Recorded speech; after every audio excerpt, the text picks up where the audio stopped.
pains in the EU. But it's going to be difficult, definitely. Speaking about relations with individual countries of the EU, Poland, Hungary, the Slovak Republic, what is the scope of this misunderstanding with those countries, and what are their prospects for the future in terms of relations with other countries, which might be problematic as well? We're changing our approaches. Before every decision that we are planning, we work out a map of actions, as it were. When we filed a bid for membership, we intended to work primarily with the countries of Central Europe, with the countries of the old Europe. When we fought for the beginning of negotiation process, France and Germany were on our side, and the main objections were from Hungary. Then there occurred cases that you're very well aware of in Poland. We now believe that the key importance should be attached to our neighboring countries. As regards the Slovak Republic, we respect the position of the incumbent government. That's why we are holding a series of intergovernmental meetings. In the near future, we are expecting another intergovernmental meeting. More than 10 agreements have been put in place.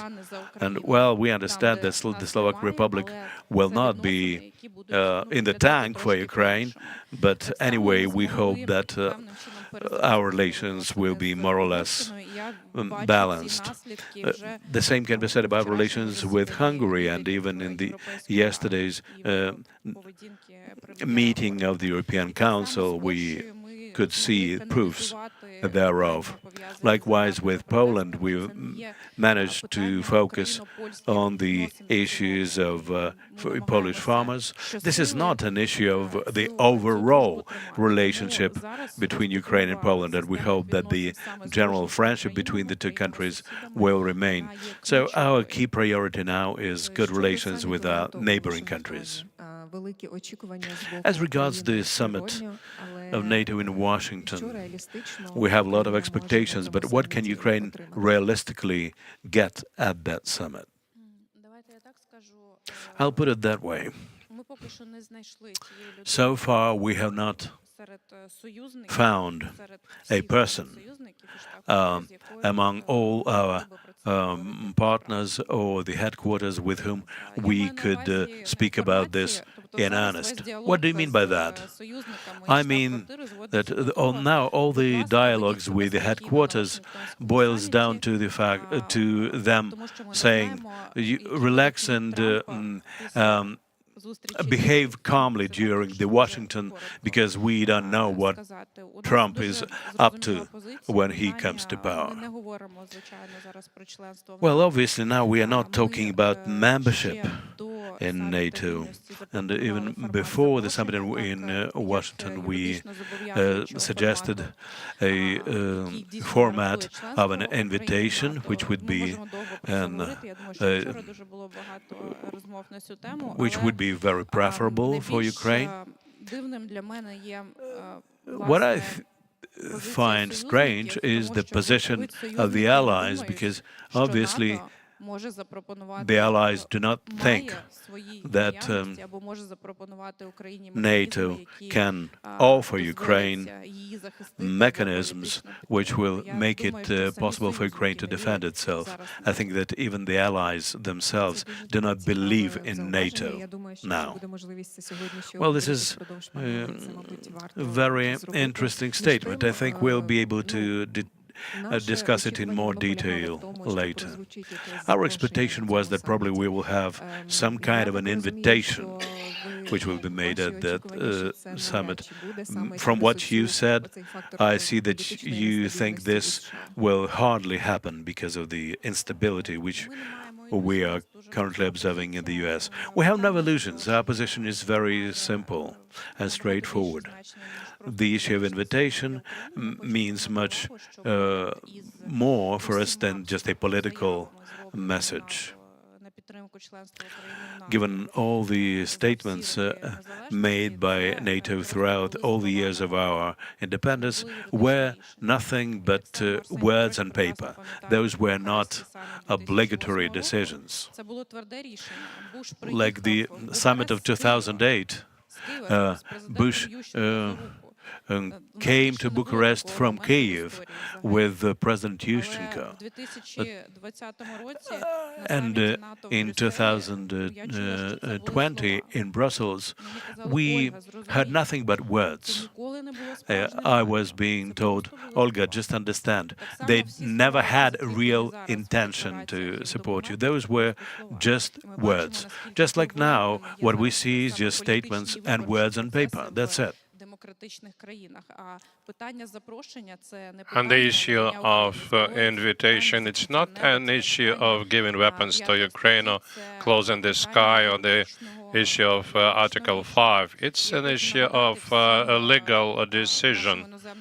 And I would like to remind our foreign colleagues who very actively visited Moscow after the start of the full-scale war, trying to be intermediaries, and those who announced their intermediary intentions. I would like to say to the NATO allies that invitation of Ukraine to NATO is a guarantee that there would be no negotiations behind behind Ukraine, and the only thing which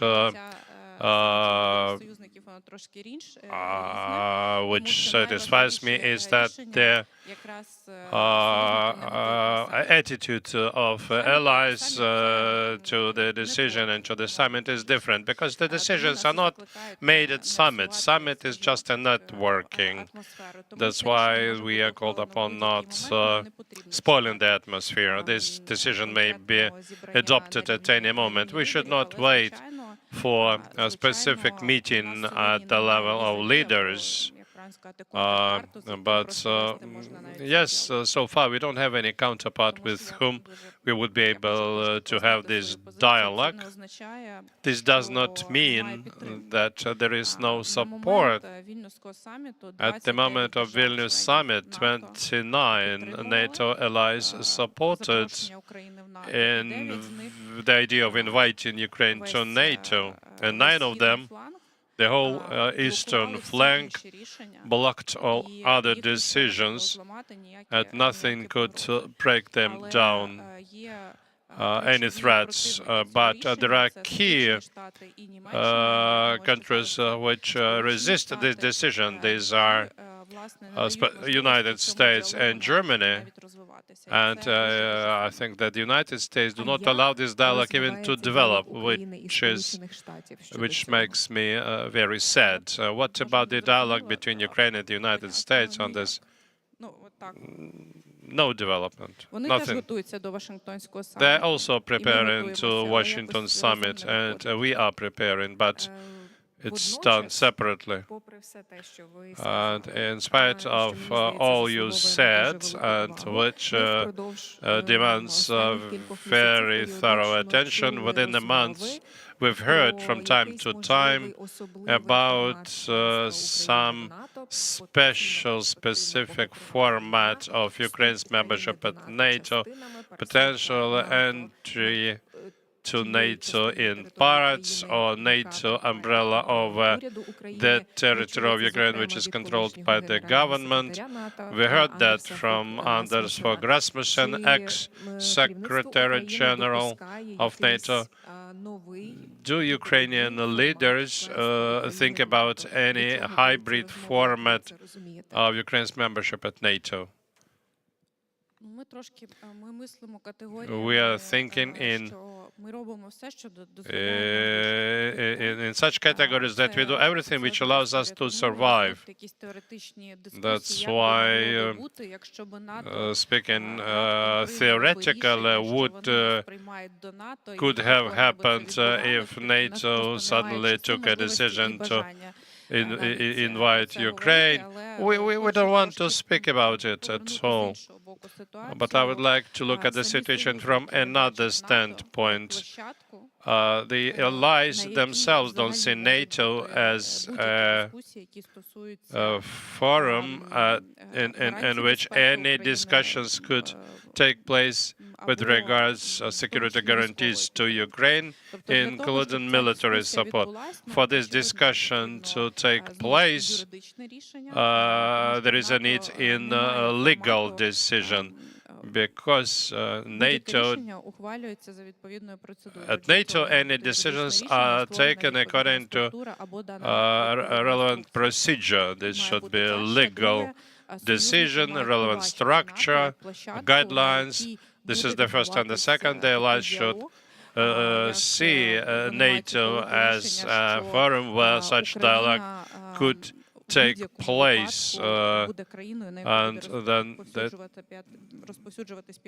especially in view of the decision that Ukraine could be the country which would be covered by Article 5 of Washington Treaty. We were offered very many different ideas, and at the beginning of the war, I would like to remind you that NATO airspace is a territory about 100 kilometers from NATO borders. So as a minimum, decision could have been taken which would save many lives of Ukrainians along the borderline of NATO member states. So the decision first should be taken, and then there are people who would be able to find the formula, make various proposals. There is no decision so far. So what we heard from ex-SecGen, that was his personal vision of the development of situation. Anders, we work with the team of Rasmussen, and this is his attempt to get out of this trap of dilemma, when on the one hand allies cannot take a decision on Ukraine because they have not taken this decision for many years, for 20 years. And this is an attempt to approach to this issue from another side. But definitely it's not an attempt to hit the discussion, and it is nothing realistic behind it, because there is no decision. In the end, I would like to ask you that you said that NATO currently is not a forum for discussion about inviting or prospects of membership of Ukraine at NATO. Why is it so? Is it the issue of lack of political will to discuss the Ukraine's NATO membership, or these certain internal political issues at the level of various allies, or this is a fear of escalation? We've passed all the stages when we got previously rejections, refusals, and I think that very many things at the moment are not related to Ukraine. This is a future role of the United States at NATO, unclear political process, absence of the decision by the Congress, which would be the trigger to start a number of decisions which would help to set up the strong European defense system. This is the issue of defense procurement, defense budgets, production, ramping up of defense industries, elements of common market. These are huge transformations, and unfortunately, neither with the beginning of the full-scale war, no, now NATO doesn't have such operational capabilities, if you are not a NATO member state, to effectively react to the war. And I think that allies don't see anything except for political decision concerning inviting Ukraine to NATO. But this decision, unfortunately, in spite of the equality of all allies, is impossible to take without participation of the United States. Thank you very much for this discussion. and maybe some answers to these questions from NATO member states we may receive during this forum today. Thank you.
and gentlemen, please take your seats. We're ready to start our next panel on 2024 NATO Washington Summit.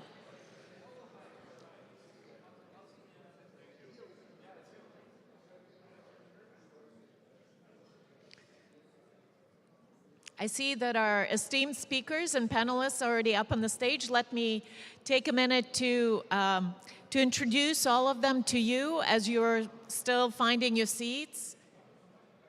We are very pleased to welcome this morning Ambassador Baiba Braje, Ambassador at Large at the Foreign Ministry of Latvia, NATO Assistant Secretary General for Public Diplomacy in 2023. We also welcome Ambassador Valery Chali, Chairman of the Board of the Ukrainian Crisis Media Center, Diplomatic Advisor to the President of Ukraine in 2014-2015, and Ambassador of Ukraine to the United States in 2015-2019. We also welcome Harry Nedelku, Senior Director on Geopolitics at Rasmussen Global. And last but certainly not the least, here on stage is Ambassador Stephen Pfeiffer, a long-term friend of Ukraine, Senior Fellow at the Brookings Institution and an affiliate at the Center for International Security and Cooperation at Stanford University, and U.S. Ambassador to Ukraine in 1998 and 2000. Joining us online, we have Benedetta Berti, Head of Policy Planning at the Office of the NATO Secretary General. And we're also expecting Michal Szczerba, President of the NATO Parliamentary Assembly and member of the Sejm of Poland, eventually. So welcome all of you. Thank you so much for joining us today. The topic of this panel is NATO's summit that's coming up in July this year. It's a crucial summit. The alliance will celebrate 75 years since its founding. It is an incredibly successful alliance, probably the most successful in history.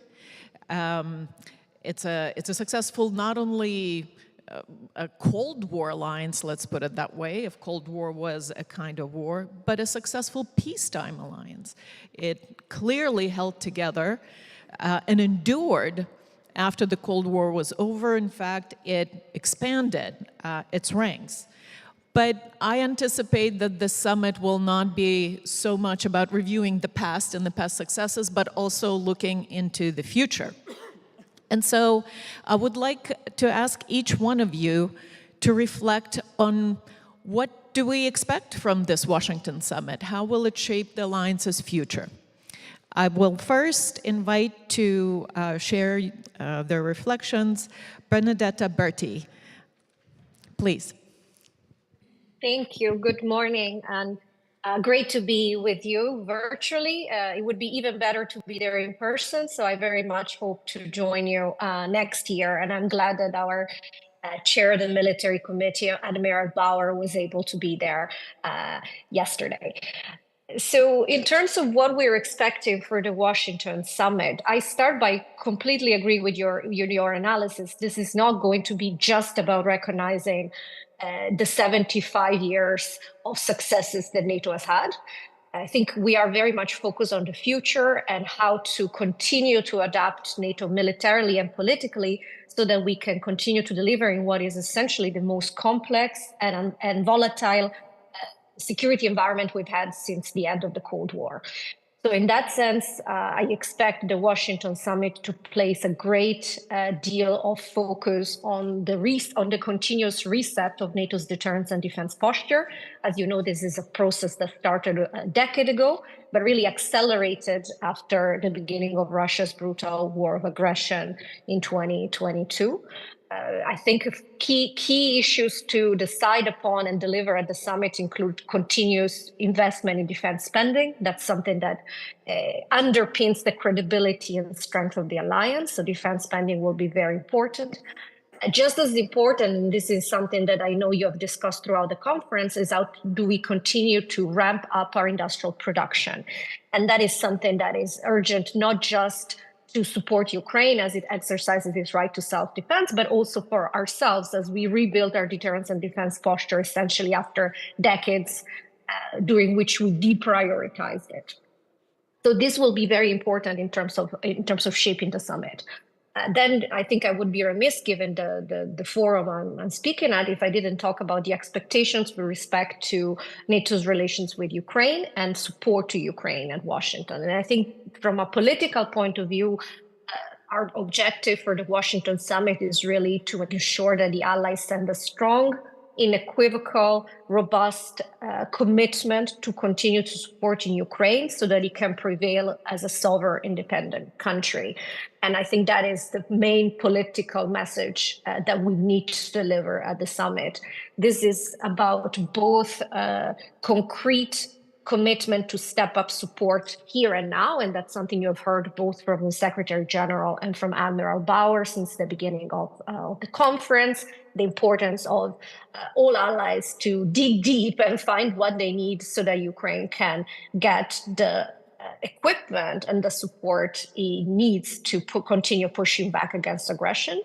But since the Vilnius summit last year, as NATO, we're also looking very much at how do we contribute to the long-term transformation of the armed forces in Ukraine to enhance interoperability with NATO and to ensure it can defend itself credibly and deter in the future. And that's also going to be very important at the summit. Practically speaking, that's about giving that long-term commitment through multi-year framework support. The main political objective here is, again, to enhance interoperability between Ukrainian forces and NATO, which is also something that brings Ukraine even closer to NATO when it becomes a member. And as the Secretary General said a couple of days ago, this is a matter of when and not if.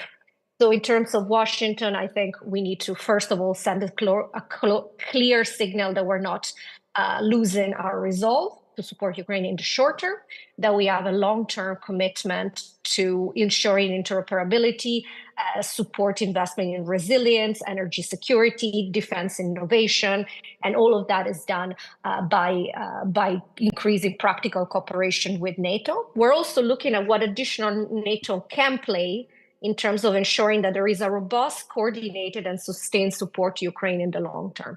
And all of this is also underpinned by continuing to strengthen the political relationship through the NATO-Ukraine Council, which allows us to make decisions together at 33. And of course, these will be, I think, very important signals to send at the Washington summit. Last but not least, of course, as we reset our deterrence and defense and send a strong signal of commitment to supporting Ukraine, NATO is also continuing to prepare for a world of strategic competition, a world where Russia and China are at the forefront of an authoritarian pushback against the rules-based international order. And that means that we are also building on issues like strengthening our collective resilience, working more with partners, including in the Indo-Pacific region, and looking at a really 360 approach to security and defense. So in a way, I would say that these will be some of the key topics of the summit: strengthening deterrence and defense, continuing to support and ramp up support for Ukraine, and preparing for a world of growing strategic competition where we see actors like the PRC, the North Korea, Iran, and China working more together, and how we strengthen our transatlantic unity in that context. And I think given that I was supposed to speak for only a few minutes, I'll stop here, but glad to have questions later. Thank you. Thank you so much. Before we move on, and while we still have you online, let me just ask you, a rather pointed question from this end. We had a discussion in the previous panel of very concrete Ukrainian expectations from the summit. Ukrainians want to see something legally binding in the way of an invitation. And you do talk about, comprehensive, robust, resilience, political commitments. But what are the tangible things that NATO members, the alliance, might be willing to offer Ukraine at this summit? Yes, I was expecting that question, and the reason why I laid out the broader picture is because, as you know very well, we are now in March and we are now in the middle of negotiations. So everything I say needs to be very careful.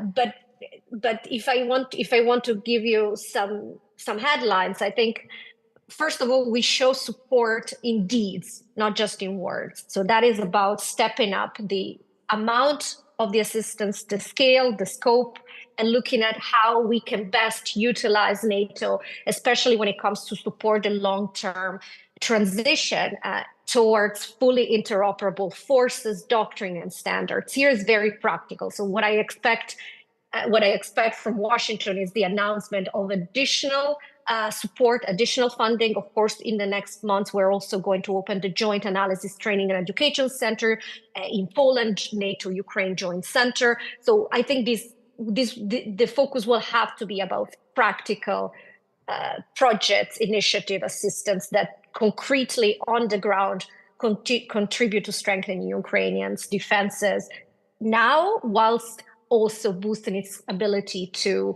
ensure credible deterrence and defense in the future. So that's about the practical step. We also are very much, I would be very much hoping to see a very clear recommitment to Ukraine's membership in NATO. Again, as the Secretary General says, in terms of when, not if, path to membership that has been open and also simplified, and to highlight how today Ukraine is closer politically and militarily to NATO than it has ever been.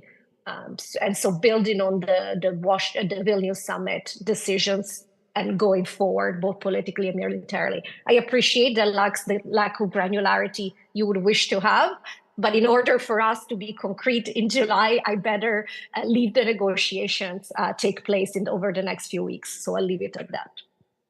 Thank you so much. Let me go next to Ambassador Brage. You are no longer with NATO officially, but certainly your opinion and your analysis on what to expect from the summit and what NATO can and should do beyond Vilnius for Ukraine. Much appreciated. Good morning, everyone. And I know for many years the night was quite tough. And just my respect and admiration to all the Ukrainians who have gone through this for more than 2 years. It's epitome of the resilience and endurance. So just for 2 nights with you, I clearly appreciate the ability to continue with work, with fighting and survival. So that is something that is, I think, experienced by all of us who just arrived here. Benedetta, good to see you online. Hope to see you soon in person. And Benedetta Berti did lay out the expectation of the perspective of the 32, setting clearly the sort of borders and the ability where we will be in terms of decision-making for the summit. So knowing the Secretary General, knowing the staffs, knowing, the internal discussions of NATO, we will do maximum as allies to get progress on all 3 big lines of effort. One is NATO's own defense security. There is a big work strand going on, not just in terms of decisions that were made in the strategic concept, its implementation, but also very practical defense and military decisions led by Secure and our colleagues on the military flank. It also requires defense financing, so the very clear push on 2% as a minimum, but also the implementation on the capability gaps, on the practical things that our military colleagues need for tactical implementation of the plans, for the force structure requirement implementation, and the whole big set of NATO military strategies change. Those decisions benefit Ukraine. It makes NATO stronger, but it also makes the capacity of allies support Ukraine greater. So it's not just about our own NATO allies' decisions. Second big line of efforts support Ukraine. And again, it's a center of gravity that is there in NATO to support Ukraine. It's not words only, as we heard. There are very practical steps across all instruments of power. Military instrument of power, economic instrument of power, financial instrument of power, diplomatic, informational, and so on and so forth. So NATO-Ukraine Council, which is this new body, is not just words. The amount of work, the amount of real efforts that is going on, I would be very offended to call it just words. So let me just outline. Support to Ukraine is real. In Latvia, in my national capacity, we provide support to Ukraine that is around 1% of our GDP. And it will go higher because it's across the society, it's everywhere. It's not just the government, it's everyone. So we expect other allies, obviously, also to step up their support, as we heard yesterday from Admiral Bauer, in terms of defense production, in terms of, Secretary General has clearly said there are concrete steps that need to be done. The interesting change within the defense industry sector is that there are more and more defense producers. So not just defense contractors, the usual bigger companies, but defense producers who invest their own money quite a lot and are able to achieve results much faster. So the combination of those two, plus the lessons learned from Ukraine, plus the cooperation with Ukrainian companies, especially in emerging disruptive technologies, in drones, and so on and so forth, is something that is happening as we speak. And the third big line of effort is deterrence of Russia, which requires a lot of work with the partners in terms of sanctions, in terms of implementation of sanctions, so not just new packages, but actual implementation of sanctions. Work with partners through the Treasury, through the OFAC, through the EU institutions, national institutions, to identify where exactly those gaps are, where exactly Russia is getting its supplies, and plugging them in real time. But also work with EU, work with partners around the globe to make sure that our cooperation, what EU does and NATO does, are complementary to each other. So we as allies, as members of the EU, are very clear on that it cannot be a competition on the new EU defense industry, on the standardization, interoperability.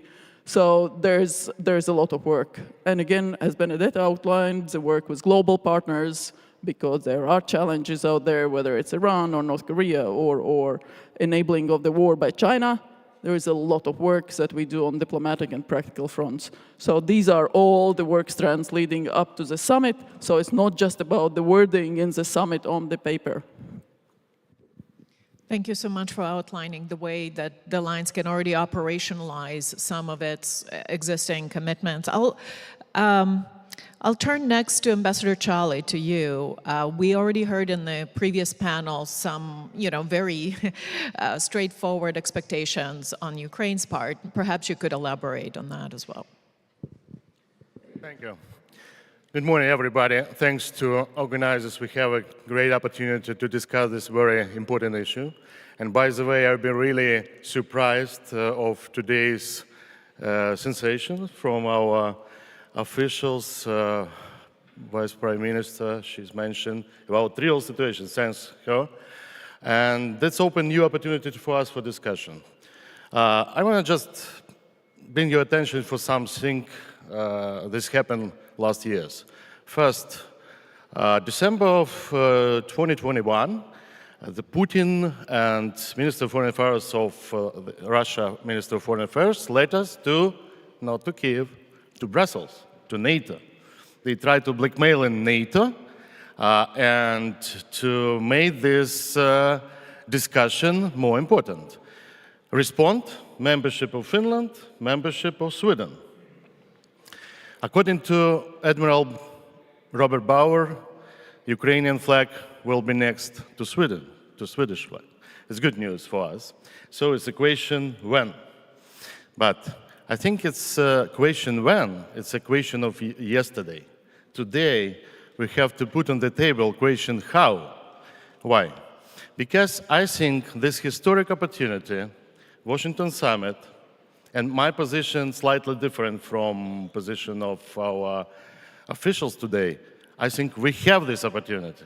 I believe many of those who support a lot of time membership in NATO, our friends, also support me in that. You have to do everything what you do. I think that today we have a unique situation. War, Russian war against Ukraine, against sovereignty of Ukraine and security in Europe push a lot this issue. So the question is, should Ukraine be in NATO or out? We share a position that Ukraine should be in. Yes, nobody probably not against that. But my position, and it's analysis of our center, our colleagues in the Kiev Security Forum, if Ukraine will lose this opportunity and our partners lose this opportunity now in next years, Ukraine in that case will have two scenarios. First, let's mention Kissinger, Henry Kissinger, wise diplomat. He mentioned Ukraine out of NATO is a big mistake.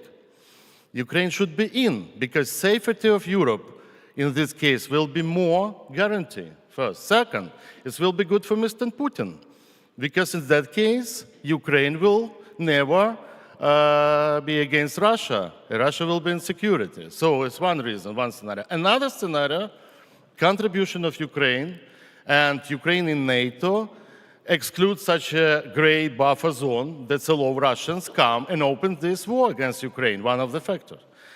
So now that's not equation for next years, not equation of scenarios of negotiation or some preliminary talks. No, it must be invitation to Ukraine in Washington summit. Not other things play role like a message to Moscow, message to Putin. Because this dimension you should not underestimate. It's not only about the pragmatic decision in NATO about security, but also in this war, very important the symbols and messages. And finally, I spend a lot of time in discussion and work with my American friends. Believe me, they could change their decision, including that one. And I don't know how it can happen, but I want to remind you, and Mr. Ambassador Pfeiffer knows this very well, this summit will happen some days before RNC, Republican National Convention. So definitely it will be part of this discussion and election campaign, but I believe, and I am sure, President Biden can make a very historical own leadership step. He can do it, and I believe he will do it. It's demonstrate his leadership in the United States and in the world. It will demonstrate leadership of the United States. It will demonstrate that something happened that historically matters. And believe me, this message will receive in our front line, our brave warriors, men and women. They wait in that decision. Please, did it. We expected something, but we believe in something. Thank you so much, Ambassador Chali. You're absolutely right that what will be on display in July will also be, amongst other things, the alliance's resolve and ability to make tough decisions, and that is something that, you know, people in Kremlin are very closely watching as well. I invite you, Mr. Nedelcu, to share your reflections. Yeah, thanks very much. Well, Rasmussen Global, and that is for Rasmussen, I've been working with the Office of the President of Ukraine on security guarantees, first of all, since spring of 2022, and I'm very happy to see that the language and the spirit of what came to be the Kiev Security Compact found its way in the agreements that Ukraine signed with its partners, starting with the UK. But that was never an end in itself. That was meant as a bridge to provide some continuity and some stability while we are looking for a new security architecture in Europe. And Ukraine has to be part of that, which means we have to move forward from the language at Vilnius, and yes, it means an invite at NATO. Because Ukraine cannot end this war by being in the gray zone. And Finland and Sweden have demonstrated that neutrality no longer leads to security. So we have to change the terms of this war, of Putin's war. And that means two things. One, it means, of course, providing Ukraine with the weapons and ammunition it needs. But two, it also means providing Ukraine with a new vision, with a clear vision of that European security and Ukraine's role in it. So this is why President Zelensky asked us to set up a new international working group, and the scope of this group will be to put forward a set of recommendations to Ukraine and to its partners ahead of the NATO summit. And while the work is ongoing, and I cannot prejudge what the final recommendations of that will be, what I want to touch on today real quick are the questions that we will address. And there's 3 of them. The first question is the assumption that an invite will lead to an escalation. So therefore, an invite will lead Putin to escalate. But Putin has demonstrated that he's been escalating all this time, even while allies are reluctant to send an invite. So if allies will not issue an invite in the hope that maybe perhaps we will de-escalate, that will have the opposite effect. It will embolden Putin, and it will demonstrate to Putin that if he continues the war, then we will never invite Ukraine. The opposite is true. If we send an invite, that one will show resolve and strength, but also will remove an important argument from Putin's war. And it will provide Ukraine the support to pursue that end to the war, to pursue that peace, and eventual membership will actually make that peace permanent. So that's 1. 2, at Vilnius, allies said, we are going to send an invite when conditions are met. So, okay, what conditions? What are we talking about? Allies also said that Ukraine has fulfilled the technical conditions. So therefore, there is no more need for membership action plan. So there are no conditions left to be met. The technical conditions have been met. It's a political decision. That's number 2. And 3, and last, the idea that an invite means membership right away, and it kicks in Article 5. And of course, we all know that's simply not true. There are several steps, as Finland and Sweden have shown us, there are several steps between invite and memberships, and it can take years. But there are things that we can do, that the allies can do, in order to get Ukraine there, to invite and eventually to membership. And I'll conclude by just mentioning a few. 1, for instance, removing all the restrictions on providing Ukraine with the weapons it needs. 2, assisting and giving enhanced air defense assistance to Ukraine. It doesn't mean boots on the ground, but over the civilian and military infrastructure in the vicinity of NATO allies.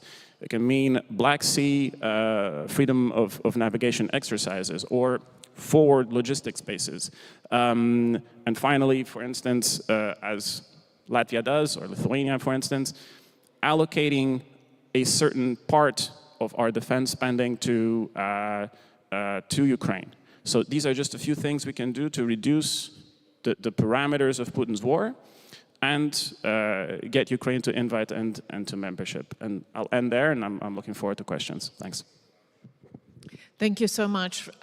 I think it is important to think about the consequences and the costs of not issuing an invitation to Ukraine at the summit, as well as computing other possibilities. I see that we're joined online by Michal Szczerba.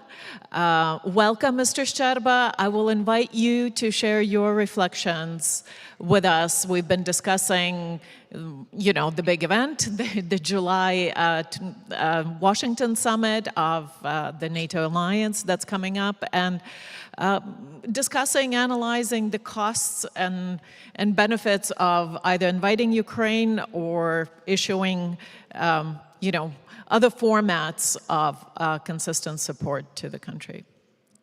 Welcome. Hello, everybody. It's a pleasure to welcome you from Warsaw. I want to say that we are very happy as NATO Parliamentary Assembly to attend this event again. I want to make it very clear, and I want to repeat what it said in NATO's new strategic concept. And Russia is the most significant and direct threat to allies, security, and to peace and stability in the Euro-Atlantic area. And this threat will not go away as long as the Putin's criminal regime is in power. So we must prepare for a possible confrontations for decades. And realistically, the only thing that could destabilize Putin's hold on power is a strategic defeat in Ukraine. And I want to remind also President Biden, who said in the State of the Union, if anybody in this room thinks Putin will stop at Ukraine, I assure you, he will not. And no one in this room, in this forum, in Kiev, should be under such illusion either. Also, President Biden said that Ukraine can stop Putin if we stand with Ukraine and provide the weapons it needs. So I want to say it very clearly. I use this expression also to our NATO colleagues. The transatlantic community represents half of the world's economic and military might, and we are much stronger than Russia. And if we are consistent and ambitious, if we have a strategy to provide Ukraine with all it needs, free from self-imposed red lines, we can make sure Ukraine wins and Russia is defeated. And this must be our strategic goal. I want to say also that we are also committed as NATO Parliamentary Assembly to helping Ukraine become a member of NATO as soon as possible. And there will be no lasting peace in Ukraine without Ukraine in NATO, but also I want to stress it very openly in the European Union. I want to tell you that tomorrow the Standing Committee of NATO Parliamentary Assembly will meet in Tallinn, and I want to recognize and to upgrade the status of Ukraine as a candidate country for NATO Parliamentary Assembly and NATO, offering tomorrow Ukraine the number of delegates, raising to 12 delegates to NATO Parliamentary Assembly, and this will be exactly the number of delegates Ukraine will have if it will become a full member of NATO. So, colleagues, we need to take it seriously. The warnings that are appearing are showing that in a few years, Russia might be willing and able to test NATO's Article 5 commitments. And to prevent NATO-Russia's war, we need to urgently step up our defense and deterrence, and we need to support Ukraine with all weapons they need, including long-range missiles. And we must shape NATO for the next generations, and we want to shape NATO with Ukraine. We are very happy that training center Ukraine NATO will be created in Bydgoszcz in Poland. We want you also to know that we treat NATO not only a military alliance, it's alliance of democracies firmly grounded in our values. And we are, as alliance, we are determined to defend every inch of allied territory at all times under Article 5. And as alliance, we are committed to stand with Ukraine until victory. We're using this expression, I propose it to the Assembly, to stand with Ukraine until victory. As a president of NATO Parliamentary Assembly, I want you to assure, and I want you to be sure that I will do my best that Ukraine will become 33rd member of NATO, and there are still 110 days until Washington summit. I'm also going to participate, and as a president of NATO PA, and we have to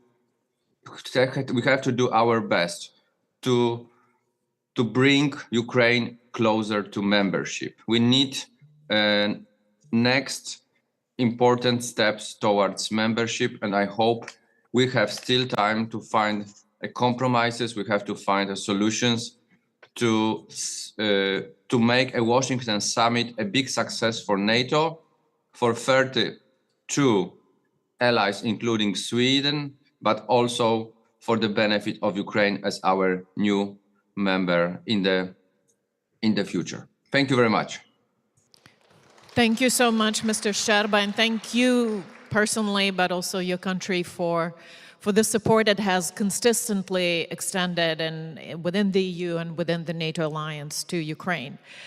I finally turn to you, Ambassador Pfeiffer. You will give us a reality check. What is it that Ukrainians can expect from this summit? Well, thank you. Is this on? Okay. Well, first, Mariana, thank you. It's really a pleasure to be back here at the Kyiv Security Forum. And let me first, though, join with Ambassador Brace in saluting the determination and the resilience of the Ukrainian people in resisting this major invasion that the Russians launched more than 2 years ago. I watch it from 6,000 miles away in California, but what the Ukrainian people have done in standing up to Russia has been truly inspiring. I think two things have become clear in the past couple of years. One is Europe cannot be stable and secure unless Ukraine is stable and secure. And the second point is Ukraine by itself will not be stable and secure. And when I say Ukraine should be in NATO, which I will say now, it's not just about Ukraine. I look at this from an American perspective. So set aside Ukraine. I would argue Ukraine's membership in NATO is in the US interest because the United States has defined for more than 7 decades a stable and secure Europe as a vital national American interest. That requires a stable Ukraine. If Russia wins this war, if Vladimir Putin prevails, an emboldened Kremlin becomes a much greater threat to Europe. If this war continues on, it's going to mean an insecure and unstable Europe. So in the near term, it means NATO countries and the West should be providing all the weapons that they can to Ukraine to enable Ukraine to prevail in this fight. But beyond the near term, it means looking at ways to bring Ukraine into NATO. Because again, I think if Ukraine's left on its own, that's a recipe for instability because Ukraine on its own will be a temptation for Russia in the future. So I think good arguments have been made for an invitation to Ukraine to join NATO. But here's where I guess I make the reality check. I have to say, I think it is simply unrealistic to expect that in 110 days in Washington, NATO leaders will extend an invitation to Ukraine to join. As far as I can tell, in the United States, in Germany, and several other allies, there is not yet the readiness to take that step. And this is a step that requires consensus among NATO. And it gets down, I think, to the heart of Article 5. Article 5 is the one that says NATO shall consider an attack on one as an attack on all. And if you tried to bring NATO in, and I think this is the concern in Washington, bringing Ukraine into NATO while there's an ongoing war, if Ukraine's in, then NATO ends up committed under Article 5 to come to Ukraine's defense, which it should with their troops. And I don't think NATO allies are prepared to do this at this point, because that requires a very hard decision. Are you prepared to go to war against Russia? And the costs and risks then you have to calculate. It may not be impossible, it's very difficult. It is easier if you get to a situation where after this conflict to bring Ukraine in, because then the hard decision rests with Moscow. Does Moscow want to launch a new aggression against Ukraine once Ukraine is in? Because it means not just fighting Ukraine, but it means fighting NATO. And then the hard decisions, the cost and risk have to be calculated by the Kremlin. So I think there's a difficult situation.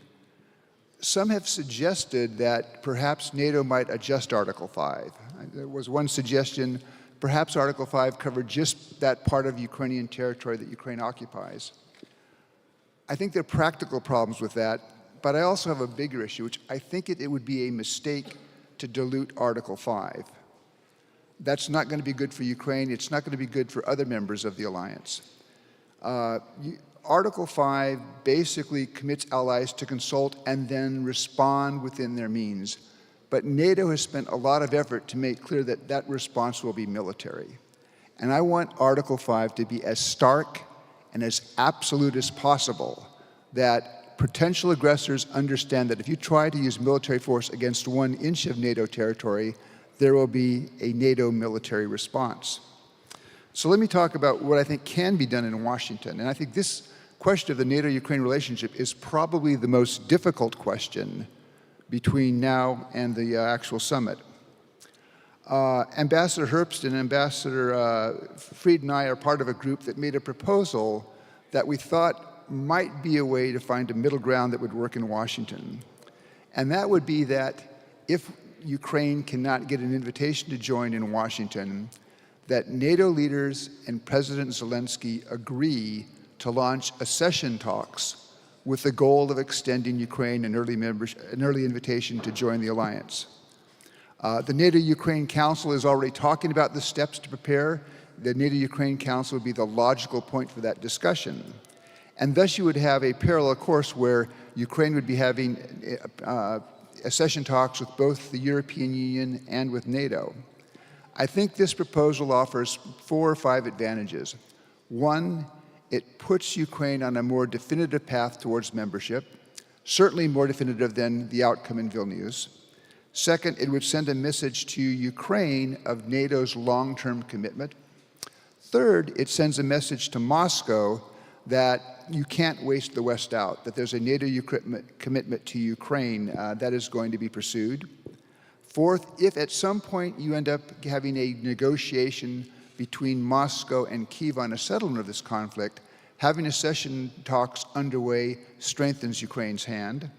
And fifth, it offers a way to bridge the differences that we saw last summer between those countries that wanted to extend an invitation and those countries that were not prepared to do so. So I think this is a middle course. It has the possibility to make the summit in Washington not just a celebration of 75 years, but a demonstration of NATO unity and NATO-Ukraine unity, and avoid the kind of differences that we saw in the run-up to Vilnius, which were not good for Ukraine and they were not good for NATO. Thank you so much, Ambassador Pfeiffer. Let me follow up with a question to you and push you back a little bit on your point about the the threat or the risk of diluting Article 5.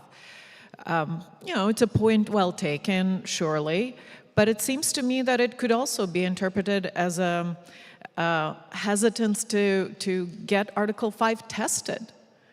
I mean, the alliance has been created for what reason? To contain Russia or the Soviet Union at the time. The alliance has been armed and trained to do exactly that for 75 years. And now that this war is afoot, this reluctance to extend Article 5 and actually get it tested in action could be interpreted certainly by certain allies, but I think in the Kremlin for sure, as, exactly the kind of hesitancy and exactly the kind of weakness that perhaps Mr. Putin wants to capitalize on. I guess I'd make 2 points in response. First, when Ukraine comes into NATO, Ukraine should expect that Article 5 will be absolute for Ukraine, that any aggression in the future against a Ukraine as a member of NATO against any part of Ukrainian territory would be met with a military response. So that's the first point. That's why I don't want to come up with a scheme that somehow weakens Article 5, because it's A, not good for Ukraine. I suspect, though, it's also not good for NATO members, particularly those that are closer to Russia. The second point, though, is about testing Article 5. I think we have seen in the last 2 years that while countries and members of NATO are prepared to do a lot for Ukraine, most at this point are not yet prepared to commit their troops. And to my mind, that's what Article 5 is about. That's the essential point. Again, Article 5 doesn't strictly require that, but I want a potential adversary to know that Article 5, in fact, in reality, will mean that. All right, so it has played a pretty potent deterrent effect so far. But what you're saying is there's a defense component to it as well. And, all the allies should expect that as a response to any potential Russian aggression. All right, well, thank you so much for giving us this reality check and offering, a vision of perhaps an alternative path between something more than the Vilnius had promised, but perhaps something just short of the actual invitation for membership. Let me also put this question to the broader panel. What other kind of formats, we discussed this, what other very specific actions could Ukraine propose and could be achieved consensually at this Washington summit that would actually send a very strong signal to the Kremlin? Ambassador Raja, would you start us off? Let me also reflect a little bit on what was said earlier. The big change for NATO, and I think it's very important to understand with the new NATO military strategy, has been moving to the culture of readiness, to the higher readiness of troops, to the processes, procedures, commands, because that traditional understanding of peace, crisis, and conflict cycle has actually changed. With the threats, with the assessment of threats and everything there, very clearly, allies united around it has allowed our military and political colleagues placing the troops, the capabilities, and giving the authorities that he needs to respond. If the new alarm system, if the indicators shows that is necessary. So we don't start defending when there is a discussion about Article 5. The whole posture is actually to prevent the need even to initiate Article 5, all right? And throughout NATO's history, we know that it was only one case when Article 5 was so-called invoked, even though Article 5 itself doesn't speak about invoking anything, right?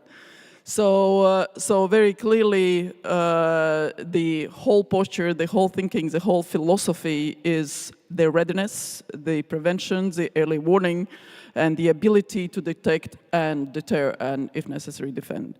So that is something where also for Ukraine, I think that is very crucial to have those capabilities and understanding.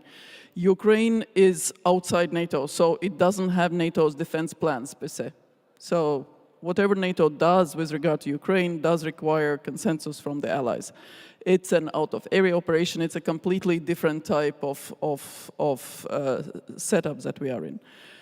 However, practical work that Ukraine currently is doing with NATO allies, with NATO staffs, both on the military, on the civil side, on crisis preparedness, resilience, everything across the board, is something that the Baltics did. We did that knowing that at some moment in the future, there will be a geopolitical situation that will allow us to join.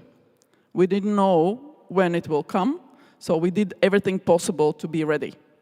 And this is what we work with Ukrainian colleagues to achieve.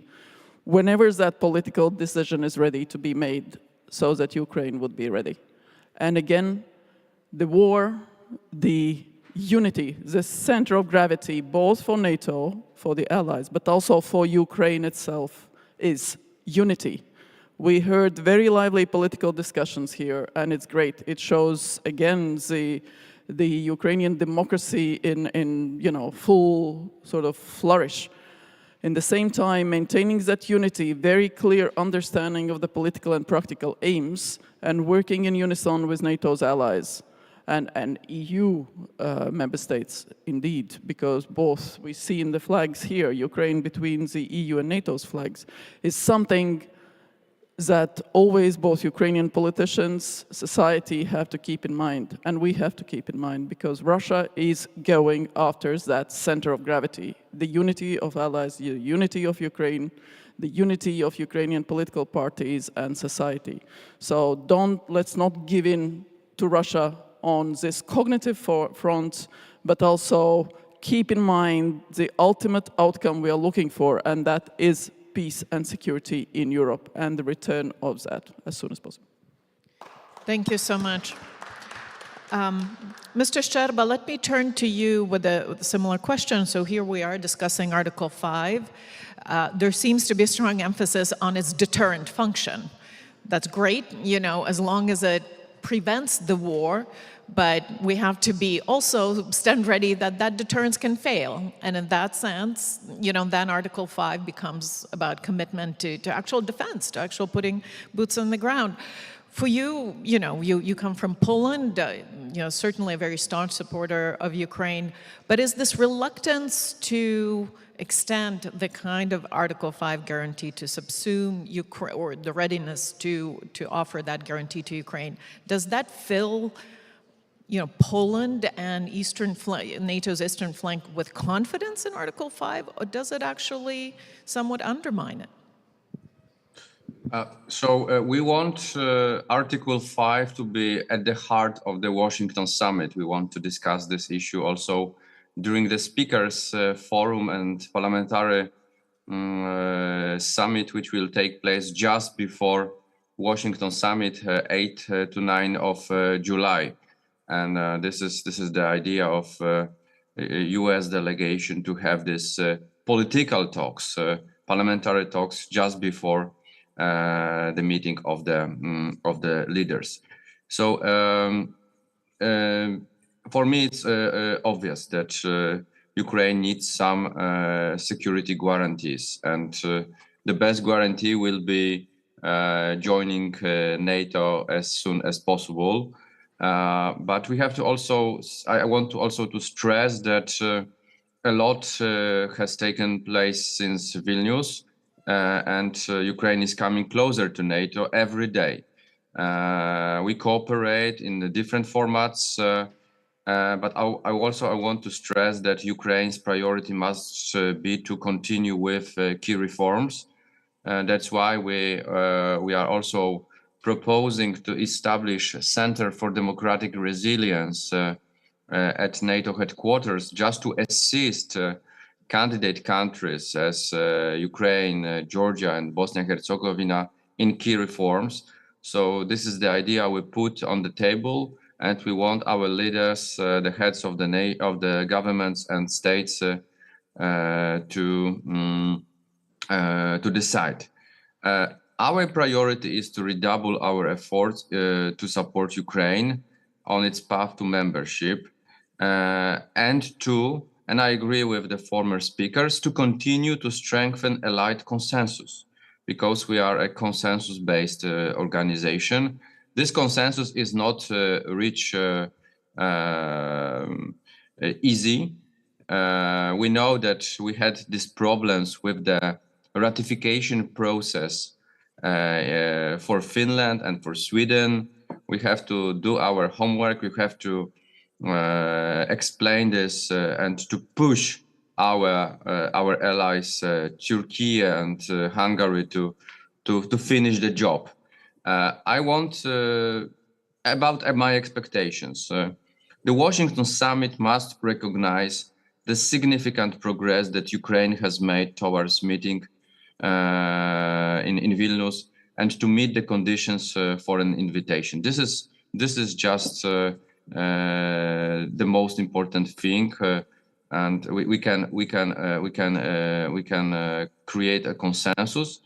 But for me personally, for NATO PA, we would love to have a more significant step, and we will still, as I said, 110 days before Washington summit, we can still work on this and find a political consensus. Thank you so much for these reflections. And I will turn then, if we have our other online guest, yes, Ms. Bertie, I will ask you a similar question. So, you know, certainly Ukraine, we hear, is unlikely to get an invitation to join at the summit. This could potentially be interpreted as sort of demurring in the face of a very important and risky step in, say, a place like Kremlin. What are some of the things the alliance can do, including at the summit, to mitigate these risks? Thank you. And I think that that's an important point that other prior panelists have addressed. I think that the key issue here is how do we make sure that the Washington summit sends the right message of resolve, determination, long-term sustained commitment to Ukraine. And the formats may be less important than the format, may be less important than the substance. The substance here has to be, I believe, about, first of all, commitment to the here and now, to step up support so Ukraine can continue to push back against aggression, but also laying out that long-term sustained commitment. And I think we do that by continuing to build our multi-year approach, by looking into what additional role NATO can play in terms of that sustained coordination of support. We do this by continuing to open up new areas and initiatives when it comes to practical cooperation to promote interoperability. So in other words, we do this with deeds. And then we underline this with words that express that essentially that regardless of the different dynamics and on the battlefield, that commitment will remain. And essentially the message to the Kremlin is that they cannot wait us out, that we understand the stakes, that we understand that this is not just existential for Ukraine, it's also incredibly consequential for what the future of the European security order will look like. But I would also say incredibly consequential in terms of the rules-based international order and the credibility of our deterrence and defense beyond just the Euro-Atlantic area. So I think that message that we understand the stake, that we are committed for the long term, that we are doing the work day in and day out to bring Ukraine closer to NATO politically and militarily is really what it's very important that leaders will signal in Washington concretely. When it comes to membership, I think the issue will be to reiterate the commitment, to reiterate the process, and also to make, again, one point that NATO has been making very clearly, and that is decision for memberships are up to the aspirant countries and NATO allies, and no third party, certainly not Putin's Russia, as a veto on when and how and if countries join the alliance. And I think that's important to say, and also to answer a bit indirectly to the points about when membership will be considered by allies. It will be, the decision is for allies and Ukraine and no one else. So I think all these messages we should deliver in Washington, and we will be able to deliver. Now the format and to me is less important than the substance. Thank you so much. Let me turn to Mr. Nedelko, to you, and also to Ambassador Szczerba with this question. So we haven't really touched upon this much, but NATO, of course, is a nuclear-armed alliance. And part of the concern of extending, Article 5 or the like commitment to Ukraine at this point, when there's an ongoing conventional war, is that now for the first time, well, ever really, you have two nuclear-armed parties in a conventional conflagration, and that, of course, carries with it risks of nuclear escalation. How valid is this concern? Are there ways to rely also not only, on NATO, so to rely on NATO deterrent in this situation, as much as it seems Russia is relying on its nuclear armaments in this conflict? Yeah. First of all, we should not fall into Putin's trap, because this is what Putin wants. He wants to control the nuclear narrative. And this is not something we should fall a victim to or fall into that trap. That's number one. So definitely the question of Ukraine invite or an eventual membership should not be a whole hostage to that. Second, I think we're talking a lot about Article 5, and of course we have to have that conversation, but we shouldn't put the cart before the horse, because right now we're not talking membership. We're talking invite, or as Ambassador Pfeiffer said, accession talks and then invite. Whichever it is moving forward from Vilnius language. So that's what we're talking about right now. And third, just on the question of the timeline and the fact that it's such a short time between now and DC. I mean, I remember when we put together the security guarantees, and we were, just a year ago, people were looking at us strange, and nobody wanted to engage with it. And now, look, countries are signing them. So I wouldn't be so pessimistic that we don't have enough time and that we can change hearts and minds. I'm definitely certain that we can, and we do have the time. Thank you so much, Ambassador Szczerba. Ambassador Chale, I'm so sorry. What is your take on this risk of nuclear escalation and how it's connected to Ukraine's NATO membership? My position that's Russians uses like blackmailing the world and Ukraine, and now after some talks last year, it not seems like direct threat for the world and for Ukraine. Terroristic action on some infrastructure, like Ukrainian Zaporizhzhia plant, it is real threat, and we underestimate of this threat. This night they strike Dnipro station. That's another infrastructure station. So I think this is growth. We will see growing of this using the infrastructure as terroristic tools, not nuclear weapons. But allow me, finally, just on Washington summit, when my colleagues say realistic things and expectation. Thanks for that. First, it could be invitation and joining NATO. This takes a long time. For Sweden, it's 2 years.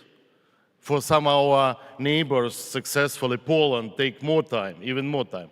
Now, we're in the highest level of support this issue by public in the United States, Germany, and Ukraine. It's not the leadership of this leaders of the countries. It's about people of United States, Germany, Poland want Ukraine be in.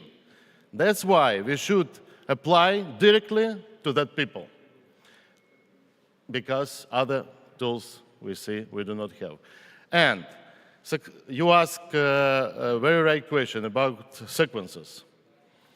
Believe me, Ukraine will not go with your strategy for self-defense for years. No, it's not a topic for our discussion now, but Ukraine will not be able to stand between NATO and Russia as buffer zone for decades if you're waiting for that. No, it should be and could be efficient collective security defense model in Europe. And finally, maybe it seems like a tough approach, but believe me, if we will have another summit like Vilnius, I think Ukraine will seek another option. And this nuclear discussion probably will be shared in the Ukrainian public. Why we give up our nuclear potential, even not having membership in NATO. So believe me, in Ukraine you will see absolutely another discussion. Please, will do the same mistakes that you did in Bucharest in 2008. We believe in you. We believe in your trust in our and trust to contribution of Ukraine in European security. We believe in a wise decision.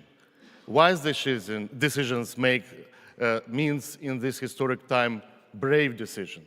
Like Ukrainians demonstrate brave position in front, please demonstrate this brave position. Not give Putin another chance to make you weak. Make step ahead of him, not stand behind like today. Once again, it's not for this audience, it's probably for those who now check our discussion outside. Thank you for this opportunity. Thank you, Ambassador Chale. That was a great way to summarize and to end our panel. Please join me in thanking all of our speakers, and we hope our online guests will be able to join us next year in person here in Kyiv. Oh, so Ambassador Brajek?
in this session hall to take your seats. We'll resume our conference in just 3 minutes.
Dear ladies and gentlemen, please take your seats. We're ready to start a next panel, and I am very honored to welcome at this conference a very special guest, Mr. Troels Lund Poulsen, Defense Minister of Denmark. Please welcome Mr. Poulsen.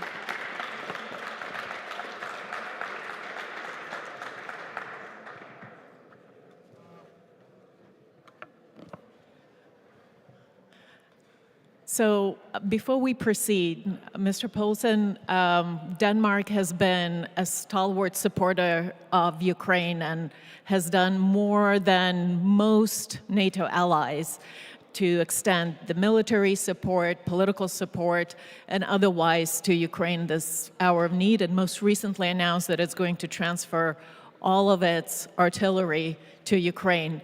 We deeply appreciate your support. Please join me in thanking Mr. Defense.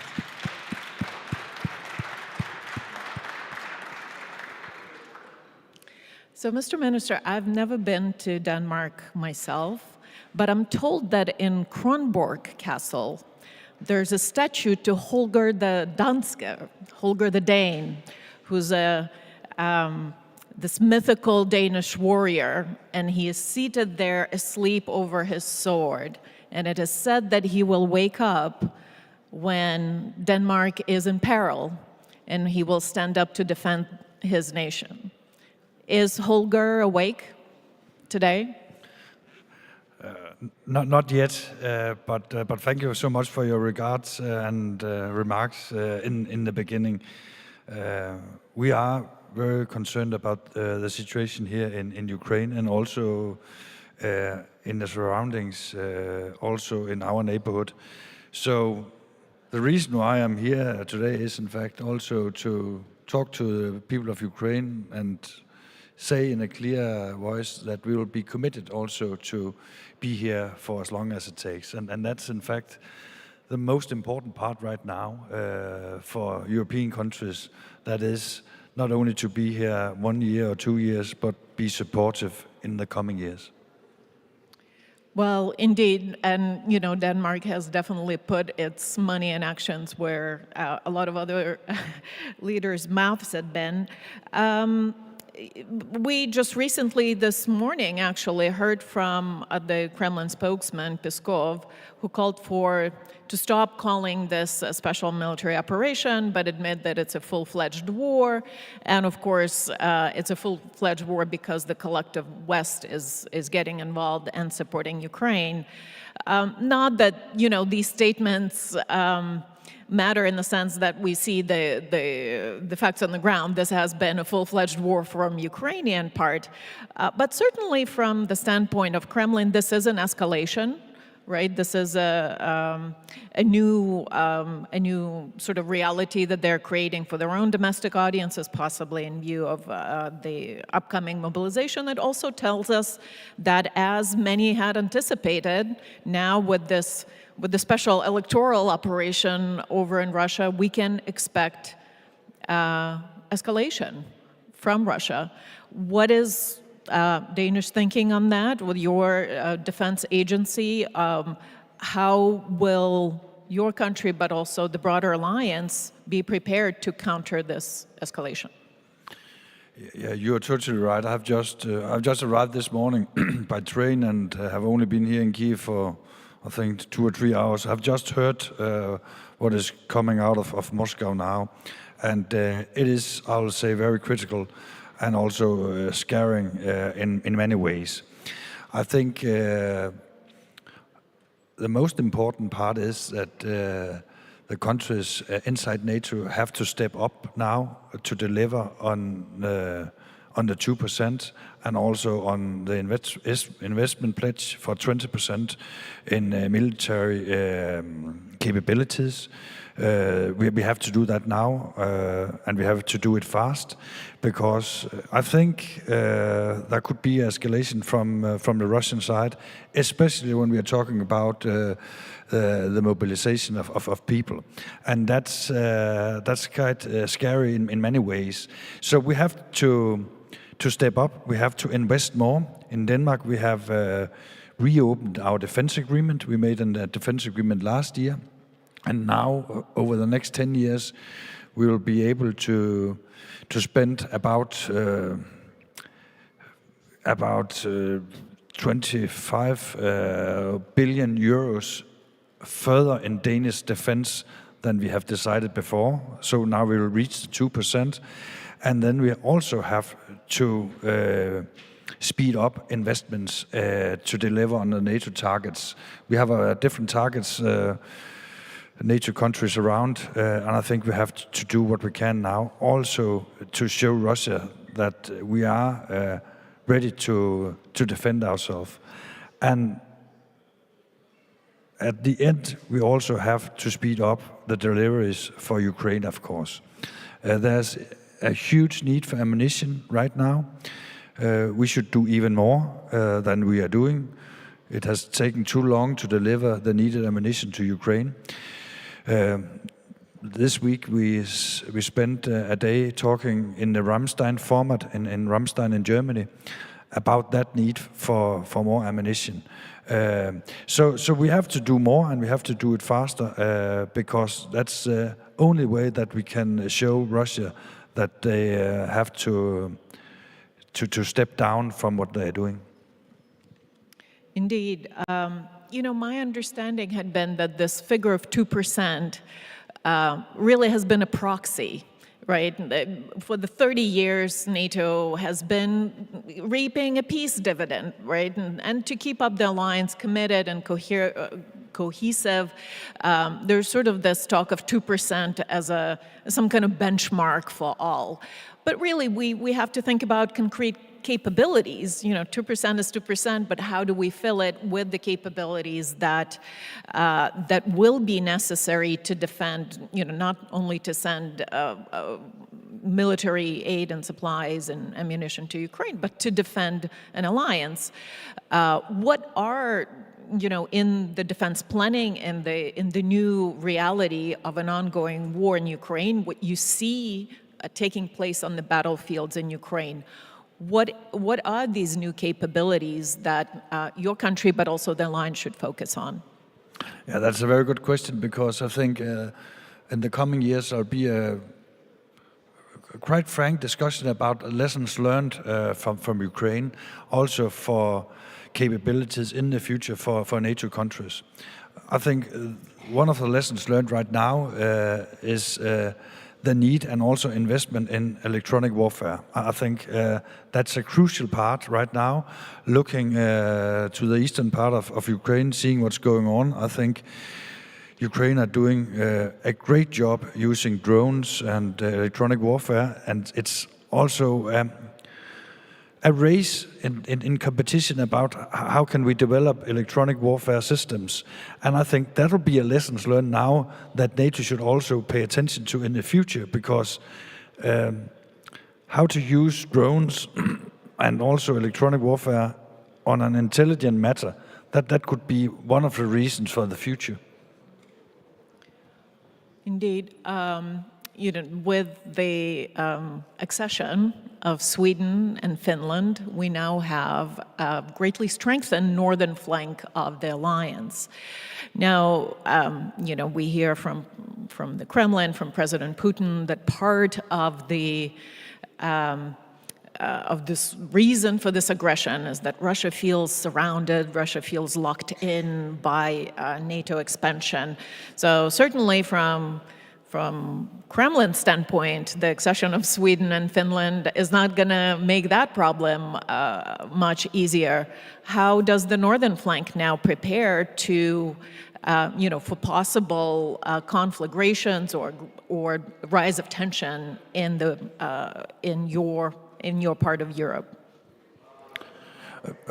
First of all, I think it's important to say that Finland and now also Sweden's participation and membership of NATO is a great advantage for all of us in NATO, because more friends inside the alliance, that's needed.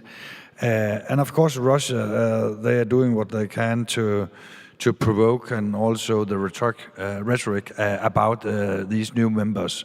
But NATO don't have any plans to attack anyone. We want to live in a free world, and that's also the reason why it's a very good and positive signal that we have now Sweden and Finland being member of NATO. I think the area around the Baltic Sea, and that's also of Denmark's interest, that could be of even more interest in the future. And I think one of the outcomes of new members in the northern part of Europe could be that it'll be even easier for Denmark, Norway, Finland to do exercises together, and also to invest in different capabilities together. And that will be needed in the future, because there'll be a great awareness from Russia talking about the Baltic Sea. So we have to be more active in also investing together in capabilities for the sea around us. So, I'm sure you can appreciate that Ukraine finds itself in a situation where its adversary already to some extent thinks it's fighting NATO in Ukraine, right? And certainly the assistance that's coming from individual NATO members has been crucial to help Ukraine withstand, to keep the fight going, and has been very palpable when it subsided, right, on the battlefield. Beyond kind of the priority of continuing the flow of ammunition and other armaments to help Ukraine A, defend, B, regain the territory, its recognized international territory. We were just talking about the NATO summit in Washington. Alliance as a whole, what can the alliance do to help Ukraine sustain this fight?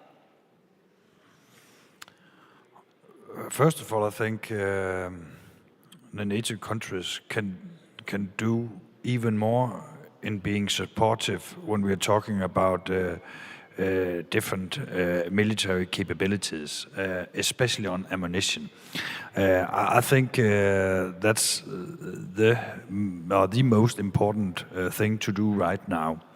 But also in the longer run, we have to take care of doing even more on the security commitments that we have decided in Vilnius last summer in July. Denmark have made our commitment to Ukraine. It's a 10-year-long security commitment, and also followed up by a concrete investment plan for defense and security issues, donations and that kind of thing.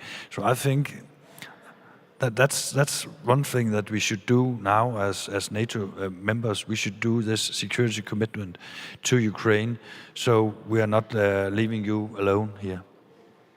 But in terms of the expectations from the Washington summit here in July, we had the whole panel just before this conversation, and it seems that not all of the alliance members on board and what and how could be offered to Ukraine at this particular summit. Where does your country stand on that? But that's just to follow up, in fact, on what you have just said. I think we should be very concrete in our initiatives when we are talking about Ukraine. A lot of words have been said during the last 2 years. Now we have to deliver on some of the most needed things here in Ukraine, and that's the security commitment. And that's also followed up by donations and a longer perspective, talking a time schedule for the coming years. I think one of the reasons why it's very difficult for Ukraine in many ways is that there's no plan for delivery in 26, 27, 28, and I think we have to do a framework for that. You can call it a fund for Ukraine or something like that, so there will be a longer-term perspective for Ukraine. Absolutely, in terms of kind of its capability of defending itself and achieving successes on the battlefield. But I think many here are thinking, we're talking about Article 5 being not only, a commitment to defend each other, but also serving as a kind of deterrent from either further escalation or from invasion in the first place. I mean, it looks like it's working. I come from the nuclear field where, part of the community has been dismissing deterrence as something that is a figment of imagination. Well, real events show that it kind of works. And so I think what Ukraine is looking from the summit is a set of commitments not beyond just delivering the materiel, but those kinds that can show or signal alliances resolve to Kremlin to change their strategic calculus.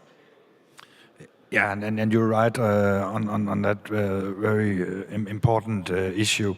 That's also the reason why I started saying that we have to step up on delivering on the 2% and also the investment in military capabilities. We have a lot to do, and if you should do what you can in the context of defense, NATO, especially here in Europe, the European NATO countries have to do more and do it faster. So I think that should be the delivery right now. We are not able to produce that much of ammunition. That's a scandal, in fact. So that's one of the outcomes. Now we have to do it, and we have to start up production capabilities also here in Europe. Right. So this is going to be a very important year in terms of elections in many different countries of the world, but crucially in Europe and crucially in the United States. And many are anticipating or hedging bets of what might happen in November 2024 and what that might mean for the NATO alliance and for European security should U.S. commitment to European security, lessen or be less kind of clearly communicated, and I'm trying to be here as diplomatic as possible. What can Europe do to mitigate this this threat? I think Europe should pay the bill, and that's a 2%. Even if it's Biden or Trump, I think the outcome of the elections in the US will be that a Biden administration or Trump administration will say, now you have to pay for your own security. So I think that will be the outcome. And I've also seen that Trump in the latest days have said that his position would be that now all should pay 2%. And I think that that's as clear and also, in fact, a strong message, because we have to pay. And that's in fact a huge problem for many years, also for Denmark, because the last 20 years we have not been able to pay the bill for our own security. And that's also the reason why we are so hardly hit right now, because we need a lot of capabilities and it takes time to build up these capabilities.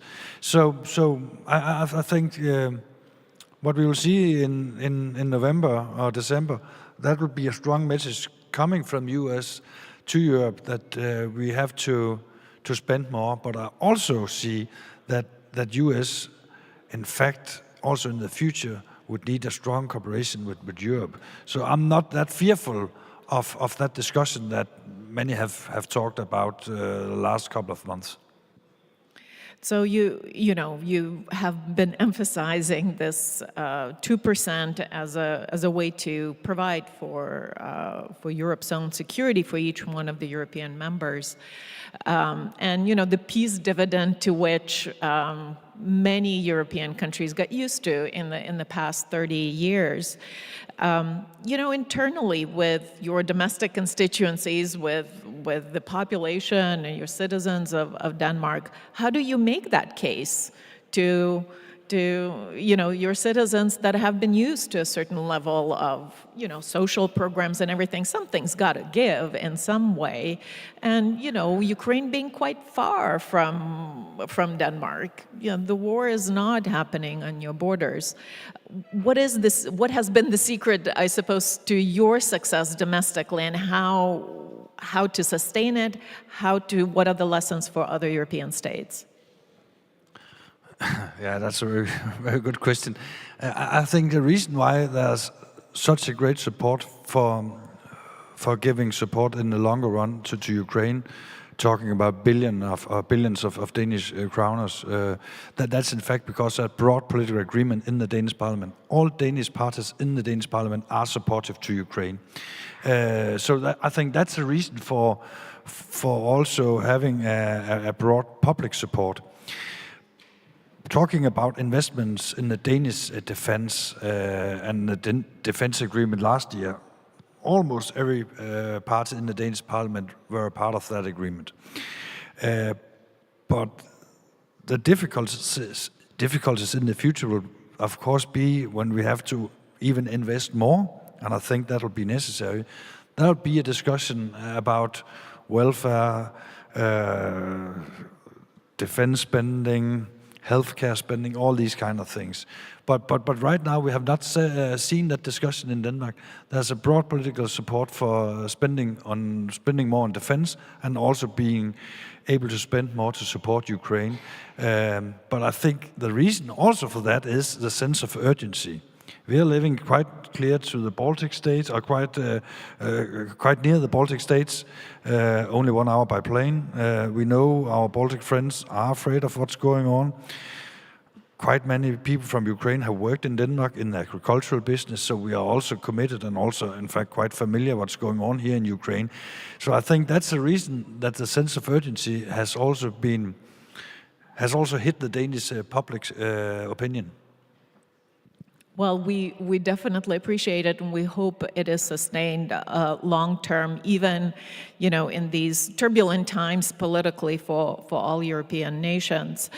NATO has endured through many different kind of phases of history, and at some point we're talking about NATO will include Ukraine as a member. At that point, hopefully this war will be over. But Russia is not going away, right? And we have to admit that we have very limited impact on what kind of country Russia decides to be. It's up to Russians and their leaders really to decide. What are the long-term prospects for NATO? How will NATO have to be transformed and transatlantic security structures have to be transformed to counter this long-term reality of a possibly, belligerent Russia at its borders? I think it's a quite difficult question to answer. To be honest, I don't ask easy questions. No, first of all, I think that NATO should deliver on what we have agreed on the last 10 years, and quite much is not delivered on yet. So that's the first part. Also, to show Russia that NATO in the future will have a stronghold also on the different military capabilities. I think that's the most important part also to make deterrence to Russia and say we are a very strong and united alliance. And then in the future, I think we should be focused on how can we also give security guarantees to countries like Ukraine, but also neighboring countries fearing what's going on in the neighborhood. I'm quite concerned about what could be the outcome in Moldova, but also in other countries. So I think that should be on the agenda for NATO and also the future for Europe. And then I think there should be an even better cooperation between NATO and the European Union, the EU. I think a lot could be done also to make even closer cooperations between the EU and NATO when we are talking about defense and defense spending. Yes, absolutely. And we discussed some of these questions yesterday in our European panel, how to kind of make that defense component of the EU more robust and more interoperable. I suppose that's a popular term now with NATO's. So, with this kind of Danish example, as it were, and also this stance of NATO's eastern flanks, states like Estonia, Latvia, Lithuania, who are comparable to Denmark in the way, and Poland, of course, have committed great resources proportionate to their capabilities to this fight. There seems to be a pattern of kind of smaller nation leadership in this setting, right? In this case, in this war. How do you explain that phenomenon? And how do we wake up a little bit more the giants in Europe? I think it's a very clear and also a good example that you give, because I think small countries are even much more aware of the sense of urgency than big countries, because Denmark, we cannot defend ourselves. Even if we are spending 5% or 8%, we will never be able to defend ourselves if Russia would attack us. So we have to be a part of an alliance like NATO, and we also have to work together with close allies, and especially also in the Nordic area. And now we have also become a member of the European defense agreement that we have been outside for many years. So now we are doing what we can to pay attention to working together and also show our solidarity, because we cannot be home alone in Denmark. We are dependent on the security of other countries and the cooperation with others. So that's the reason why I think small countries are even much more aware of this sense of urgency, because they know they are dependable on other countries or the support of NATO. That's a very good point. The concept of mutual security, mutual defense is not something, nebulous. It's a very palpable notion of national security for states like Denmark. In conclusion, I was wondering if you could share, if you were to address sort of leaders and establishments, defense establishments of other key allies, and explain why this war is also a threat to their security. So it's not just, solidarity with Ukraine. It's not just, doing the right thing and helping out a friend. It's very clearly a threat to European security as well. And I think that is the point that you have been making and has been very well taken and kind of internalized in Copenhagen. What would be some of the arguments you would put forward to those who might not be convinced? Yeah, my argument has been for quite many months that the aggression from Russia will not only be seen here in Ukraine, as we have seen it for the last 2 years, it could also be seen in other parts of Europe. And that's the reason why we have to step up now. First of all, we have to support Ukraine with all what we have to do and can do in the future. But then we also should be aware that this is not the final step for Russia. Russia would potentially go further in their aggression. And if we are not aware of that now, then it could be too late. So that's the outcome. We have to do it right now and not in 2 or 3 years, because time is a crucial thing for us right now. And if we're not being able to take decisions now or doing it in 2 or 3 years or 5 years, maybe it could be too late for some countries here in Europe. So that's in fact my main message to people. We have to take the necessary decisions right now. Absolutely. Just staying ahead of the curve, right? And then taking on initiative. Well, thank you very much for being here with us, for sharing your thoughts. And once again, thank you and your country for your continued support of Ukraine.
Європейським лідерам не вдалося переконати президента Віктора Януковича підписати угоду про асоціацію з ЄС під час Вільнюського саміту. Думаю, українські лідери обрали шлях в нікуди. Український уряд отримає позику 15 мільярдів доларів. 15 миллиардов долларов США. 15 миллиардов долларов США.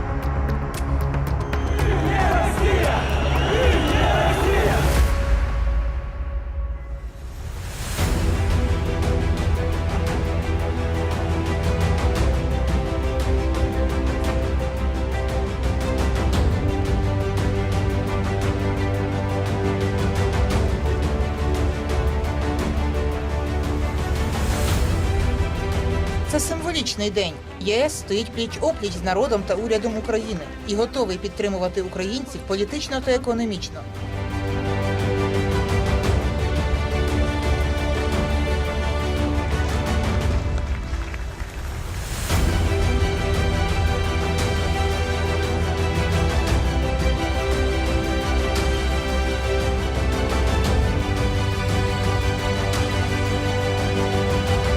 Witają Ukraińców. Europa stała do was bliżej.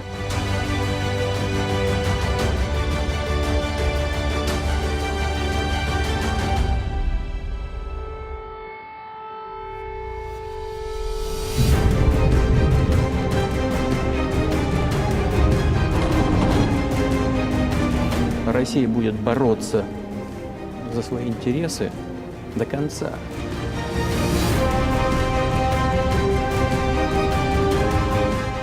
Unite in our support of your country.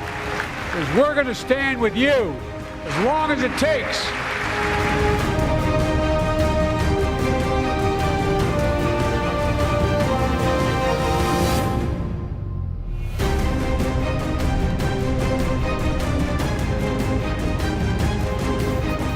Ми рекомендуємо розпочати процес переговорів.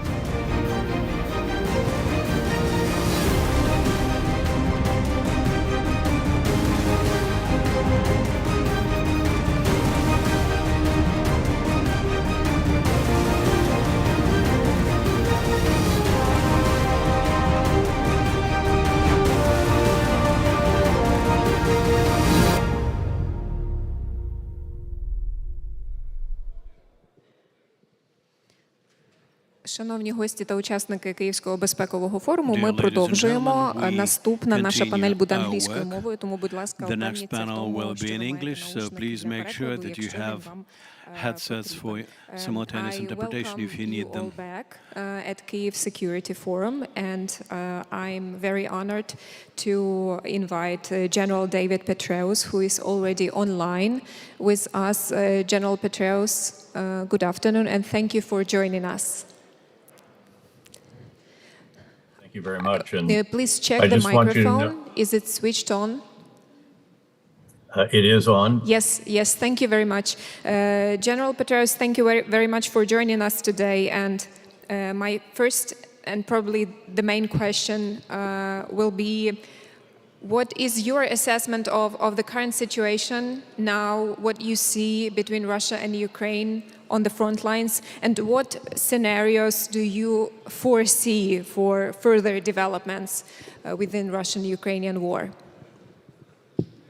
Well, first of all, it's great to be with you once again. I wish I could be there in person, but I will be there in person in about 2 weeks. And I look forward to seeing you. And Prime Minister Arseny, congratulations on pulling this together, especially given all that Ukraine has endured over the last 48 hours with unprecedented levels of Russian air and missile and drone attacks.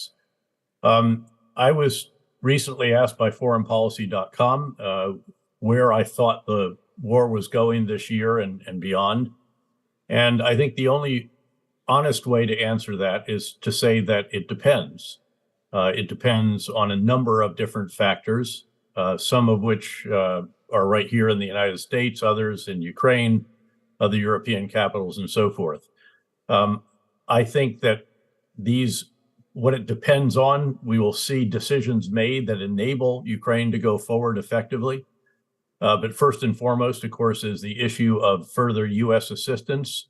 I believe that will be forthcoming. We've seen encouraging comments by the Speaker of the House in the U.S. Congress. I can't say when it will be, but hopefully within the next few weeks.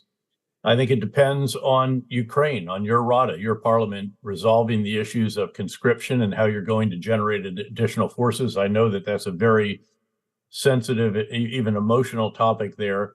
But of course, it's very, very important that that be resolved as soon as is possible so that your military can begin to generate additional units and additional individual replacements and to continue in the face of the substantial Russian conscription that has gone on.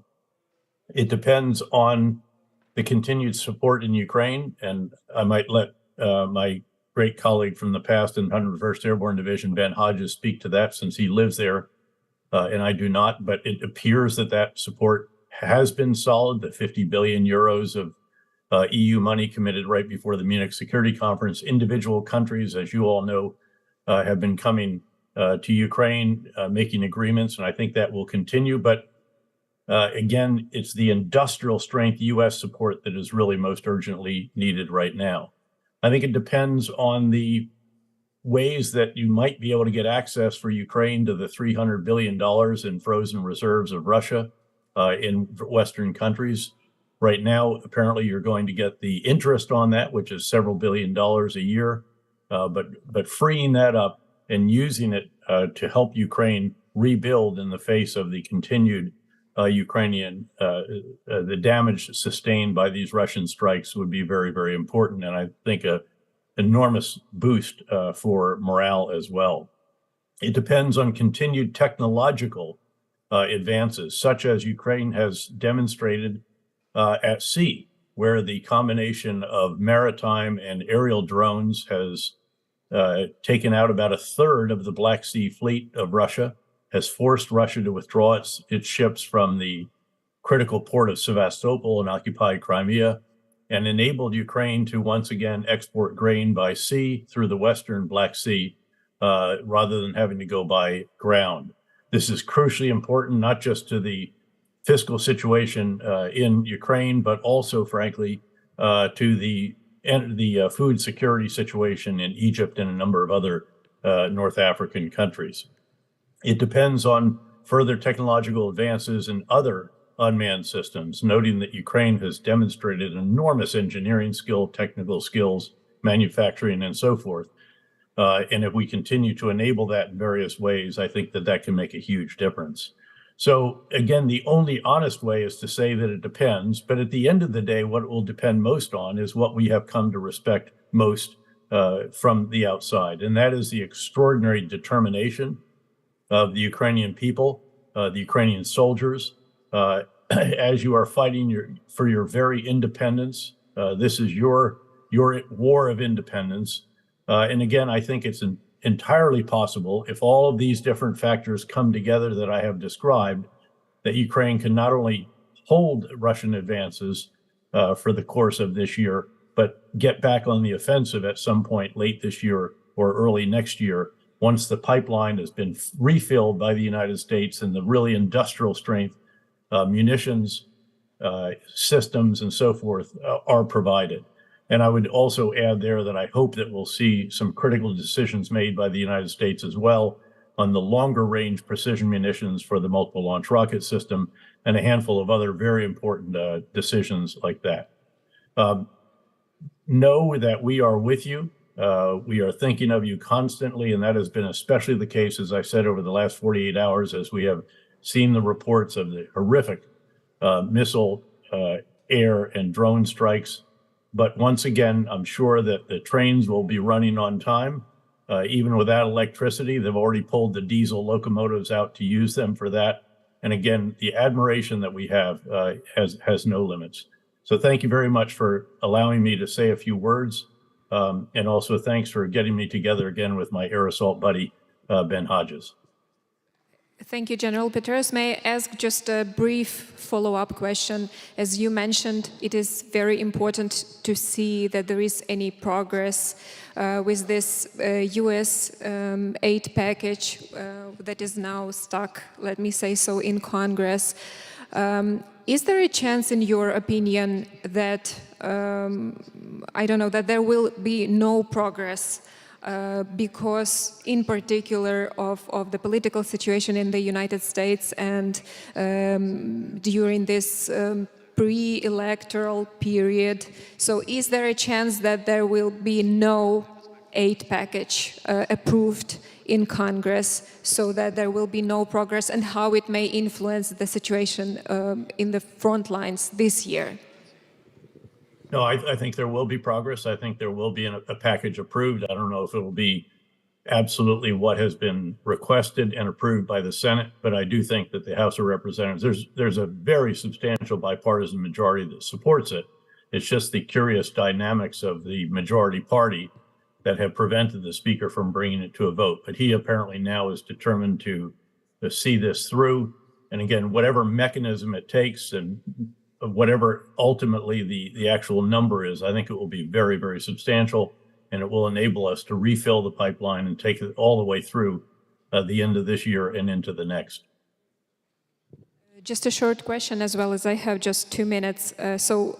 Most of us, of the participants of Kyiv Security Forum, read today's article in Financial Times, where there is a publication that the United States allegedly urged Ukraine not to target Russian oil refineries. Do you consider, if there was such a request, do you consider that it was a fair request to Ukraine? Yeah, I have to defer on that. I have no knowledge whatsoever about that. It's certainly not impossible in an election year where everybody is watching the price of gasoline at the pump and so forth, but it sounds a little bit exaggerated to me. But again, without having any idea of what's been done, we'll see whether that's confirmed or not. Frankly, one of the achievements that Ukraine has had has been striking the refineries of Russia. It's forced Russia to stop exporting gasoline. And it could, if it continues, have real effect and deprive the Russian units of the fuel that they need and the other refined products. So again, no idea on that one, I'm afraid. General Petraeus, thank you very much for joining Kyiv Security Forum. Thank you very much for your time. Very, very good to be with you. And again, my thanks to the former Prime Minister. Thank you.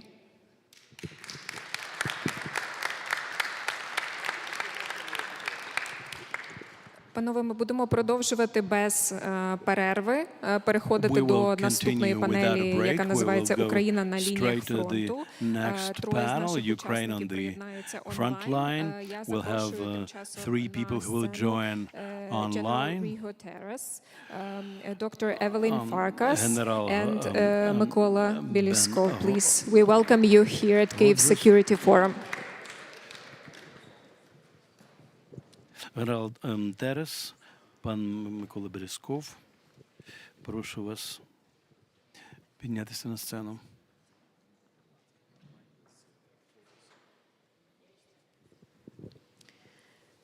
Okay, so I think that we will start in English with switching to Ukraine. Do you need an... Okay. Чи можемо ми про навушники попросити, так, для наших учасників?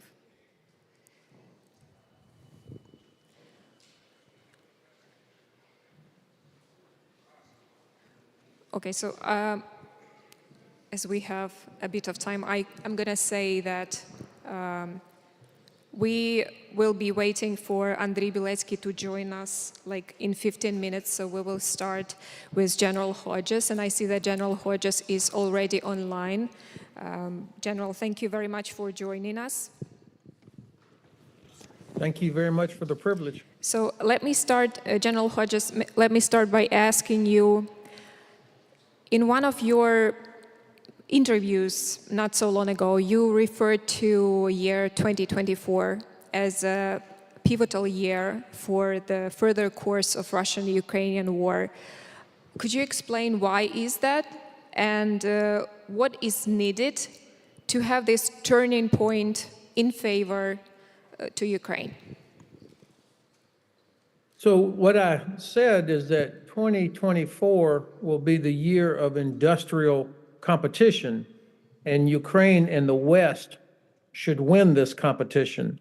I'm talking about, of course, building up ammunition supplies, but also moving forward maintenance capabilities so that Ukrainian soldiers can do what we call fix forward equipment that's broken or damaged rather than having to ship it back deep into Ukraine or even to other countries. So part of the industrial competition involves improving maintenance, but also increasing ammunition stocks.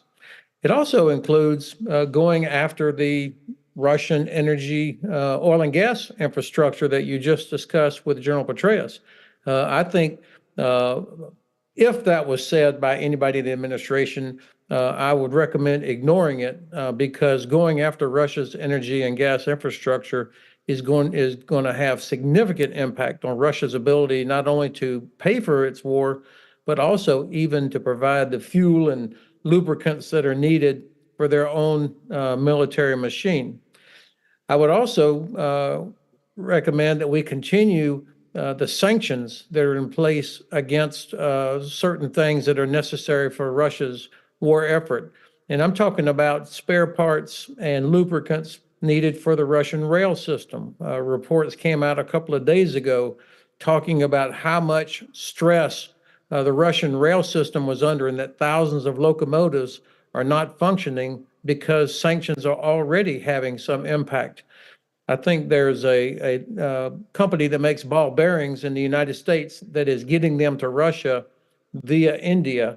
That's the kind of gap in the sanctions program that needs to be addressed. So, year of industrial competition, ammunition, maintenance, going after Russian oil and gas, and after the Russian logistics system. Let me ask just a short follow-up. All of the stuff that you mentioned, do you see that it is possible for Ukraine to continue doing its successful operations without the proper Western support? I mean the level we have as for now. So, there's been a very gloomy, defeatist kind of narrative over the last several weeks. I heard it in Munich last month. People talked about Avdiivka as if it was the fall of Stalingrad, but actually, Ukraine, without having gotten significant support from the United States over several months now, has continued to do a terrific job. And I can see that Europe is doing more and more and more in terms of ammunition and other capabilities. So I would not expect to see a dramatic drop-off in Ukraine's ability to defend, and I certainly do not see Russia having the capacity, not yet, to exploit even local tactical successes like Avdiivka. It seems to me that this year that General Syrskyi's job is going to be to stabilize the front line to prevent Russia from achieving any sort of significant gains. And this, of course, is done to buy time for this industrial competition and to grow the size of the Ukrainian army, to increase the number of units necessary to enable rotations. Meanwhile, I think what the Ukraine will continue to do and should continue to do is keep pressure on Russian logistics and keep pressure on Crimea, making Crimea untenable for Russian Army, Navy, and Air Force. Thank you, General Hodges. If you have an opportunity, please stay with us online to hear what other participants will say. I'm going to clarify if we already have General Davis online. Yeah, General Davis, thank you very much for joining us. Despite of my questions, how do you assess what you see on the front lines of Russian-Ukrainian war? I will also ask you to answer a question. Do you think that Ukraine and Europe as well should already start relying on themselves with no big hope on what the United States can further do?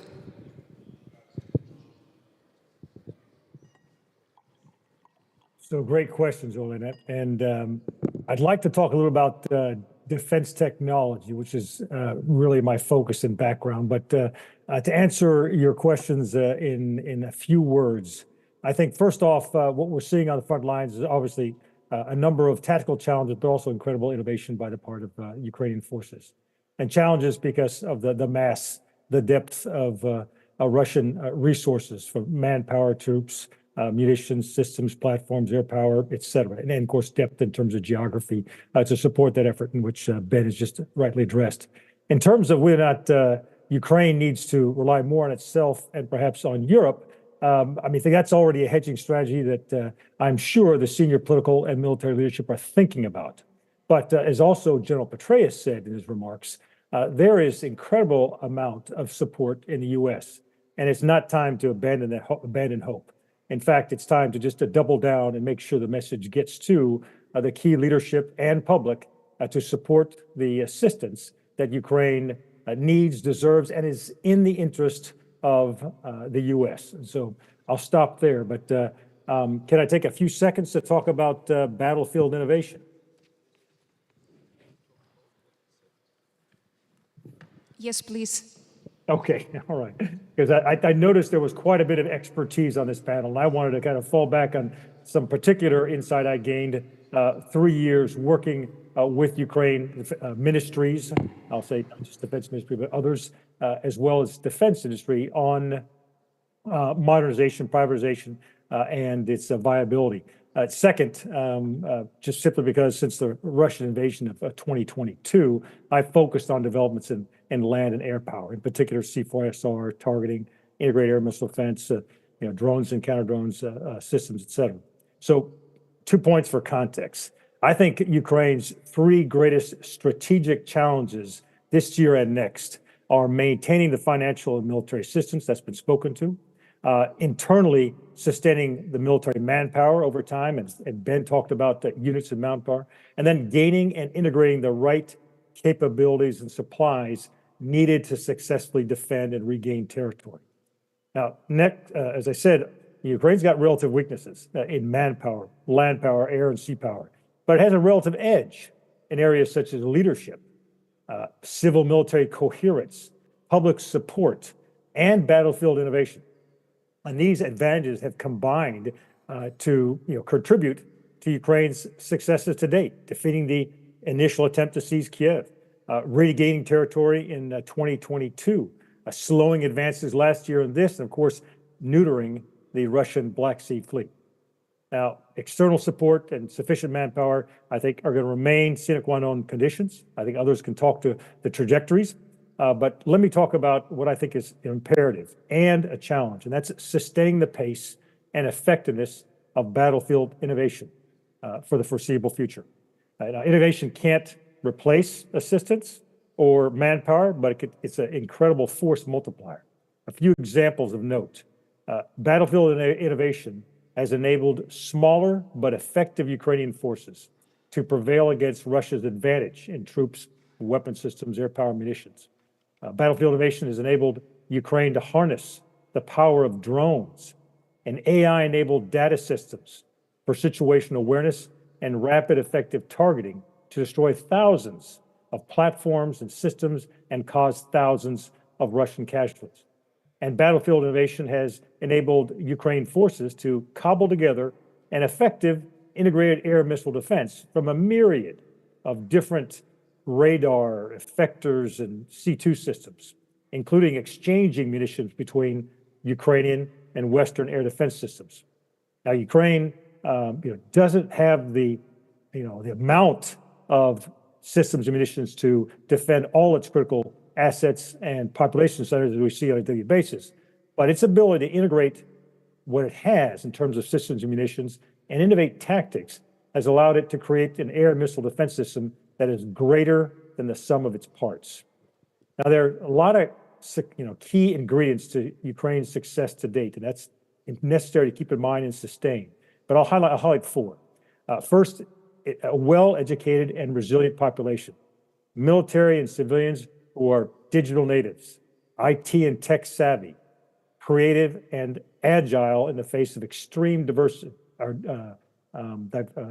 extreme diversity, extreme challenge in terms of constant assault. Second, a military and political leadership who understand the need for leveraging technology, tactics, and structure for asymmetric advantage, and are enabling frontline experimentation while helping mobilize government and private sector support for production, including additive manufacturing close to the front lines, rapid iteration and upscaling of promising solutions, and of course, training where necessary. Third, a public and private defense industry with proven technical expertise in weapons and munitions, with an increasing number of international partnerships, and which had begun modernizing, as I said, well before the war. And finally, this whole of society approach to defense and innovation that has led to active civil society support, providing intelligence, expertise, services. Second, crowdsourcing, funding systems, equipment, supplies, and training. And three, a vibrant public and private sector response to defense needs, many led by the Ministry of Digital Transformation with innovative approaches to development and acquisition in drones, counter-drone systems, AI-enabled applications, communications, cybersecurity. Now, maintaining this successful mix of ingredients will be a challenge over time, not the least because Russian forces have proven resilient, innovative, and adaptive, not the same pace, but more importantly because Russia will continue to maintain an advantage in mass and in depth. Ukrainians will have to sustain their pace in developing innovative, asymmetric, and effective solutions. And my last point quickly, in addition to what it's already doing, I think Ukraine can probably improve in two areas. First, for example, internally, in the systematic collection and dissemination of effective technical solutions and tactics, and of battlefield challenges needing solutions. Think of the Russian-guided glide bombs that have been so effective in the last several months. Externally, Ukraine can improve how it leverages willing partners, including NATO and EU, to contribute to the development and resourcing of effective solutions at scale, including in training, tactics, and organization. And for the latter, Ukraine has exquisite intelligence and experience to exchange. It can offer to test solutions in combat rapidly, provide feedback, obviously, to industry and partners, all of which are of great interest to these potential international partners of states and industry. So I'll stop there and look forward to questions. Thank you very much. And you mentioned innovations, and I think that during these 2 years of full-scale invasion, we already saw how innovations are important in the front line and how it can give Ukraine, in some cases, even dominance in a very difficult situation when we speak about being inside this war with a much bigger enemy. And when we speak about creativity, this is something that is probably already the second name of Ukrainian soldiers. I'm going to ask, thank you very much, General Davis. I'm going to ask if we have Colonel Biletsky already online, or we can move to our. Okay, I don't think that we already have Andriy Biletsky. So, if I may, I'm going to ask General Taras, please. What is your view on what you see now where this Russian-Ukrainian war is? And also, do you have a fear that Russia's aggression may extend beyond Ukraine's borders? Well, thank you, and thank you for inviting me here. It has been a very interesting 1.5 days. I have two dilemmas to deal with. First, dilemma is, who am I to talk about the situation on the front line? I think the colonel who is coming to online soon is somebody who we need to ask about it. And the second dilemma is, I don't know for myself whether I am here as a general or as a politician. But I try to deal with both of these dilemmas. And the first and foremost, I want to say Ukraine is today in the war with Russian people. And I'm not saying it just out of the blue. I think the Russian dictator, who has several days ago had a special operation of appointing himself again as a dictator, now has got here the mandate from Russian people who support his effort. He's killing Ukrainian children, women and men all over Ukraine every day, and real mandate. And therefore, this mad cult leader who is in charge of, as McCain used to say, a huge petrol station with the nuclear weapons, he has much more ambitions. In my early years, I did my MA on the Chechen wars, and it was the year 99 as Putin first time appeared on the world scene, and his first thing he did is a very bloody war against Chechens, and Grozny was just eradicated from the earth. He has repeated that pattern several times. So after this operation, which he appointed him as a dictator again, he wants to show the world again something. And that's why I am afraid of and not that optimistic. I agree with my good old friend Ben Hodges that the negative sentiment is now in Europe very spread. If you listen to the German television, then every day there are documentaries how desperate Ukrainians are. And my friends saying that it is because they want to encourage people to support more Ukraine. But in my opinion, it is a Russian info operation to tell the people in Germany, France, and elsewhere that it is not worth of paying money to support Ukraine because it is anyway useless. So my concern is that something will happen in the coming 3 months. We were talking about Washington summit and EU enlargement discussions, etc. But if, for example, in the coming 3 months, Russian breakthrough somewhere on the axe, Kharkov, Dnipro, Kryvyi Rog, Odessa happens, and there the most important raw materials are, for example, the iron ore in Kryvyi Rih, then it will be very difficult to discuss NATO enlargement in the Washington summit. And the nations who have been doubting, they will be against it, and the nations who have been supporting Ukraine, they will have doubts. And that is we need to avoid. On the same time, a coalition of 31 NATO nations and 24 other nations having a GDP of 47 trillion against the Russian 1.24 trillion GDP, and military defense budgets of 30 times more than Russia, are not able to support Ukraine with weapons.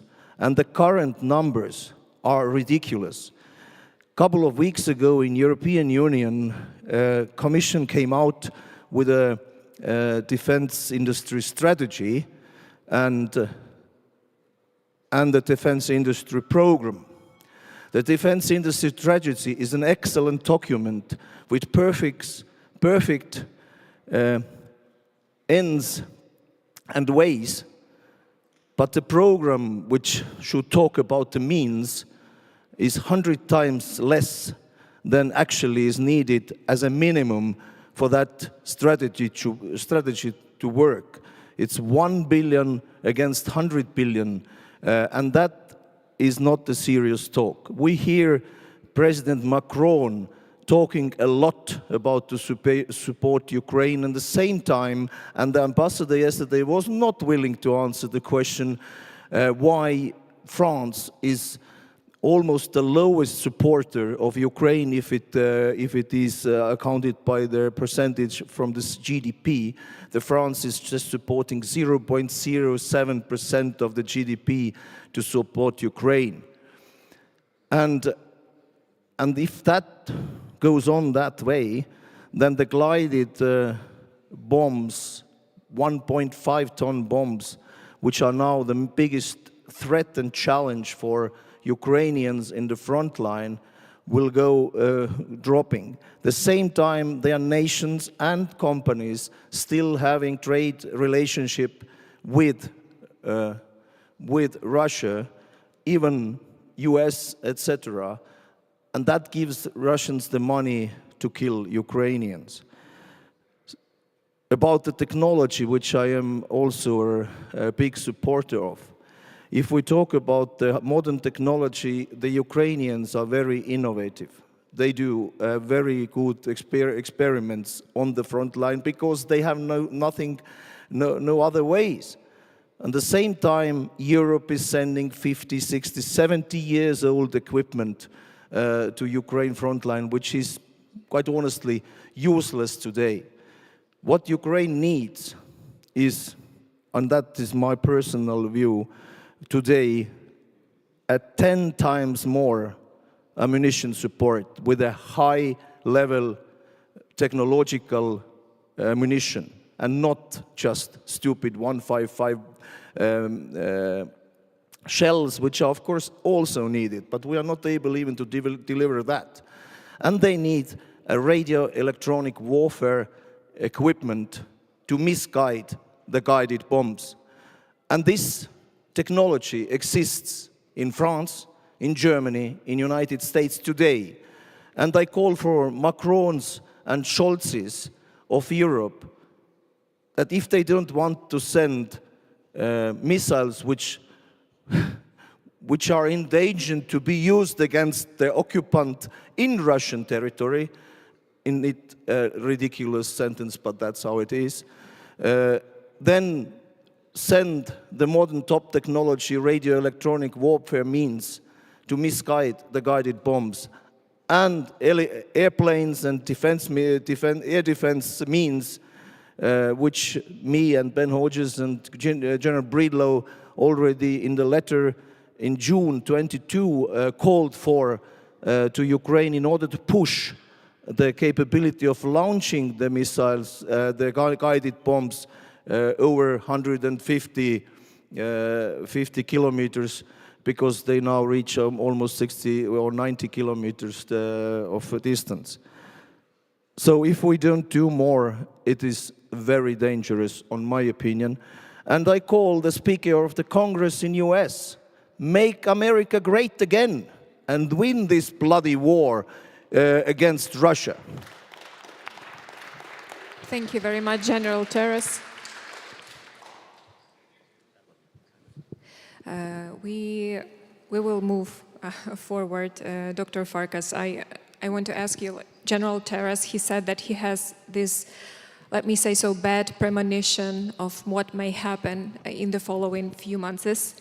We also heard from one of Ukraine's top generals today, if I'm not mistaken, that Russia is now gathering more and more troops, and there is a probability that they will start another big offensive operation on the front lines. Do you share this bad premonition, and do you see that there is any chance that Ukraine and its Western allies can act in advance to prevent another catastrophe? Thank you very much, first of all, to the former Prime Minister Yatsenyuk for organizing this conference, for inviting me, to my Atlantic Council colleagues for facilitating my participation, and to the great generals and colleagues here as part, and our moderator. I have to say, so I will applaud again what the general just said, and I hope that we do make America great again in that fashion. I am Eastern European American, so I'm Hungarian American, so of course I'm worried. Of course I'm seeing everything through a dark lens. I'm worried because I don't think we should take for granted that Putin will just keep doing what he's doing today, tomorrow. That's not how he acts, especially when he sees weakness. So I am worried that he might try to test Article 5 any day. I'm worried that in the run-up to the NATO summit, he might do something disruptive, but maybe even worse than what the general outlined, meaning not just against Ukraine, and not just trying to, essentially take control of the Dnieper, but also that he might take some sort of action against a NATO ally to probe, to test us. I'm worried about the fact that Hungary is going to be, as of July 1st, at the head of the Commission, the European Commission. I'm worried because time is short for us to make some smart decisions, which actually might be game changers in terms of changing the Russian mindset, changing the European mindset, and changing prospects for Ukraine. And what I mean by this is something one of our colleagues has been working on, Philip Zelikow, on this issue of the reparations, the big $330 billion fund, frankly, that should be put at Ukraine's disposal through international procedures, that would change everything. It would change NATO accession talks potentially. It would certainly change EU accession talks. So I worry that we don't have sufficient deterrence in place right now. Certainly, when you look at deterrence, it's partly the political will, which does not look very good right now. And then, of course, it's our military capability, which is quite serious, but we're also holding back in terms of what we can do to help Ukraine. I will add that I regret that we removed our trainers. I think President Macron has a good point when he talks about trainers in Ukraine. When I was in the Pentagon working for President Obama, we kept the trainers in, and in fact we increased the training in Yavoriv. There's no reason why we couldn't have NATO forces in the western part of Ukraine. Again, there's military deterrence. We rely on that in many places. I know it's considered, politically unacceptable right now in most capitals, in most NATO capitals, but again, this is why we need to show greater political will in order to strengthen our overall deterrence. So that's maybe a long answer to your question. Thank you very much, Dr. Farkas. I see that Colonel Biletsky is already with us online. If we will be communicating in Ukrainian, please be sure that you use a headphone for translation. Полковнику Білецький, вітаю, ви з нами на прямому зв'язку, дуже дякуємо. І ми тут проговорили якісь моменти. Colonel, I welcome you. We have been talking from a side about the situation in the Russia-Ukraine front. You are the very person who will update us on what's going on and what the issues that your 3rd Special Brigade is dealing with. What do you expect for the upcoming time? Welcome, everybody. I would like to thank the Kyiv Security Forum for the invitation. I'm sorry I have not been able to join on time. The recent events have made me work 24/7.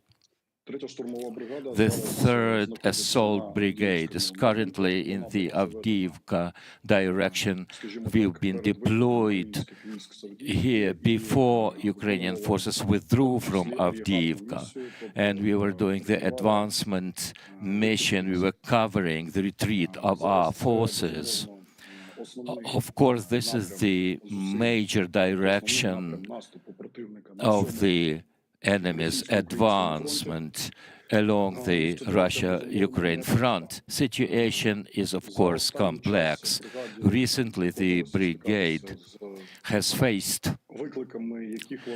a series of challenges that we have not seen at the time of the Avdiiv campaign, when we were defeating the enemy near Kyiv, and over the 2023, our brigade spent 11 months rebuffing the onslaught of the private company Wagner near Bakhmut, and then organizing and supporting Ukrainian counteroffensive, where we were quite successful. And of course, this current campaign is the most difficult one. The challenges, I wouldn't say that the Russians have become more efficient in their war effort in the land capacity, but it is clear that they have used their resources more efficiently. I am often asked whether we could hold Avdiivka with the resources we have had then. My answer would be yes in the positive. It was possible, provided we had two components. If we were able... At least we could do two things in which Russian have supremacy: the aviation and artillery terror, as I would call it. The aviation component can be resolved if we have more modern air defense systems. And as regards the artillery component, we should speak not just about the munitions that everyone is talking about, but also about the number of cannons per a kilometer of front line, and about new systems of counter-battery fight, which give us a considerable edge in warfare. For you to better understand this, at the peak of the assault of Russians near Avdiivka, the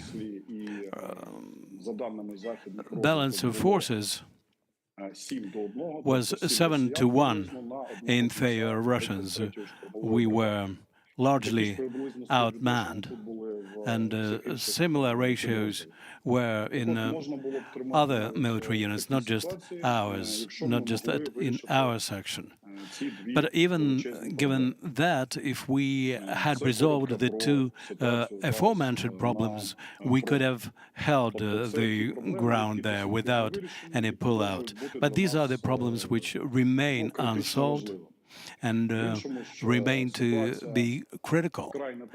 Otherwise, the situation is likewise very complicated, but there are signs of stabilization which we observe now.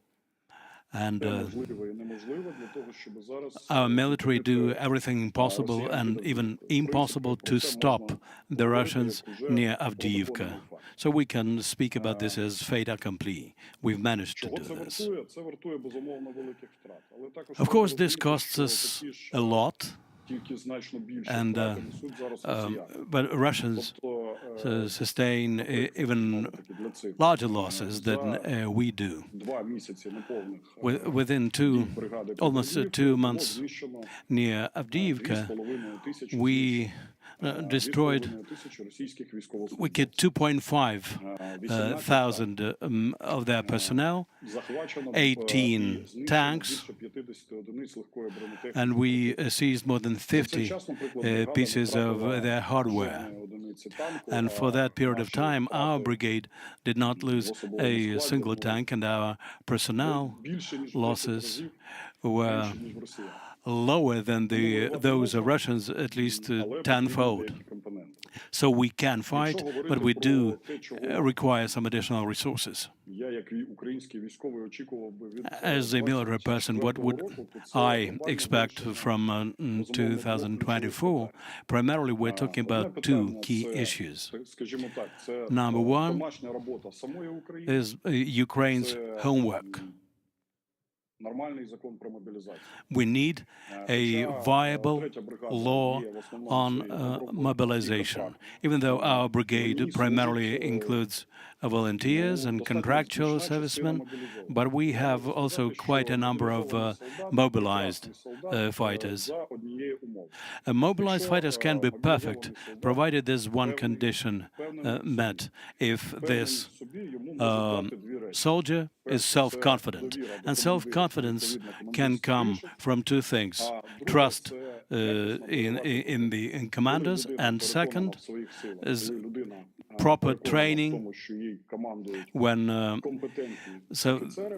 people know that they are being commanded by competent officers, and when they are properly trained, they are very good fighters, on a par with volunteers or contractual servicemen. So this is in terms of our homework that I referred to.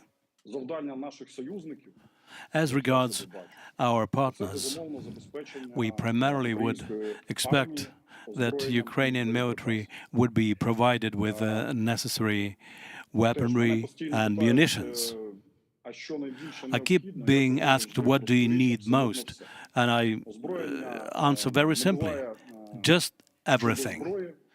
There's no wonder weapon which would be a silver bullet. There's not a single missile, aircraft or tank which would solve all your problems at the front line. Warfare is a complicated and multifaceted thing, and hardware, weapons in warfare are multifaceted.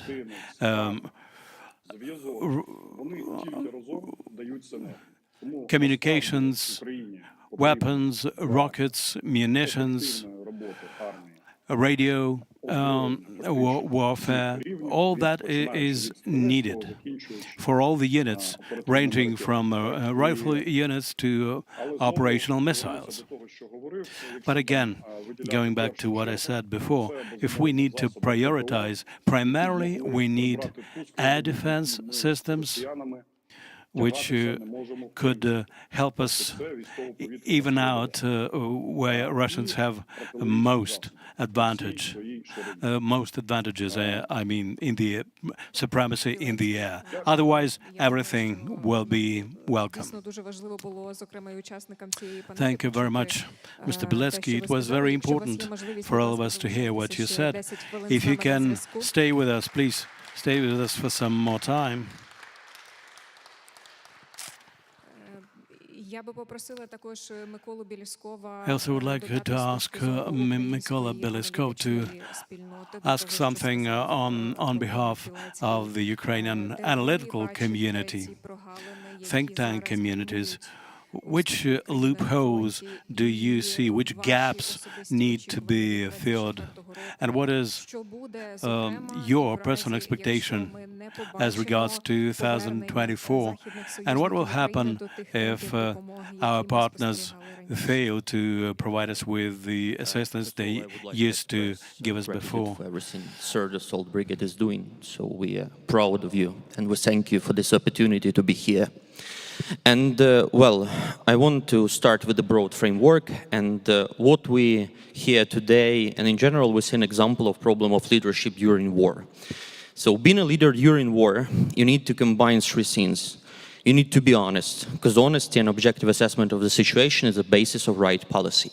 But your honesty should mobilize instead of doing saying panic and all other things. So that's the problem. So example is Winston Churchill during Battle for Britain. So you should be honest, you should mobilize instead of sowing panic. So that's the problem. And that's why if we look at the last example of Russian advances around Avdiivka, it should be a warning, it should be a cautionary tale to our allies what might happen if we don't receive proper amount of aid in categories mentioned by Colonel Bilecki. So if we are not provided, then unfortunately there is risks, as it was mentioned, that Russians might advance at bigger scale. And again, for the first 3 months when Russians started the last assault targeting Avdiivka, Ukrainian forces successfully arrested advances. And only since January, and especially since February 2024, Russian advances fastened, and it coincided with deficit of US aid. So we see a clear correlation, and I hope it would be a warning. And indeed, we see that our allies, our partners, they are heeding to this cautionary tale, and that's why we've seen a Czech initiative. The only problem that we not only need ammunition for artillery, for tube rocket artillery missiles, but we also need air defense. So the problem how to find air defense capability and not to see a gap in this kind of scenes. That's a kind of broad scene. The major problem is for me, so it's the third year of a big war, and we're still not settled whether we are fighting war or whether we are doing escalation management, and that's a problem. If we fight in war, then, well, Ukraine shouldn't have these constraints, artificial one. If we are doing escalation management, nothing good would happen, and that's major strategic problem. And, well, in terms of what we can expect, negative scenarios again, war, it's complex developments, there might be negative scenarios, and I don't want to talk them in open, and we've seen already cautionary tale. Well, we in a war of attrition. War of attrition is war of resources. And again, it was mentioned a couple of times by previous speakers. So the trick is to, on the battlefield, ensure proper attrition balance favoring Ukraine, and simultaneously just to produce more. In terms of all capabilities, ammunition to them. If our partners can ensure this kind of scenes, especially in terms of production, then we can wage war, we can attain successes. If not, well, nothing good would happen. And again, the major scene, I'm referring to this constantly, that scenes inside Ukraine and outside Ukraine, they are mutually reinforcing. So we see it with regards to mobilization. Why it's so difficult to engage Ukrainians to the armed forces? Because they understand that there is a huge deficit of weaponry. And the risks, the chances of not coming back are great. And under this context, believe me, it's very difficult to engage troops. And vice versa, if we're not engaging people, it would be very difficult to engage hardware assistance. So if we not heed to this dynamic, to this logic, and allow negative dynamic between these two dimensions play, nothing good would happen. So Ukraine should be aided, then we engage more troops, then we have success, and then aided, and we've seen a positive dynamic, as it was in 2022. So that's the major risk, but again, the most important thing is to decide whether we are fighting war or we are doing escalation management. Thank you very much, Mykola. As we have a couple more minutes, I will ask our honorable generals and Dr. Farkas to react what you have heard from representatives of Ukrainian side, in particular Colonel Biletsky. General Hodges, 1 minute, please. Well, obviously, Colonel Biletsky has firsthand knowledge of requirements. He understands the situation, the enemy, and the mission. And I'm impressed with his clear, strong leadership.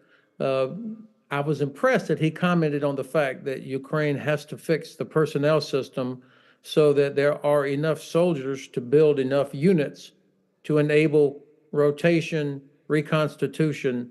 That's important. And then the last speaker explained part of the situation there, which tells me it's the government's job, not the Army's job. It's the government's job to make service attractive by convincing women and men of military age that they will not be sent into a fight until they are properly trained, properly equipped, and that their families will be taken care of if something happens to them.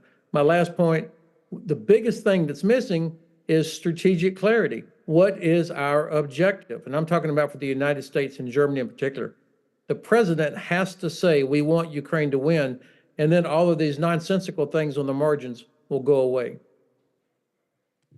Thank you very much, General Hodges. You continue to repeat this very important message that we need to hear from the President of the United States. What is the objective of the United States and the Western in supporting Ukraine?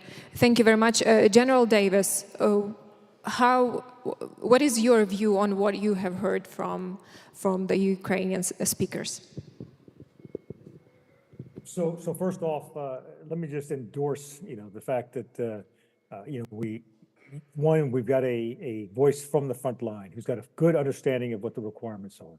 And just as General Hodges said, that's where the voice of truth comes from in terms of the requirements for support, either from the chain of command, from the innovation efforts that I talked about, innovation ecosystem, as well as from external assistance. And so that's what we have to take as the starting point. And so I'm very thrilled to had a chance to hear some of those issues. Let me give you some example on what can be done about some of the very significant tactical challenges. Obviously, more munitions, more systems are important for artillery, long-range strike, air defense, and eventually, the support needed around, bringing in a minimal amount of air power with the F-16s are all things that are, on the top of Ukraine's priority list. But let's talk a little about, just for example, and just peel the onion skin back on the issue of guided glide bombs, which General Terrace, talked to. This fact that yes, ideally, if you can spoof or jam those guided bombs in flight, you can make sure they miss the target. But if Ukraine, with assistance, would look at that kill chain, and I'm sure that's part of some discussions ongoing right now, then it needs the real-time intelligence and the exquisite information to be able to strike long range against where those aircraft are basing from, where those glided bomb strikes or stocks are being held, the kits are being put together for them to get after defeating these systems before or left of launches is often discussed. And now there's only a few nations, and I'm not even sure which nations. The U.S. Army, I know, has been working for some time to come up with the ability to spoof and jam munitions in flight. I'm not aware that they've got that yet. The Russians have proven that for years, and so that's an issue right now, but something definitely worth science and technology, research development, rapid effort. On the other hand, intelligence is available, and Ukraine has got organic long-range strike capability. So this is where assistance can happen now in terms of trying to strike these aircraft inbound. And additionally, with the F-16s inbound to Ukraine, if they're equipped with the most advanced radar, this is for technical folks, it's the APG-83, scalable agile beam radar that looks out far, and the AMRAAM, this is the 120D for the Air Force geeks munitions, can strike out beyond 160 kilometers, and that can get at those aircraft that are launching from 90 kilometers away with a tactical distance advantage standoff for the F-16s. So if we give them the right munitions and the right radar, the F-16s flown by Ukrainians can make a difference as well. Thank you very much, General Davis. General Terrace, your brief remarks, reaction to what you heard from Colonel Biletsky. Well, I was just assured that what they need is everything, but I think it is important to mention the human factor. And in my opinion right now, what the Ukrainian army should consider as a tactics against the Russians, to do the same what the Russians did last summer, dig in and build maneuverable reserves. Sufficient maneuver units in reserve which are trained, equipped, and have enough stated supply to build centers of gravity if they need it. For give time to Europe to wake up. Okay, the Americans do not do that, but Europe can if we want to. But it takes time. The wake-up process of Europe is very, very slow. The first wake-up call 2008 in Georgia, they just buzzed it. The second wake-up call 2014, they woke up but not stand up. They still lay in bed. Today they start to kind of understand what it is all about. But we need to talk about much more about what is the alternative.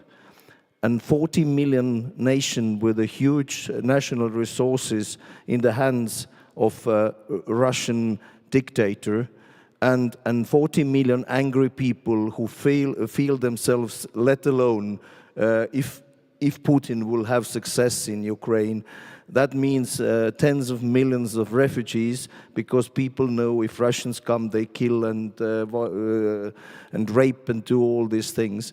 So I don't think that Europeans really do understand what is on stake here.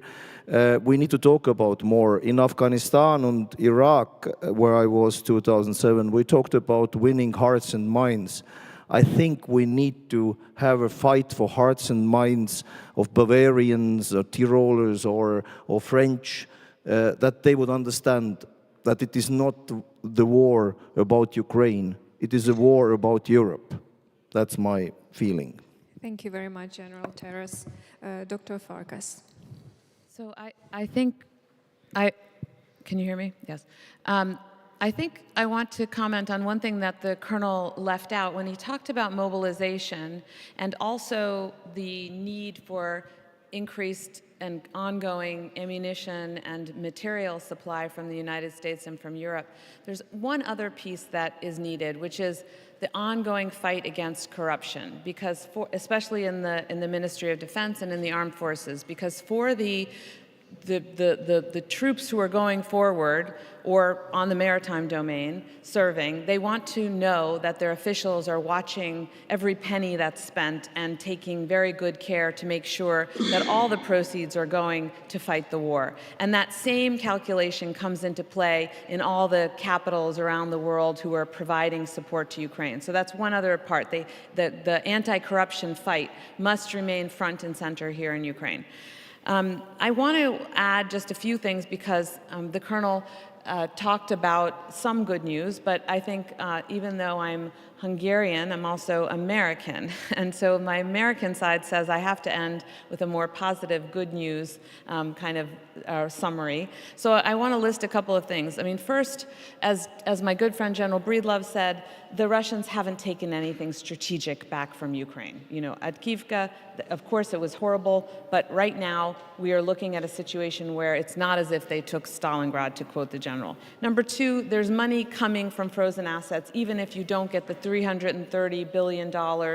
There's already this discussion in Brussels and in capitals about taking some of the interest. So the conversation is moving and there's reason to be optimistic. Number three, the Black Sea corridor, we've just been talking about the land domain, but the maritime domain is a huge success story. I don't understand why it's not being covered more, because, General, that would give people more of a sense of hope, or maybe it was our other colleague, hope rather than desperation or demoralization.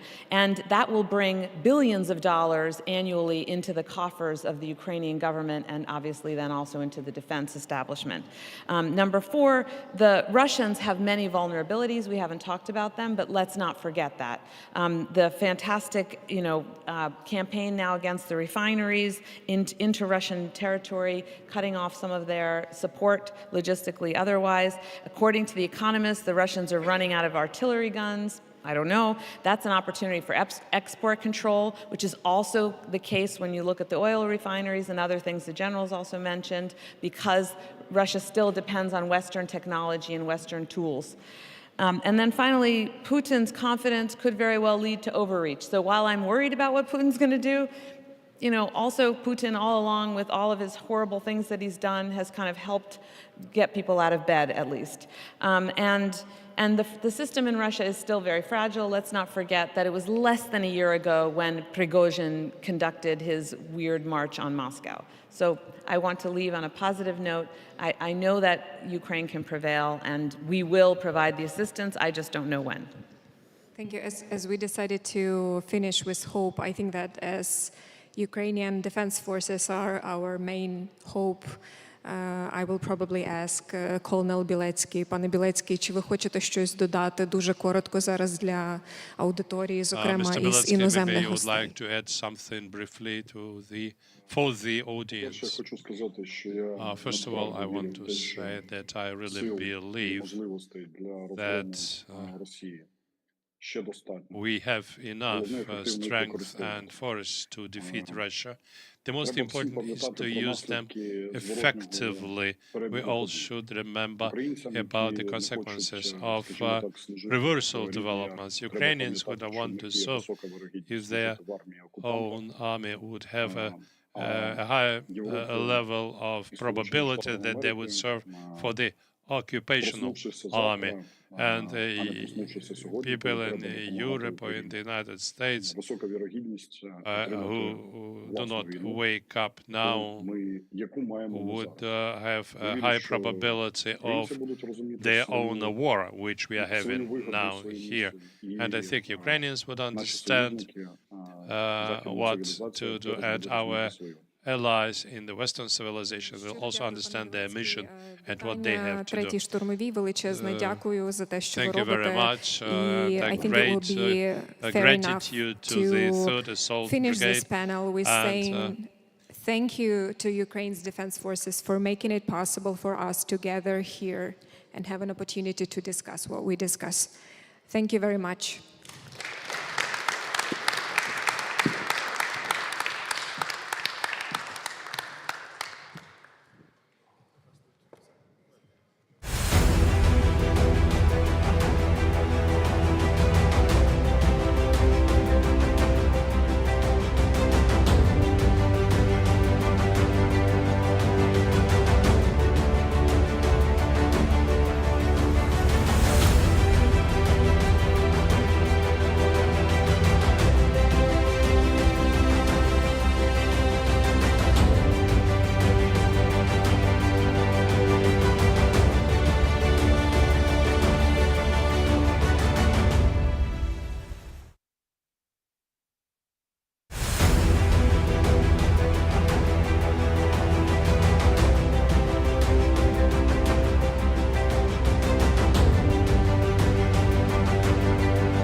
tents here.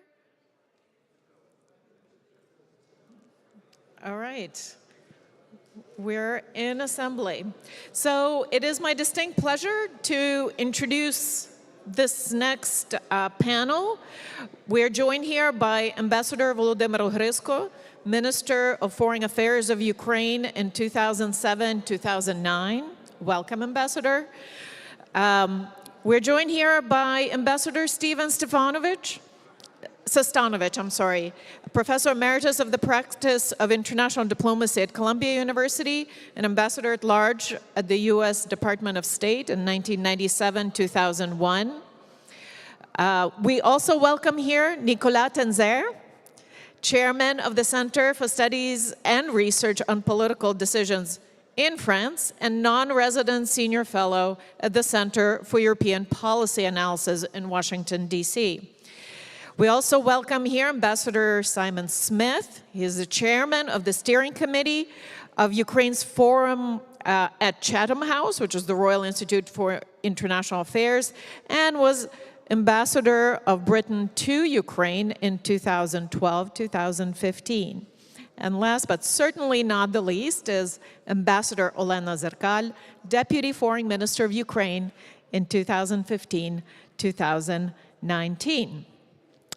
Online, we are joined by Ambassador Kurt Volker, U.S. Special Representative for Ukraine negotiations in 2017-2019. Welcome, Ambassador Volker.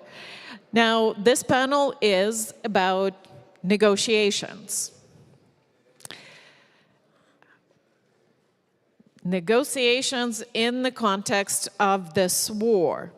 Now, I think this could be a pretty short panel if we quickly shared our true and sincere stances and opinions on the prospects of some negotiations. But I think this is a good opportunity for us to unpick and untangle this subject, because we do hear and we continue to hear calls for negotiations. Wolfgang Ischinger, the chairman of the Munich Security Conference, recently, right before the conference, had mentioned something like Minsk III. Most recently, we heard the chief pontiff, the Pope, calling for the courage of the white flag for Ukraine, for some reason specifically, not for Russia. But in reality, we do hear that all wars end in negotiations. At some point, this is going to come. What will be on the table? What might be the conditions of possibility for such a process to even begin? So I'm first going to turn to Ambassador Volker online. You have been, special representative for negotiations. You've seen this first set of negotiations transpire after the initial invasion, the initial war. What are your kind of words of wisdom about negotiating with Russia from this first bout of negotiations? What can you share with us? Well, thank you very much. It's a pleasure to be with you. I wish I could be there in person, but I'll be in Kyiv in about 2 more weeks' time. But I'm in Lithuania today, and I'm speaking to you from the Lithuanian parliament. I think there are several things, actually, that make sense for negotiations, but I think you have to understand the purpose first. You have to purpose. And so I have in my mind always 5 rules for negotiations. I'll lay them out very quickly. First off, know what you want. It's very important, and you get into a negotiation to know what you're trying to achieve. 2, know what the other side is trying to do. And that's not necessarily based on what they say. It's based on your own assessment and intelligence and knowledge. What are they trying to do? 3rd, shape the environment around which the negotiations are taking place. Realities on the ground, realities in the information space. Shape that environment to your advantage. 4th, don't assume that an agreement is your goal. You may never be able to agree, but if you can achieve, number 1, your objectives without an agreement, you've succeeded. And number 5 is remember that nothing is ever over. You may think you've made some progress, but nothing is ever over. We need to maintain vigilance at all times. So the purpose of negotiations in the current stage that we're in is all about number 3. It's all about shaping the actual environment. And here there are several things, and I draw from my experience from 2017 to 2019. The number one thing that negotiations, even now, could do is establish clarity. It is important that the world understand clearly that Ukraine wants peace, that it is the victim of aggression, that Russia is the aggressor that is claiming and seizing Ukrainian territory and taking Ukrainian lives, that there is nobody attacking Russia for the purpose of territorial gain, only to defend itself against against Russian aggression. This kind of clarity is important. And I'll give you the illustration. My first briefing when I was special representative, I was shown a map of Ukraine, and the map had certain areas colored in different shade, and it had an acronym, which was NGCA. And I just asked innocently, what does this mean, NGCA? And it was explained to me, this means non-government controlled area. And I immediately threw a fit and said, no, you can't do that. You have to call it a Russian occupied territory, because that's what it is. If you obscure this by an acronym that means nothing, non-government controlled area, NGCA, then people don't understand what the issue actually is that's going on here. Russia has attacked, seized, and occupies Ukrainian territory. So clarity is one of the number one things that can be achieved by having a negotiation. The second thing is mobilization of a wider world community. Right now, many countries basically sit on the sidelines and say, it's a conflict, it's far away. Yeah, maybe Russia's an aggressor, maybe Ukraine is a victim, but it's not our issue. I think by having a negotiation and having a format in which many countries can be observers or participants or facilitators, this can help mobilize more of the world in Ukraine's favor, because they will understand that Russia truly is in violation of international law, in violation of conventions against genocide, violations against violation of the crime of aggression. So you can build greater understanding and mobilization through a negotiating process.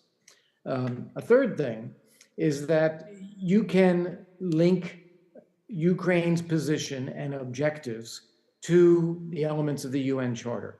And this is what President Zelensky in his peace proposal has done very effectively, very artfully, showing that Ukraine's position is fully embedded in international law. And this is an important thing to demonstrate by being open to negotiations. You can get that across to people. I would say the same would apply to the doctrine of just war. I was rather alarmed at Pope Francis's comments the other day, which were just referenced, where he was calling on Ukraine to have the courage of the white flag.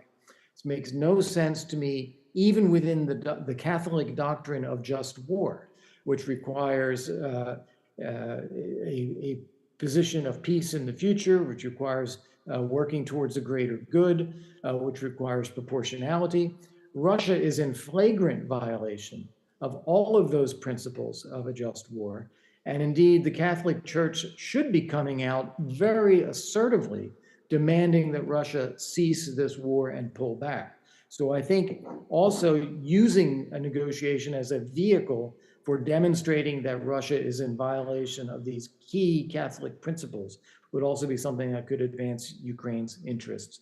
And then finally, I think it is always useful to posit the what if. What if Russia ceased its aggression? What if Russia withdrew its forces from Ukrainian territory? What would be the basis of a long-term peace at that point? And those, I think, are useful ideas to play out, because if you do that, you can then get people on both sides to begin to imagine a future that is positive.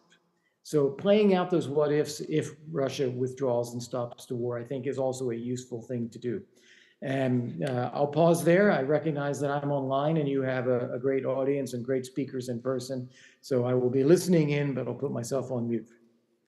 Thank you so much, Ambassador Volkov, for starting us off with such sort of clear outline of what negotiations are all about and what they could be in this particular case. And if I might add, one thing that's really important to communicate to global audiences, that Ukrainian victory is possible, right? Because a lot of these calls for negotiations come from the place of, well, Ukraine can't really win. It's a smaller country, it's up against a big adversary, more powerful country, so we might as well stop it now before more people die. I mean, these are the kind of arguments, but we heard from the previous panel, if there are just the tools, even with numerical disadvantage of 7-1, it is possible. All we need is a little help. I will turn next to Ambassador Zerkal, to you, to reflect on your take of negotiations and some of the main things that ultimately at the end must be included in the settlement. Hello, and I have an extensive experience of negotiations with Russia. And unfortunately, all conventional rules of negotiations, they are not applicable in negotiations with Russians. Because you don't negotiate with the team, you negotiate with Putin. And the team is only executing his decisions. They waste your time. And actually, that's a main lesson for me I learned. Because we spent hours and hours with Russians on a number of issues. On gas supply before the harsh winter on 2014, on trade issues and other things. And everywhere we had the same situation. They only play the game. The main messages were transferred by Putin. And he is very constant in his messaging. We just don't want to listen to him. He was very persuasive when he talked about the war a few years before the war, when he talked about Crimea and Crimea part of Russian Federation, when he threatened Ukraine and talked about Novorossiya. And we continue to pretend that we don't hear him. And now the West continues the same practice. They continue not to listen to him because Ukraine is not a real part of negotiations. The real conditions of the peace were on the table in a month or two before invasion in 2022. And there were conditions concerning the place of Russia in the world.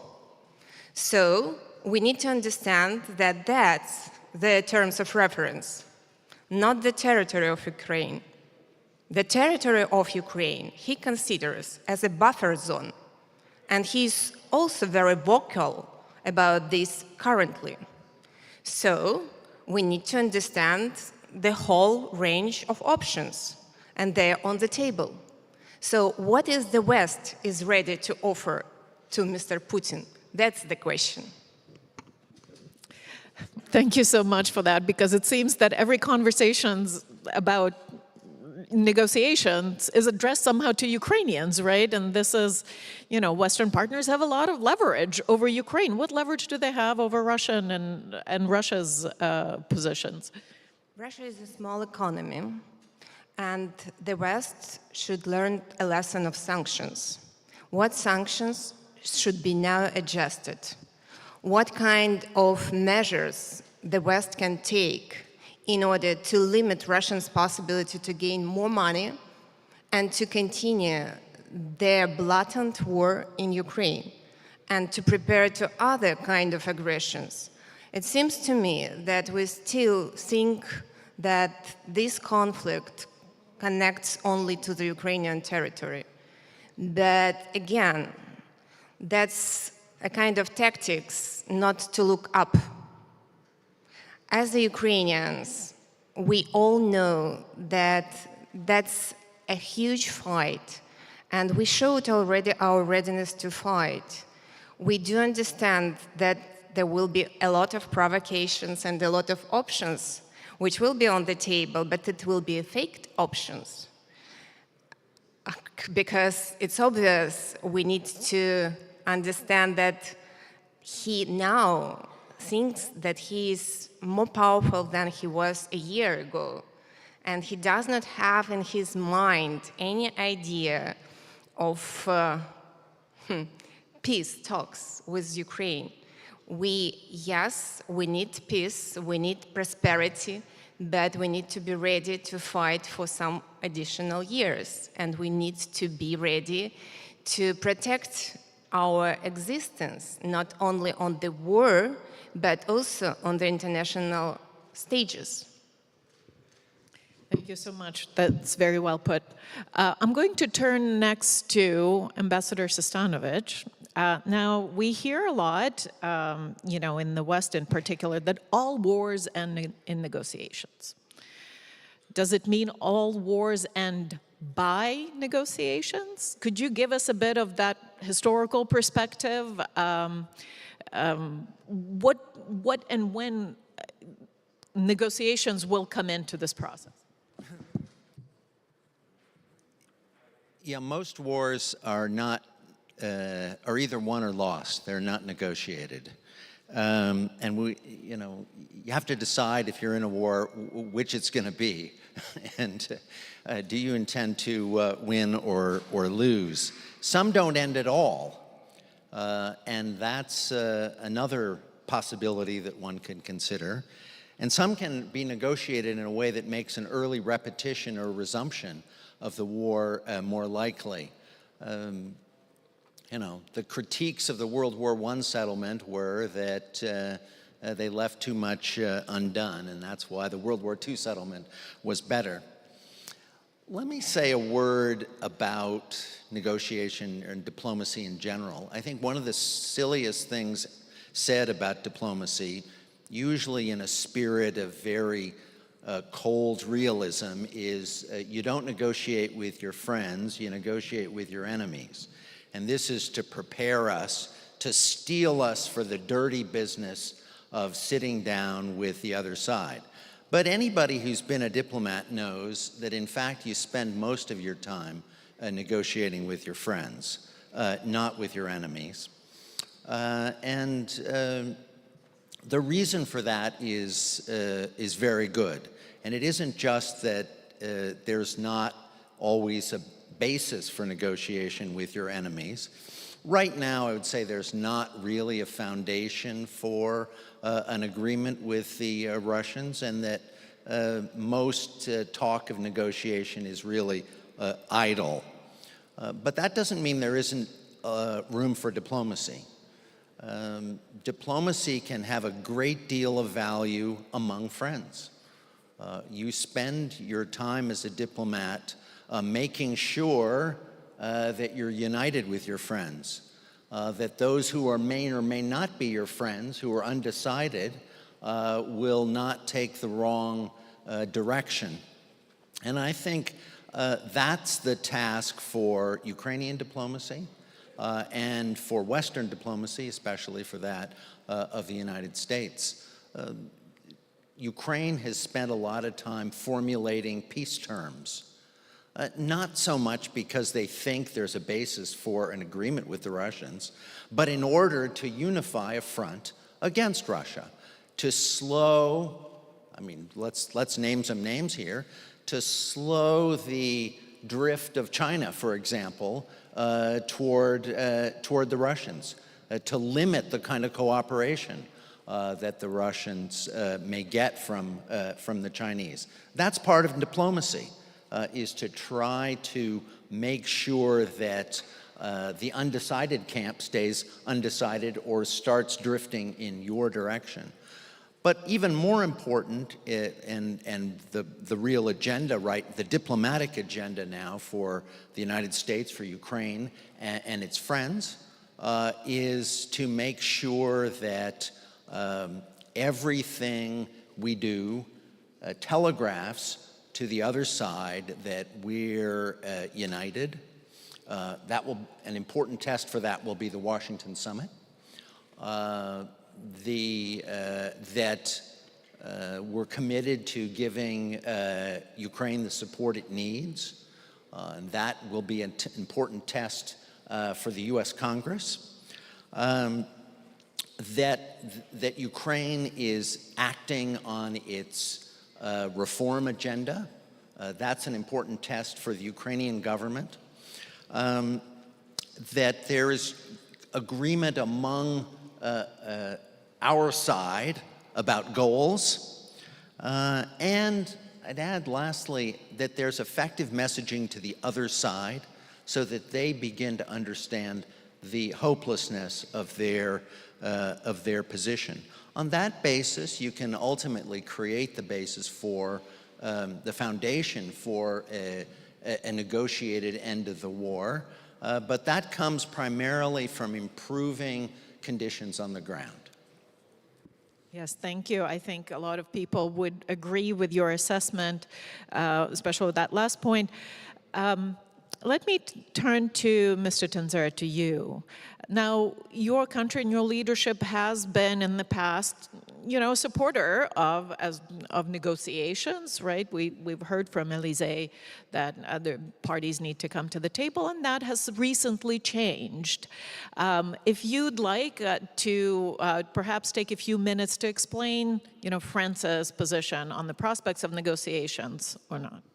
Thank you very much. First of all, I just want to emphasize on one thing, which is I think I'm in the stance of my president as well, but even if I do not represent France, I represent myself, just to be very clear on that. The first thing is that we cannot have any kind of negotiation with Russia, basically. Certainly we cannot. That would be completely misleading for many very reasons, which is basically based on the very nature of this war. The first thing is that basically we perfectly know that Russia has violated probably more than 100 international treaties and agreements. The second thing is that it will be certainly a reward for the aggressor, because if we negotiate on the international law, on the territories, for instance, that will be a breach of international law, and basically international law is not a matter of negotiations, mediation, on anything like this. The third thing is certainly that we perfectly know that if we accept to give up Russia some territories, there will be just the continuations of torture, aggressions, forced disappearances and summary executions, without even mentioning the deportation of children, and that we are perfectly aware of that. And so, having said that, I think that we have certainly to step in certainly in two different kind of directions. The first thing is, first of all, that we must not, and I think that's what Emmanuel Macron very clearly explained, we must not buy into alleged red lines set up by Russia. That's the first thing. Any kind of basically cautious about, let's say, for instance, we must not target Russian territories, which is, basically fully allowed by international law, namely the Article 51 of the UN Charter. Any kind of, I will say, willingness not to escalate, what they call it, will be completely misleading. We have basically to become the agenda setter. Because we let Russia being the agenda setter during 22 years or even 24 years, basically we are still remaining halfway, that we perfectly know, and we must change that, because we are basically facing an aggressor that has absolutely no war. In most of the conflicts, we could accept negotiations, because they are basically both sides. We can consider that you have evils on both sides. In the case of Russia, it's not the case. Russia is pure evil, absolute evil, radical evil that we must know, and had only one willingness, which is to destroy Ukraine, to continue to capture Georgia, to impose its yoke on Belarus, and to continue its makes hardly the headlines of the press right now, to continue its slaughters against Syrian people. Even not mentioning, his support to the junta in Myanmar, his support to Hamas, his support to Iran, and of course the relationship with North Korea, Venezuela, Cuba, and Nicaragua. And I think that's the first thing. So basically, we have to set our own red lines. That's the first point. And the second thing is that we must not,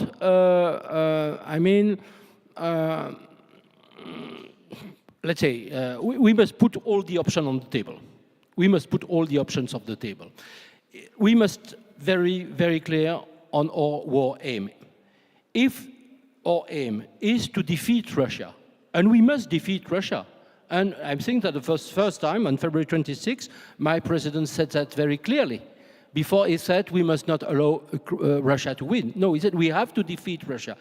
But if we consider that the war waged by Russia is not only on Ukraine, but also on Europe, we will have one day to finish the job. The first priority is basically Ukraine, to make Ukraine win, to obtain the withdrawal of Russian troops from Ukraine. But at the end of the day, it won't be sufficient, because we perfectly know that Russia, if not fully defeated, will be able to rearm, and in 2 years, 3 years, 4 years, 5 years, will continue its aggressions. So basically, we must have the big picture of Russia truly is, and we must state very clearly this goal. And for that, we must not say that there could be not only some red lines, that there could be also no escalation, that we must not be afraid of the conflict between NATO and Russia, as it was stated by Jake Sullivan, for instance, in Vilnius summit on July 11 and 12. I remember a discussion with Jake Sullivan, said, oh, please do not enter this kind of war. No, the problem is not the war. We not buy into nuclear threat, into the threat of alleged World War III. It's not the situation. We can defeat Russia without bringing to the world a new full war. And I think that's the things that we have to think about. And we must basically say, no, right now we have to put all the options on the table, including, of course, I could discuss about that more, more in depth. We could also, and we must probably consider, that will be my last point, we must envision to put boots on the ground. For what reason? So just one word on that. Because if this war is basically our war, we cannot lead from behind. We cannot fight by proxies. We must be fully engaged one way or another in this war. Perfect. Thank you so much. These are really powerful points. It strikes me that here on the stage we have representatives hailing from 3 nuclear powers, 3 nuclear weapon states, members of NATO.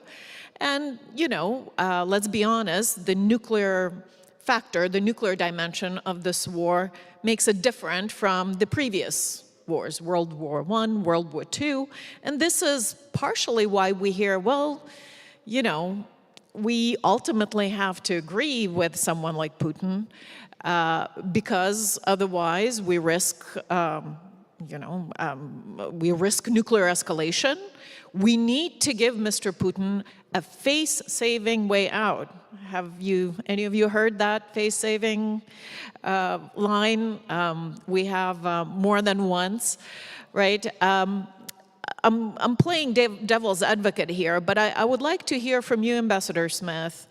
What is the retort to that? I mean, there's some truth in it, indeed. This is a qualitatively different situation than World War II. Is this working okay? Yeah.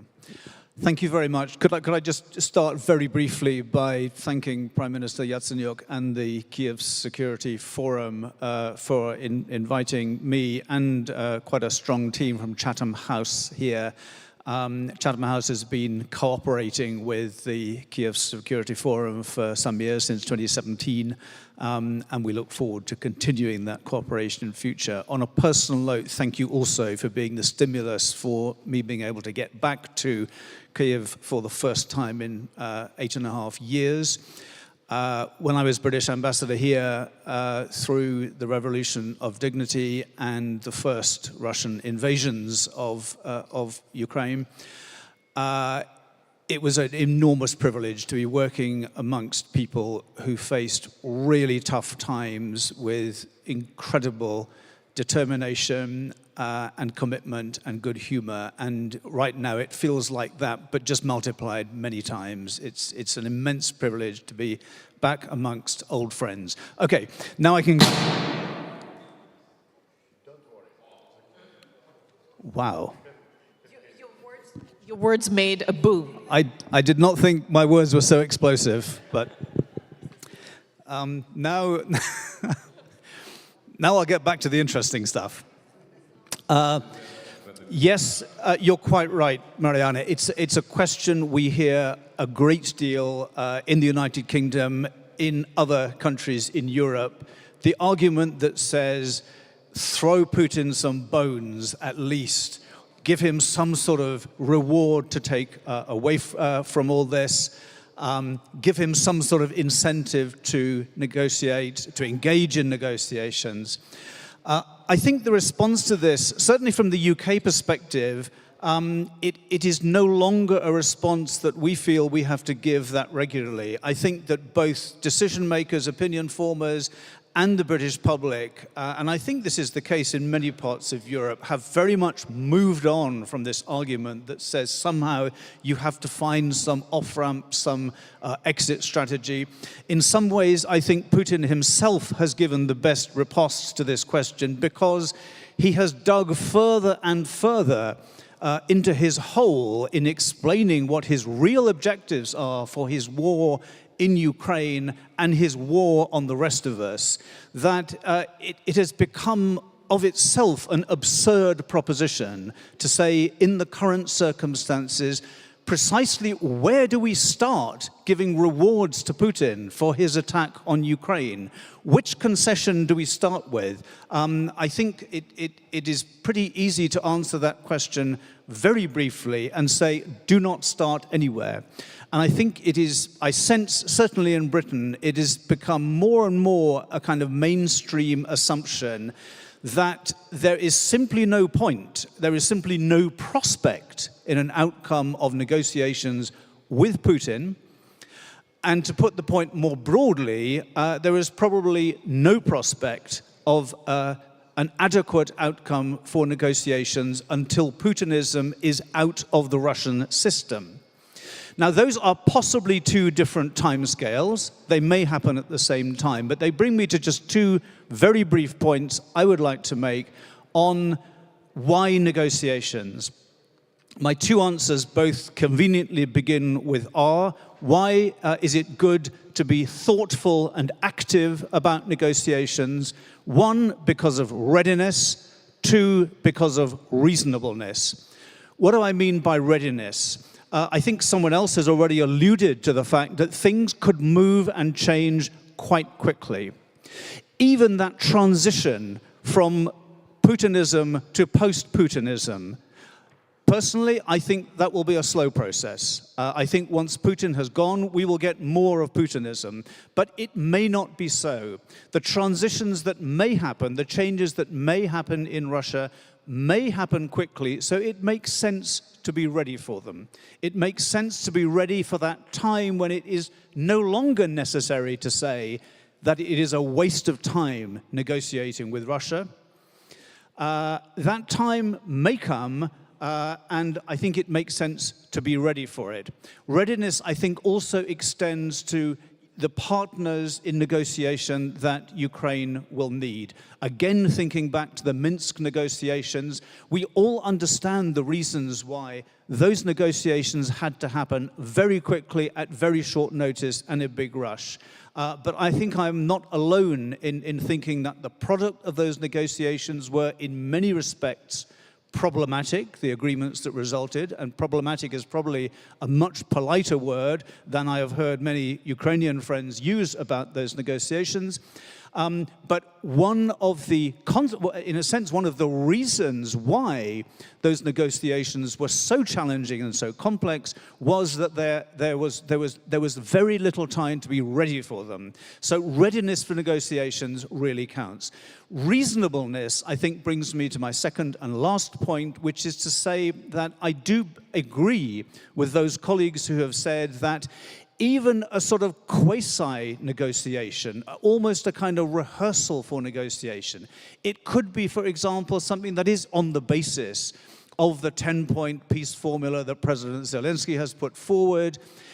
It is a good opportunity to show reasonableness, to show openness to what an adequate, sensible, sustainable solution might look like once the availability of an adequate and reasonable and cooperative and constructive negotiating partner on the other side of the table is a little bit more of a reality. So demonstrating to a wider audience that reasonableness, that openness to sensible solutions. So once again, if there is any mileage, as there seems to be, in some kind of peace summit which takes place on the basis of the 10-point peace formula, I'm not sitting here advocating that that should happen, but if it happens, then that again is, in my view, a very good opportunity to get the message out to the wider world that ensures the wider world understands these basic points that have sunk in to many of us in the Euro-Atlantic community. One, as has been mentioned before, that Ukraine is the aggressee and not the aggressor. That it is Russia that is the aggressor, and two, that this is a war on all of us, and that doesn't, again, just apply to the Euro-Atlantic community. It is a war which damages the futures of countries all around the world. And in some senses, I think this kind of ventilation of the ideas that might at some point, at some favorable time, be brought into a negotiation are an opportunity to demonstrate that openness and reasonableness and to ensure that a wider participation around the world understands the true dynamics of this war. Thank you. Thank you so much. And your point echoes with something, one of your points echoes with something Ambassador Zerkal said, that Putin has been very explicit about his aims. We just need to start believing what he says. He has not asked for a face-saving way out, nor does he really is seeking one. Ambassador Sostanovic, I see that you've taken up a microphone. Would you like, is there a reaction that you have? So let me then go to Ambassador Ohrysko and ask you, Ambassador, this. So suppose years down the road, there will be an end of this war. And there will be a certain settlement for which we, hailing the advice of Ambassador Smith, will be both ready with reasonable proposals, right? My understanding is that this settlement will reshape Europe, Euro-Atlantic security structures. It will be system changing in a way once this war is over. In what way do you think? What kind of Europe will emerge? What will have to happen at the end of this war and with the peace settlement, such as it will be, in order to prevent anything like this from happening again in Europe? Thank you so much, dear friends. Allow me to be very undiplomatic this day. I'm now independent expert, can explain what I would like to say. So frankly speaking, I see no subject for our today's discussion, I mean about negotiations. Look, Madam Zerkal, Ambassador Zerkal, said that she has some experience with Russians, but I can tell you I'm in this business since mid-90s in very many forms and aspects. I can tell you if we will imagine that there are some people living now on the moon, so I can tell you very frankly it is much easier to find some compromise with them than with Russians. Sorry to say, but this is my conclusion since mid-90s. Look, you can probably ask me why.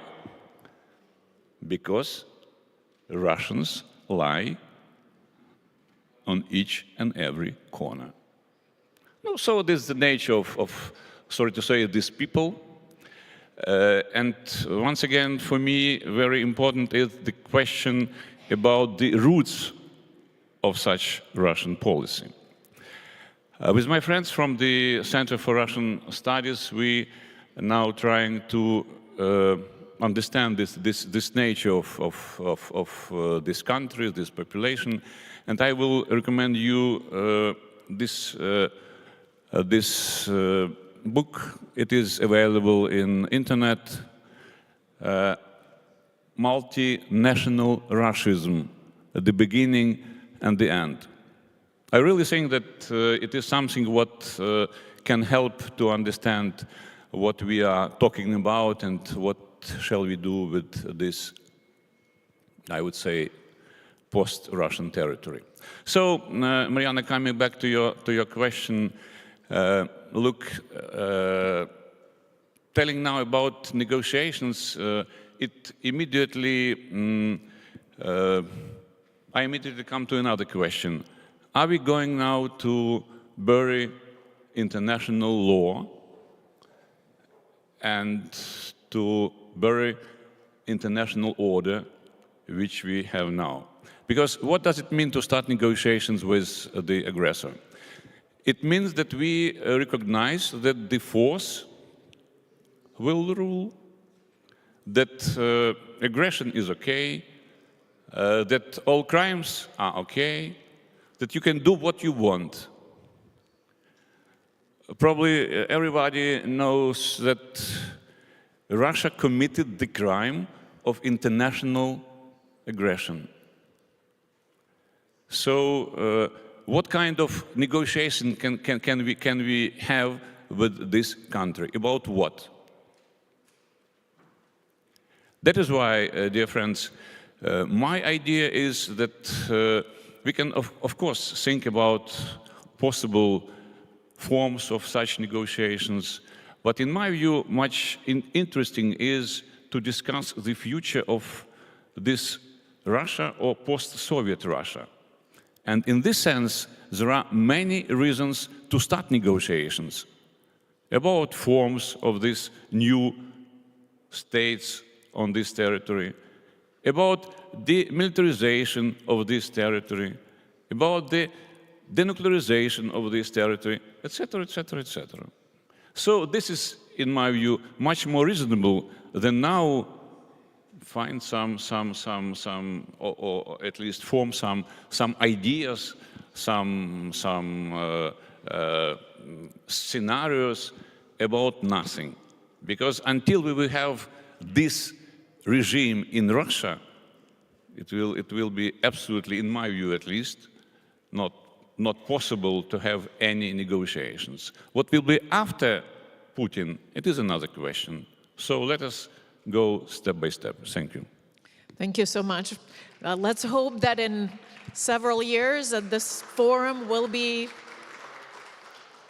discussing various forms of negotiating with perhaps new post-Putin Russia. I'm going to do something radical in this panel, and I'm going to take a few questions from the audience. If any of you have a questions, please raise your hand. We'll have some mics, or I can share mine. I saw first Mr. Bogdan Mihailov, please.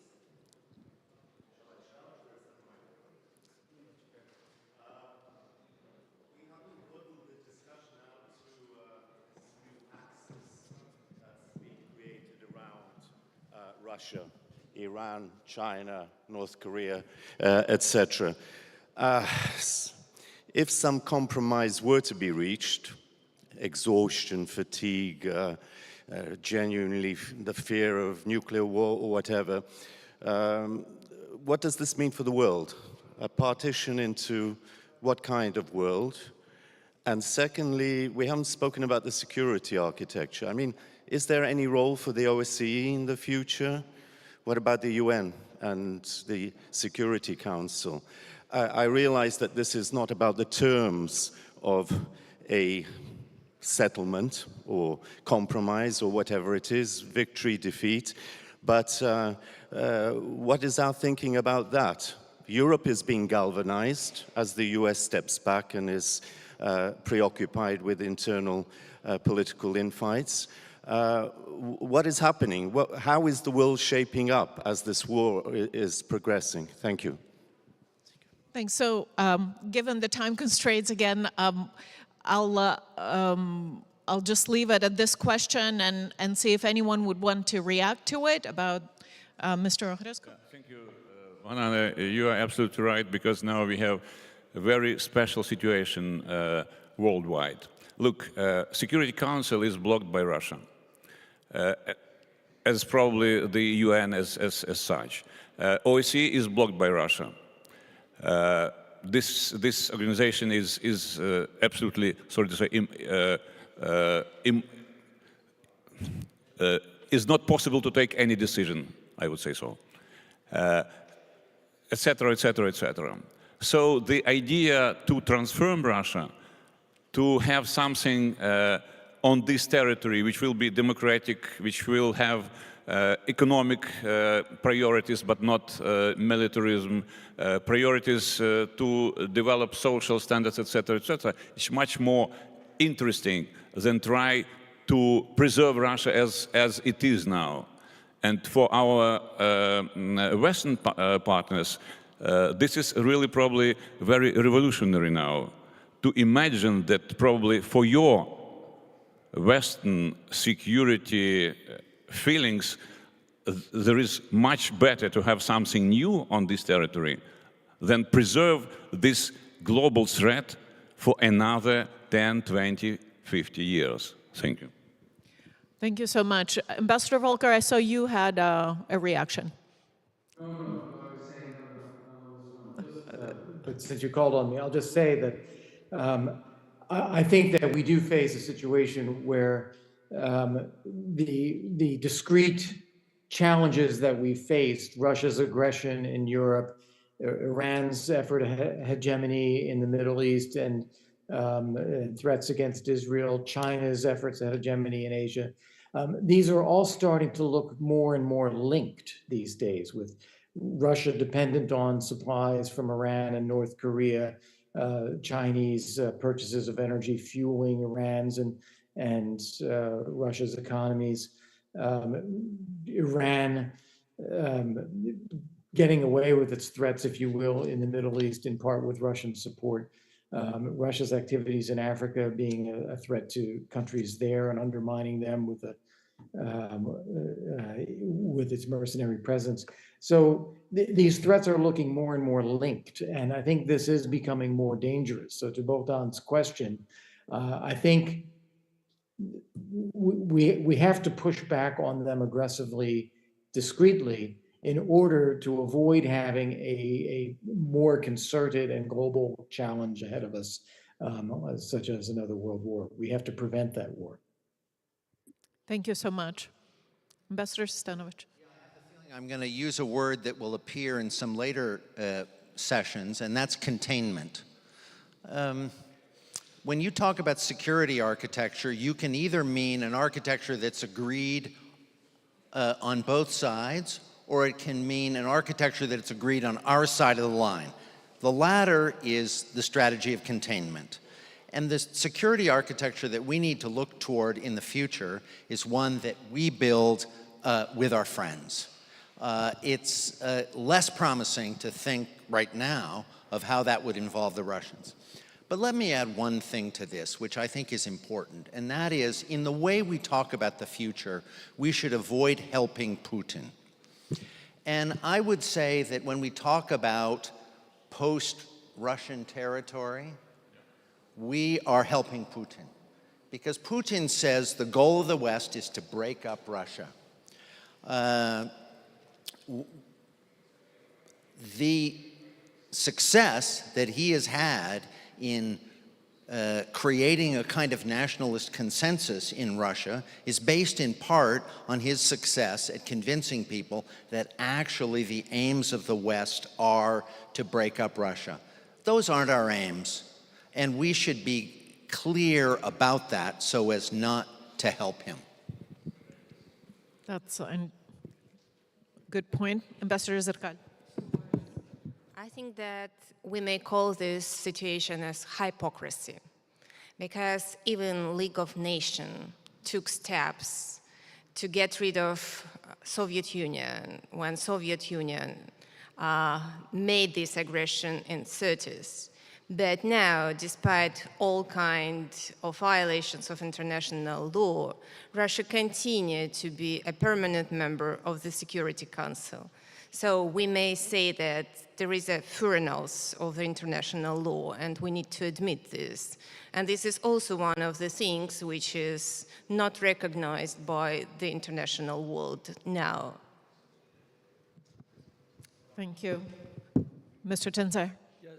Maybe three very quick points. The first thing is, let's not forget the first thing, and that's urgency. We have to win our war.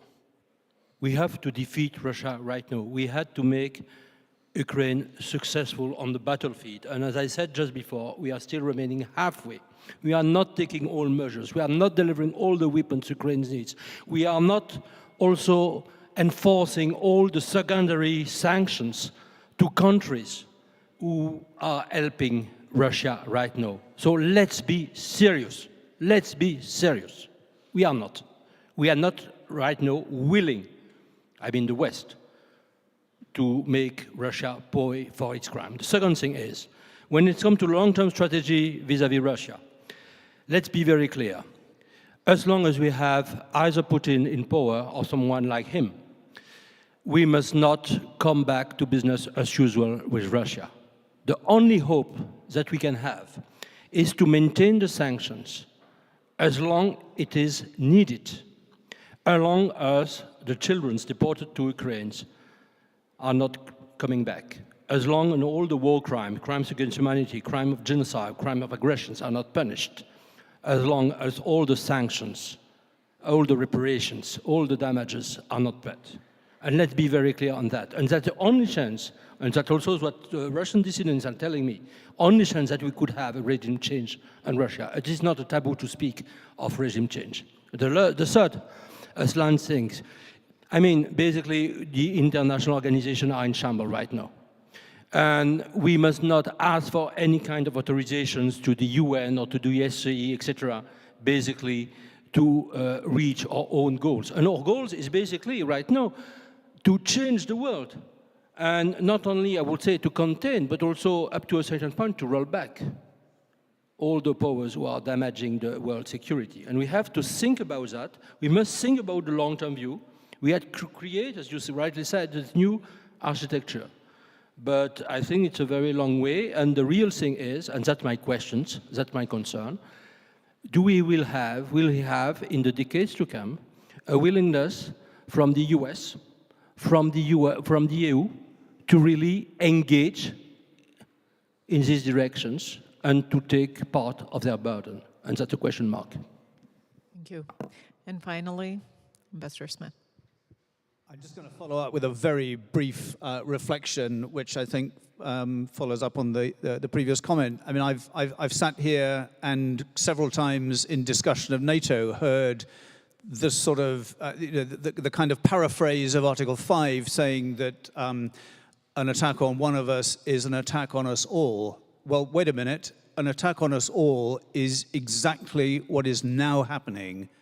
And I think that should be the fundamental stimulating thought for us to say that is what needs to power the huge acceleration in support for Ukraine's effort to resist and overpower Russian aggression. Thank you. Thank you all so much. Please join me in thanking this excellent panel. This has been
So we go back to our work, the work of Kyiv Security Forum. I invite all of the guests and participants to come back to the hall. We will be starting, as we are pretty limited in time, as you already noticed, so we will not waste any minute, but it will be great if you will accompany us in our discussion and conversation.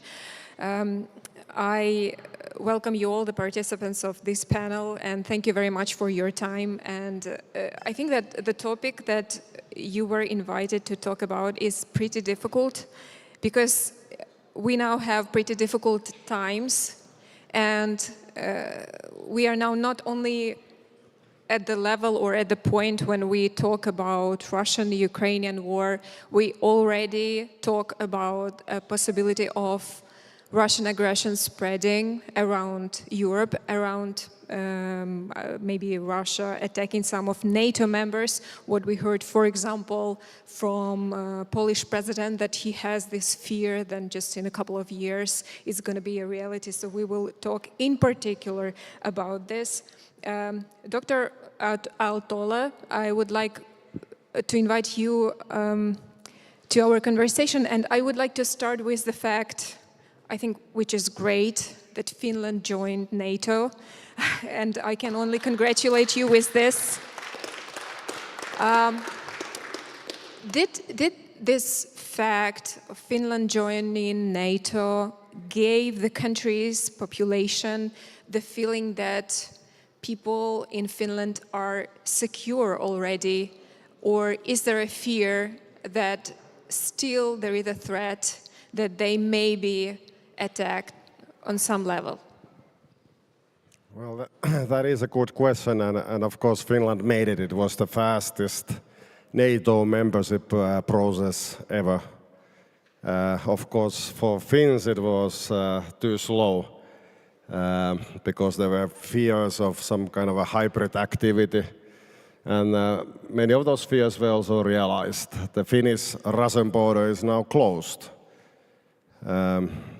So Russia has done activities, instrumentalized migration waves, and Finland has decided to close the border. So you can see the creeping escalation of the war already regionally. And Finns are not blue-eyed when it comes to wars. We have always maintained a very high level of national readiness. Our wartime army in a country of 5.5 million people is 900,000 strong. So Finland has always felt that it is ready. And you ask about, are we fearful? You know, it's almost sacrilegious in Finland to say that we would be fearful of Russia. So Finland is, to the bone, a very Spartan nation. Although it is a Nordic welfare state, takes care of its citizens, it is prepared. And that is perhaps the reason why we were so, in a speedy way, accepted to NATO. But of course there are concerns and anxieties and different scenarios. We are elliptic, so in Finnish popular imagination, it's not perhaps politically correct to have a prognosis of immediate or imminent Russian threats. So that would be considered to be fear-mongering. Of course, there are those who are claiming that there is somewhat an imminent threat. Far north, for example, Russia still have a favorable balance of power. Svalbard Islands are often mentioned in Finland as a low-hanging fruit for Russia to do something, and returning of those islands would be extremely expensive operation. So Russia can take steps here and there, but to a large degree, I think it is containable. And I think one of the worst things that could happen is that now when we have this kind of a weakening of the Western solidarity and there's domestic issues and elections coming up, that will lead into kind of a spiraling of the fear. Because greater wars are done, and I'm classical realist here, believer in Thucydides, that greater wars are done out of over self-confidence and fear of that. So we have to remain confident that we can deal and muster enough capabilities in this situation. If Russians read signals of fear, then the game can escalate. And the title of this panel was very ominous. So we have to remain calm and self-confident. We have to, not in a panicky way, but in a calculated manner, proceed helping Ukraine, beating Russia in Ukraine. Let me ask just a short follow-up question. We've heard from the head of EU diplomacy, Josep Borrell, yesterday. He said, or even today, I may miss the date. He said that you don't need to scare people, European people, with this potential threat that there's going to be a big war. Do you agree with this point that you don't need to talk much about a possible threat of a larger war? Well, you can always, in a calculated and sometimes even silent ways, support Ukraine without causing big headlines out of it, because I think Russia uses those in the disinformation campaigning very easily. So be calm. When there were nuclear bombers that Putin flew close by to Helsinki a couple of weeks ago, there was no headlines in the Finnish newspapers claiming that would have been a major danger to Helsinki. We kept quiet, so they didn't have the kind of the propaganda victory of causing panic. But I agree that we have to understand that Russia is going to be a threat.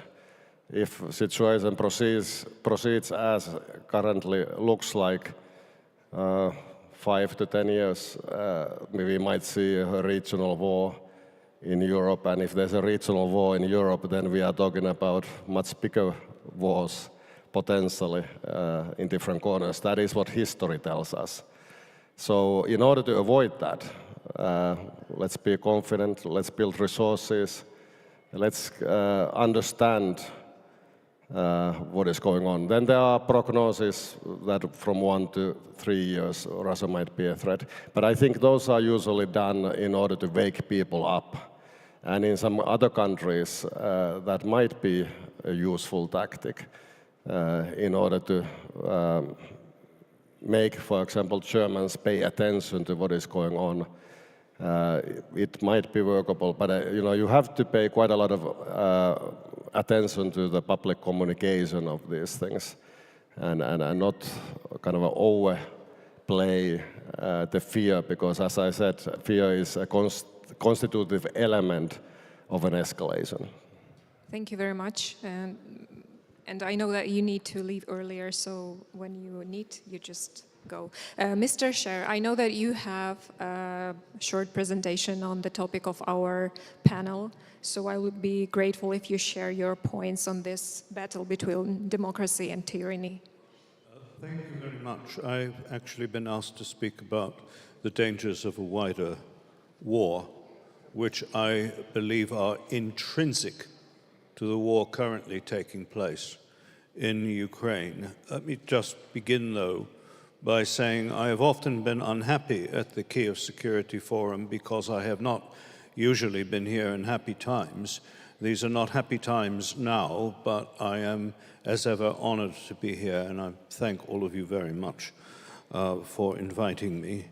And I also must say, before turning to the topic, I think most of you will have learnt this morning that the United States has asked or insisted or demanded that Ukraine cease its military operations against Russian energy facilities on Russian territory. And I just want to say, and I know I'm not the only person who feels this way, that as a member of the collective West, I feel deeply ashamed by this news.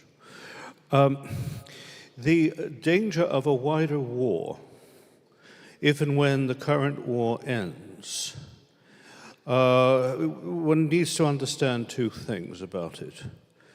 First, Russia and what we still call the West live in different cognitive worlds. And the danger of war arises out of deep conflicts of interest as well as perception, which each side understands poorly vis-a-vis the other. For Russia today, and not simply today, control of the core of the Russian Empire, however its leaders define it in all the different ways, is a categorical imperative, and the maintenance of a strong and deep defense perimeter beyond that core is a primary and enduring national interest. And that defense perimeter does not border NATO. It runs inside the territory of NATO, and moreover, it's not purely geographical. It is civilizational, because it lies somewhere between the borders of the so-called Russian world and what Russians like to call the historical West, which effectively is NATO, the NATO border at the time of the Cold War, rather than since. The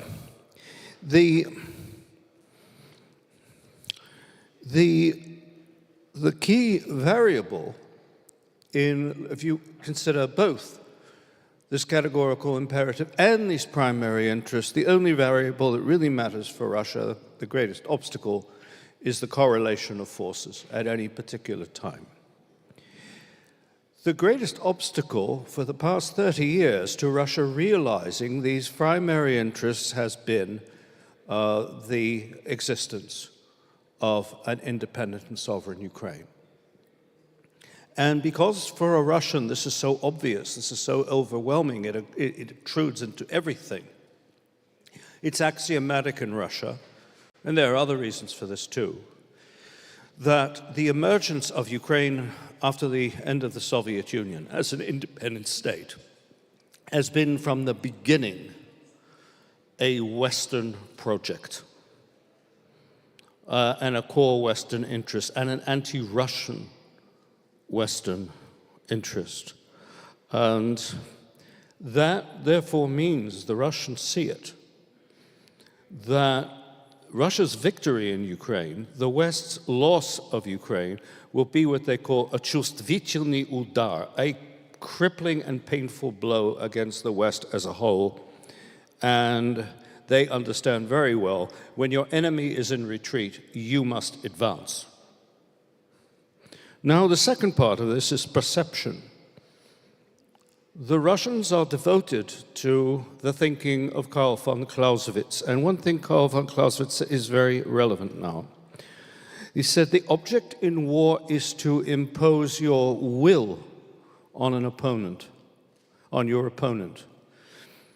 To this day, the West still, by and large, thinks about threat in terms of material capabilities, including economic and technological capabilities.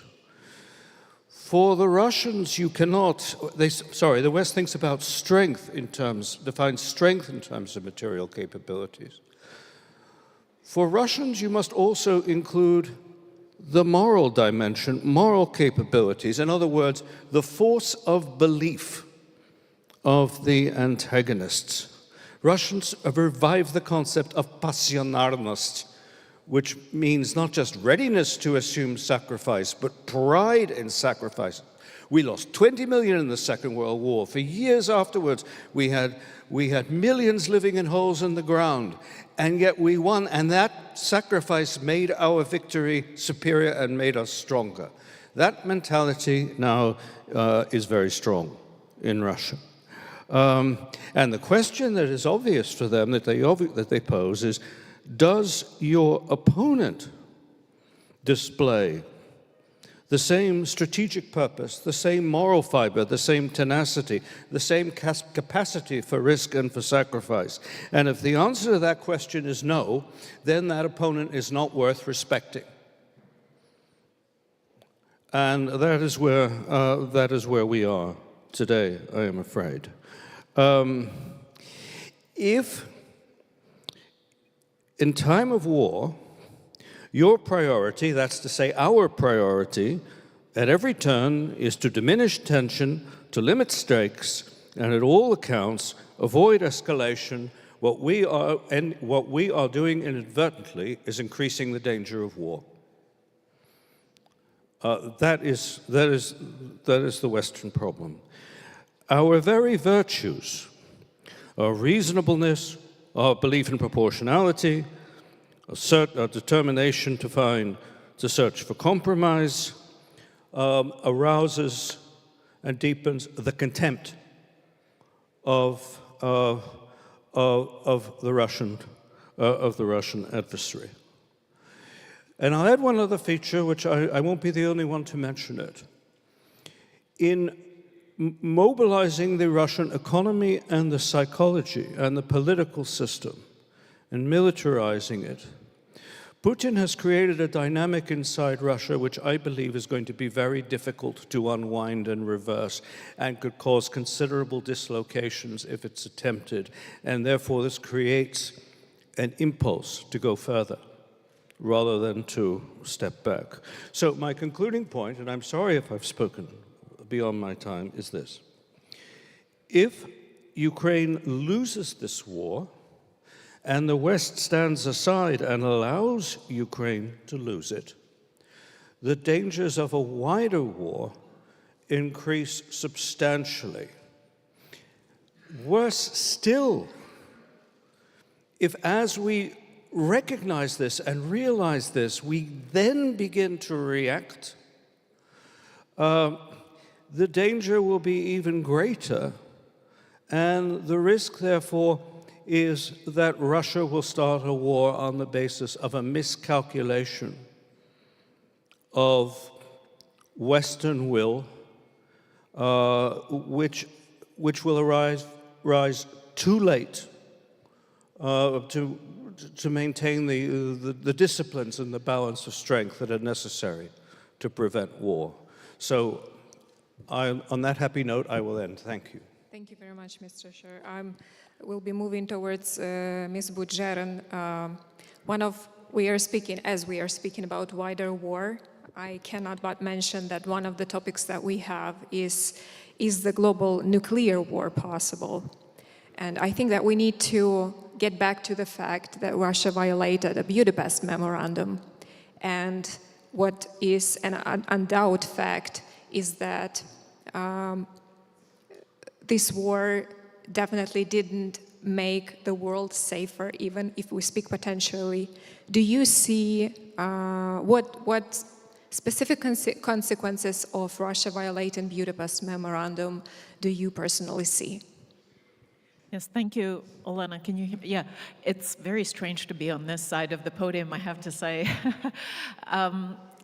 You know, I like to imagine international affairs as this complex, tapestry. The world is so interconnected. The world is so interdependent. There's no isolated corner of this world. And you pull on one string, it is going to disrupt and send ripples across the entire fabric. And one of the dimensions in which this war has disrupted patterns, disrupted international affairs, is is the nuclear dimension, right? It's to bring back from partial oblivion this nuclear aspect of international order, the existence of nuclear weapons, and their deliberate use as tools of statecraft. So the war was inaugurated by Mr. Putin under a thick shadow of nuclear threats.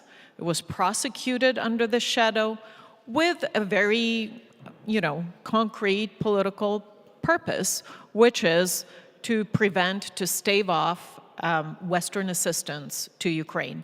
And these threats have not been fully successful, clearly, but they have been partially successful. They have affected the timing and the kind of military assistance Ukraine received. So in a way, Mr. Putin continues to make these threats. He had just reiterated them recently in a series of interviews because they at least partially work, right? So nuclear weapons and nuclear threats have proven their worth, as it were, based on Western reactions to them.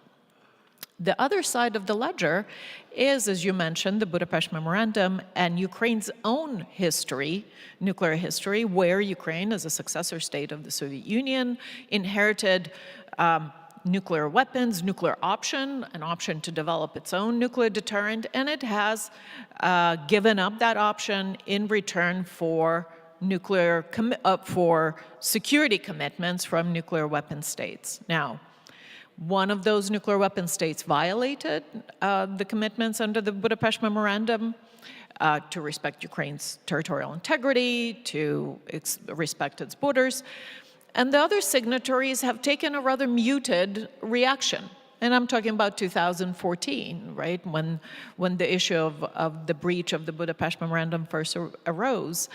And that has probably been a mistake and sent the wrong signal to Mr. Putin to say that the signatories of something like the Budapest Memorandum will perhaps observe strictly the letter, but not the spirit in which the memorandum was signed, which was to recognize Ukraine's legitimate security concerns when it was disarming. And so this is a regrettable picture for nuclear aspirants the world over. On the one hand, we see that actually possessing nuclear weapons gives you certain prerogatives. Compare U.S. response to the invasion of Kuwait and compare U.S. response to the invasion of Ukraine and the calls to, close the skies and so forth. On the other hand, you have the negative example of what happens in a country that is not covered by nuclear deterrence, neither of its own, because Ukraine disarmed, nor one extended by an ally, as a NATO ally would enjoy U.S. extended deterrence. With that, I think combining these two tendencies, both very regrettable, I think we're going to see the value of nuclear possession go up around the world. As someone who has spent her career trying to, to advocate for nuclear disarmament and to prove that nuclear weapons, there should be less of them, should be fewer possessions, my job has gotten just a lot harder these days.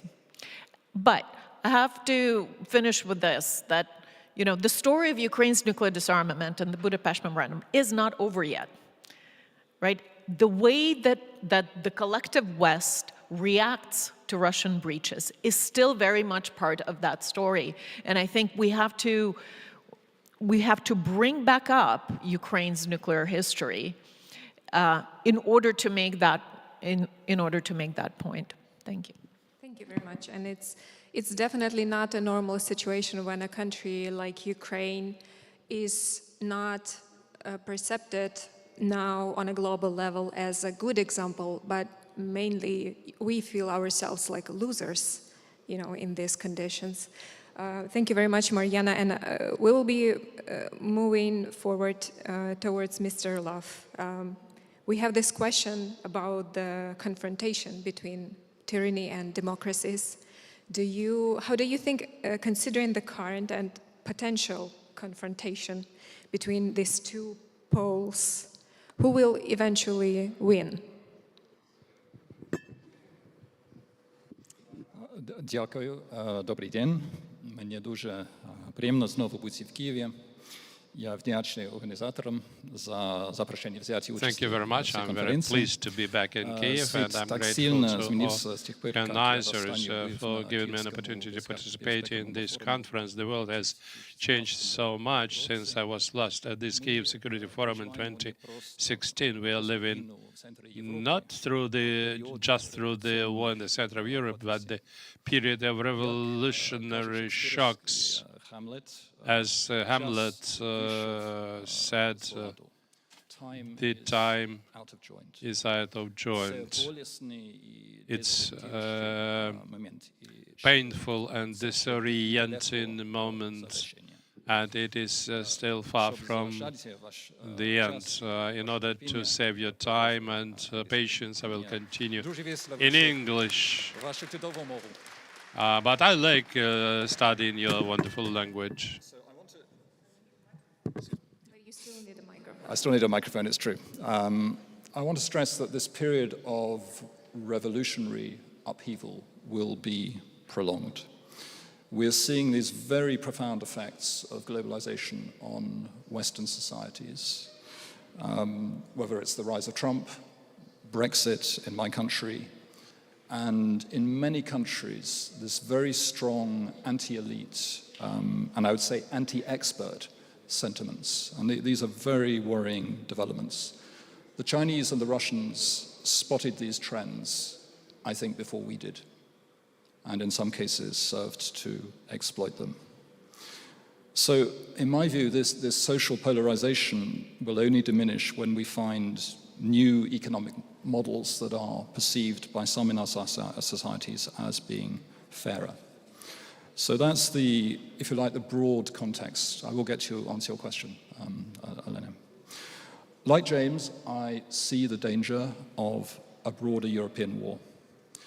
If Russia believes it is winning in Ukraine, and if the United States is believed no longer to be fully committed to NATO, there is a much greater likelihood that Russia will test Article 5. And the second point here is that the Putin system cannot, in my view, sustain its rule without being at war. And as Sergei Medvedev, the Russian historian, has memorably written and said, war is a new normal for Russian society, or in fact, maybe just it is perceived as normal for Russian society, and it has become part of Russia's identity. So these are, I think, long-term problems that we are going to be having to address. Now, this doesn't mean that we're on the verge of a global war. I think nuclear deterrence still for now works, and it will continue to do so in relations between the United States and Russia on the one hand, and between the US and China on the other. But as Marianne has pointed out, if we're now going to drive nuclear proliferation, other dangers clearly emerge. But let's face the fact that global governance is going to be extremely, I think, chaotic for a good long while. We've got climate change, we've got these spectacular demographic changes emerging. These are going to dominate international affairs for a good long time. But I believe, it's my last point, that Russia's war on Ukraine is going to be a long war. And I think Russia is going to be bogged down in this country for years. And it's not in a condition, certainly now, to fight a broader war. And that's largely thanks to the sacrifice of Ukrainians. So NATO and EU countries owe Ukraine and Ukrainians a massive debt. So I was struck yesterday a couple of days ago, by a statistic I saw, a demographic statistic that 75% of countries in the world are expected to fall below population replacement rates by 2050, 3/4 of the world's countries. However, there will be population growth, and it will be concentrated in those countries in sub-Saharan Africa and Asia that face serious threats from resource shortages and climate change. So we are going to see this combination of baby boom, and baby bust. And that's going to create, I think, a very serious set of security challenges for us. So I will leave it there, but I don't see any immediate likelihood of this broader confrontation that you were describing. But something's brewing, and over the next maybe 50, 70 years, we're going to see a lot more of it. Thank you. Thank you. What we see definitely that there are enough threats globally, not only military threats that we are discussing during these days. Mr. Whitmore, what we've been talking a lot today, or if to be specific, it's like my conclusion of what I've heard today, is that it seems like we can talk about this crisis of global leadership and probably the crisis of international order in some way. Do you share this feeling? And if yes, how can this, let me say so, global community oppose all the potential threats that we will be facing in the next years? Thank you. Is this on? Yeah. Thank you, Alina. And again, thank you to Prime Minister Yatsenyuk and the awesome team here at Open Ukraine. It's an honor to be here. Following up after James, Mariana, and John is kind of like taking the stage after the Beatles, so I'm a little nervous, but I'll do my best here. We do have a crisis of global leadership, but we have something much bigger. This panel is kind of built around the question of, is a global war possible? It's my opinion we're already in a global war. We're already in a global war. It just went kinetic in Ukraine. It can go kinetic elsewhere, but all of the elements of this global war are present here in Ukraine. Now, the most common way to characterize this is a struggle between democracy and autocracy. And that's correct. But that's not enough. So what I want to do in my time here is go a little deeper and go a little wider and look at what this global war is about. On one hand, it is a battle between constitutional governance, on one hand, and what I've come to call mafiaism, on the other hand. And I don't use this to be glib or funny. I'm actually writing an article right now looking at this in a very empirical way. So what is mafiaism? What do I mean by that? Mafiaism refers to rule by an unaccountable clique that wields its power through patronage networks outside formal constitutional institutions. Number two, it's a regime that is willing and able to use extrajudicial force, including lethal force, and can do so without fear of accountability. It's also a regime that's willing and able to use, a regime that is able to use corruption as an instrument of statecraft, to wield power both at home and abroad. Such a regime is highly resistant to change at home due to the embedded nature of the patron-client relationships at its core. Can you think of a crime syndicate that's ever democratized? I can't, in fiction or in reality. But it's also, and for our purposes here, it's, such a regime is inherently expansionist abroad. It's inherently expansionist abroad because the rule of law on its borders is perceived to be a threat. Imagine a crime syndicate running a little neighborhood out here in the Padil, right? And the next neighborhood over, you got great, honest cops, good prosecutors. What do you think that crime syndicate's going to try to do? They're going to bribe the cops, they're going to bribe the prosecutors, and if that doesn't work, they're going to muscle in. That's exactly what's happening here in Ukraine, and I would add elsewhere in the former Soviet space. So this is what we've seen in the former Soviet space for the past 30 years, right? It's gone kinetic here in Ukraine since 2014, and it's gone kinetic in a big way since 2022, but it's been going on almost from the beginning. It's been going on in Narva, in Estonia. It was going on in Transnistria and in South Ossetia and Abkhazia, in Moldova and Georgia, respectively. It was going on in Crimea from almost the moment of independence. This has been going on since the moment the Soviet Union broke up. It only went kinetic later. But this global war, this struggle between mafiaism and constitutional governance has been going on for a generation, at least. There's a couple of examples that actually illustrate this really well. The moment in the early years after the Soviet collapse, as you all know, Russia and Ukraine were experiencing identical crises. A struggle between a president and a parliament. There was no constitutional law like we have in the US to say who can do what, when, and how. And so it turned into a naked struggle of power.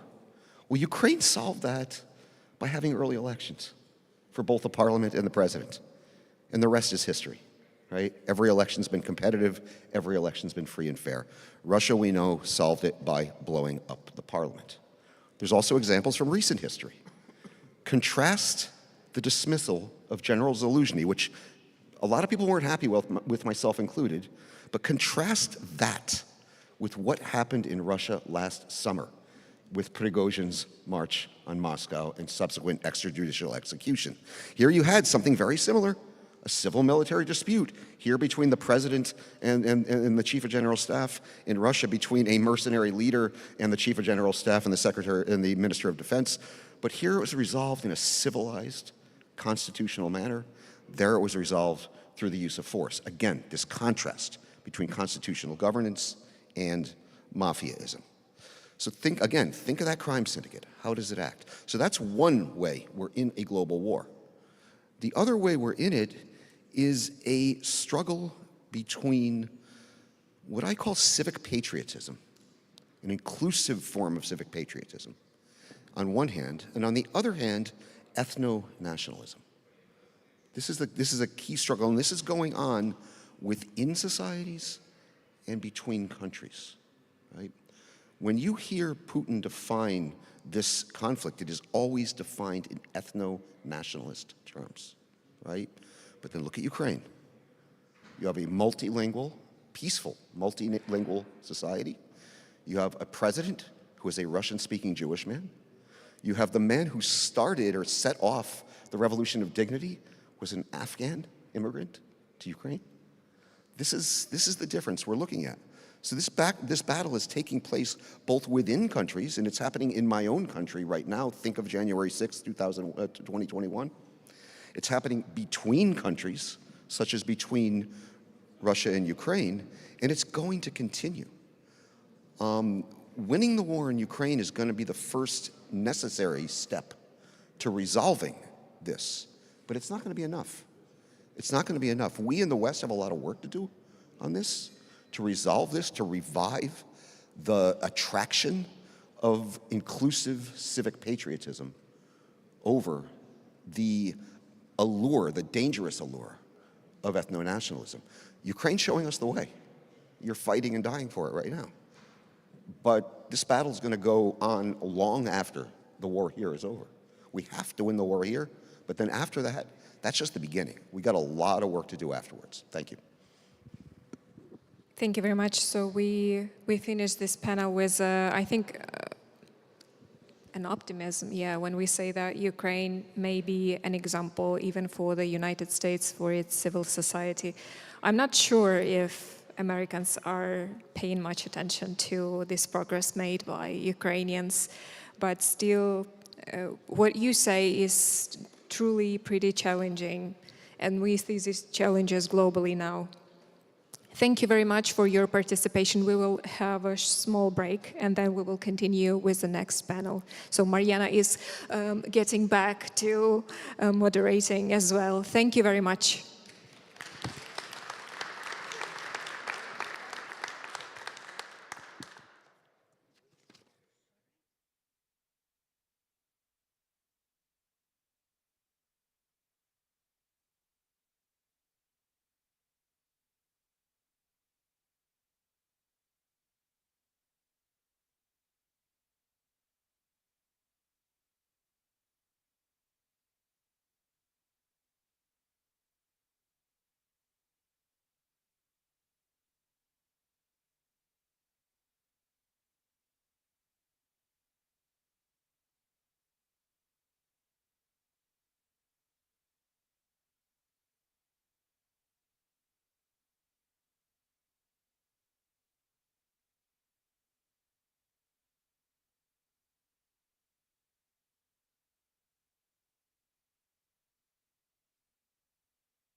Dear ladies and gentlemen, please take your seats. We're ready to start our next panel. It will focus on the United States and the upcoming elections in the United States and what that might mean for Ukraine, but also for European security writ large. Let me introduce all of our speakers first. We have a really excellent, amazing lineup here.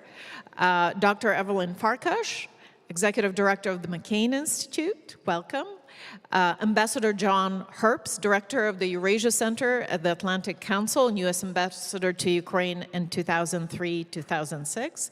We welcome back Ambassador Stephen Pfeiffer. I'm not going to give the full title. We've already had the pleasure of welcoming you on the stage, and Ambassador Steven Sestanovich. Welcome back. Also joining us online are General Douglas Lute, U.S. Permanent Representative to NATO in 2013-2017, and Ambassador Michael McFaul, Director of the Freeman Spogli Institute for International Studies at Stanford University, and U.S. Ambassador to Russia in 2011-2014.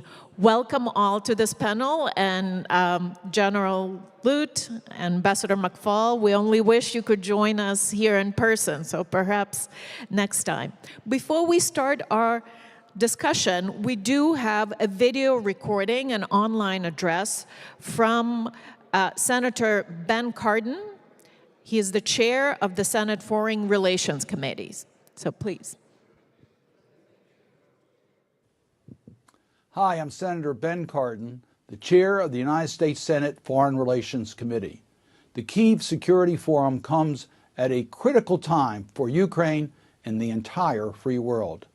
Russia's aggression in Ukraine endangers democracy, human rights, and the rule of law. Putin's attack not only threatens Ukraine, they constitute a threat to the European Union, to our NATO allies, and to the national security interests of the United States. That is because Putin's attempt to erase the nation of Ukraine is only one step in his push to restore the Soviet or Russian Empire. I want to commend the people and military of Ukraine for your incredible courage and determination in this battle against Russia. Not only is it critical that we support you in this war today, we must also support Ukraine in the future, both by helping your country rebuild from the ashes of this war and by ensuring long-term and enduring peace across Europe. That means standing by you every step of the way until you are members of NATO and the European Union. The progress we have already seen in reforms is immense, a great feat, especially while fighting a war. And we will want to work with you until you have achieved every requirement necessary to secure Ukraine's future, so that your children never again face an invasion from an imperialistic neighbor. I want to recognize the Biden administration for their efforts in Ukraine. They saw the writing on the wall early and warned the world of Putin's plans. They gave policymakers from Kyiv to Washington critical time to prepare. And the Biden administration has also pulled out all the stops to try and keep democratic nations united against Russia's aggression. Of course, the United States Congress also must play a role. I was pleased that not long ago the REPO Act passed out of our Senate Foreign Relations Committee by a vote of 20-1, confiscating central bank assets of a foreign country with which we are not at war would be a first for the United States. But while this is incredibly consequential, bipartisan legislation that targets frozen Russian assets, the supplemental funding request is even more important. The vote to advance the supplemental funding was one of my most important votes I ever cast in all my years in office. I'm proud that we in the Senate passed this legislation on a bipartisan basis. Now is the time for members in the House of Representatives to get it over the finish line. This money is critical to helping get Ukrainians the weapons and ammunition they need to fight back against Putin. So as you gather and commemorate the 10th anniversary of Ukraine's association agreement with the European Union, know that for me and many of my colleagues on both sides of the aisle, we care deeply about the fate of Ukraine. We support your trajectory towards an independent European nation. We support your fight for victory over Russia's aggression. We believe that a secure and prosperous, democratically governed Ukraine is the only path forward. So thank you for attending the forum today. I wish you a productive discussion. Many thanks for this recording to Senator Cardin, and we wish every U.S. senator and every U.S. congressman had the same kind of resolve and attitude towards Ukraine. Unfortunately, this is not the case, with the supplemental being stuck in the House right now, and us looking at the November 2024 U.S. elections. I would like to turn first to you, Ambassador McFaul, on account of these elections. So President Biden famously said that United States will stand and support Ukraine, quote, as long as it takes, unquote. That U.S. assistance has been, of course, monumental, it has been crucial, but we see that this might be more challenging than maybe President Biden had anticipated initially. What are the prospects of this, as long as it takes, in view of the upcoming elections? Well, first of all, my apologies that I can't be there in person. I think you're muted, Mr. No, I'm not muted on my side. Okay, we can hear you. Go ahead. Can you hear me now? Welcome. So first, my apologies that I can't be there in person. You introduced me as ambassador, but I spent most of my life as a professor here at Stanford University. This is finals week, and so I'm here teaching here at Stanford. Second, it is a fantastic program that you've had. I'm sorry that I missed it, and I feel like I'm stepping into a long conversation you already had. So I'm going to be brief and let your panelists in Kiev do most of the talking. But for me, we can talk about the election in maybe the next set of questions. But for me right now, the imperative question is to get this aid bill passed. Without that, we may not have a serious debate about assistance to Ukraine because it may be too late. If I look at what happened, I think in retrospect, I'm not so sure it was a smart decision to try to link different pieces of assistance. At the time, I understand the Biden administration's strategy. I supported it. In retrospect, I would have liked an up or down vote on aid to Ukraine. I think that would have been more simple. Second, having said that, I agree, of course, with Senator Cardin that Speaker Johnson needs to let his people vote. That's what he needs to do. Because everybody who follows this debate closely knows that if the House of Representatives votes, they will pass new aid to Ukraine. The votes are there. The last time they voted last fall, it was 300 to 100. It's Speaker Johnson is holding it up because Mr. Trump has asked him to do so. And so I would say, secondly, that is the most important thing to do. And if anybody in the room has a way to influence Mr. Trump or Speaker Johnson to have them change their minds, please do so. And that leads me to my third and last point. I have a solution. You just heard Senator Cardin mention the Repo Act. This is an idea that the working group on Russian sanctions that I've coordinated for several years now, we first published a paper on this in October of 2022. And it's been a long slog, but we are now close. We are now close in the United States to finally doing what we should have done a long time ago, which is to transfer these assets in a smart way to provide support for the war effort in Ukraine and reconstruction. We can talk about the details if you're interested, but it's a great idea. It passed in the Senate. It passed in the House.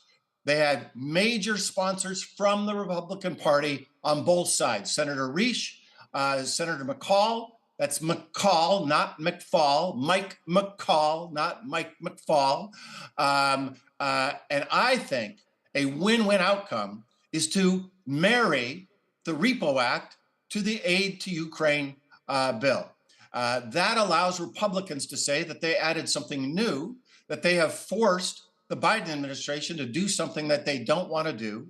And I think it makes it more palatable, more easier for them to get that piece of legislation passed. So that's my very concrete idea for how to finally do what we should have done months ago. Thank you, Ambassador McFall, and thank you for all of your efforts as part of the working group on Russian sanctions as well, and for all of your long-term support of Ukraine as well. Let me turn then with a similar set of questions to General Lute and perhaps ask you to focus more on the military side of things. You know, with the supplemental now held up, I mean, we're looking at putting in place things that will shape not even 2024, but really 2025. So I agree with Ambassador McFall. You know, this is really crucial timing, really crucial aid. Are there any other mechanisms and tools if the aid is held up that U.S. can leverage? Well, first of all, let me again echo Mike's comments about our regret for not being there in person. I was there last year. I hope to return soon, but thank you for accommodating this virtual presentation. I'd like to go back to your original thought, and that is the Biden administration's logo, its mantra, that we will stand with Ukraine as long as it takes. Frankly, I think at the 2-year mark, that's not good enough. The mantra should be, we will stand with Ukraine as long as it takes, with as much as it takes, as soon as it's needed. And that, frankly, has not been the pattern over the last 2 years. So rightly, we are fixated today on the $60 billion supplemental that's pending in the House of Representatives. But my concern is that even if that passes today, for example, or tomorrow, if we apply it in the same way, we will be very much in the same place a year from now or even 2 years from now. So we need more than just additional funding. We need a change in concept. We need an approach which actually harkens back to some of the earlier panels in this conference. And that is an approach that enables Ukraine not just to avoid losing, but to actually win. And that means changing how we provide military assistance. So for example, there is no military reason that we have not yet provided long-range precision strike systems to Ukraine. And here in particular, I'm talking about the 300-kilometer ATACMS missile system, ballistic missile system.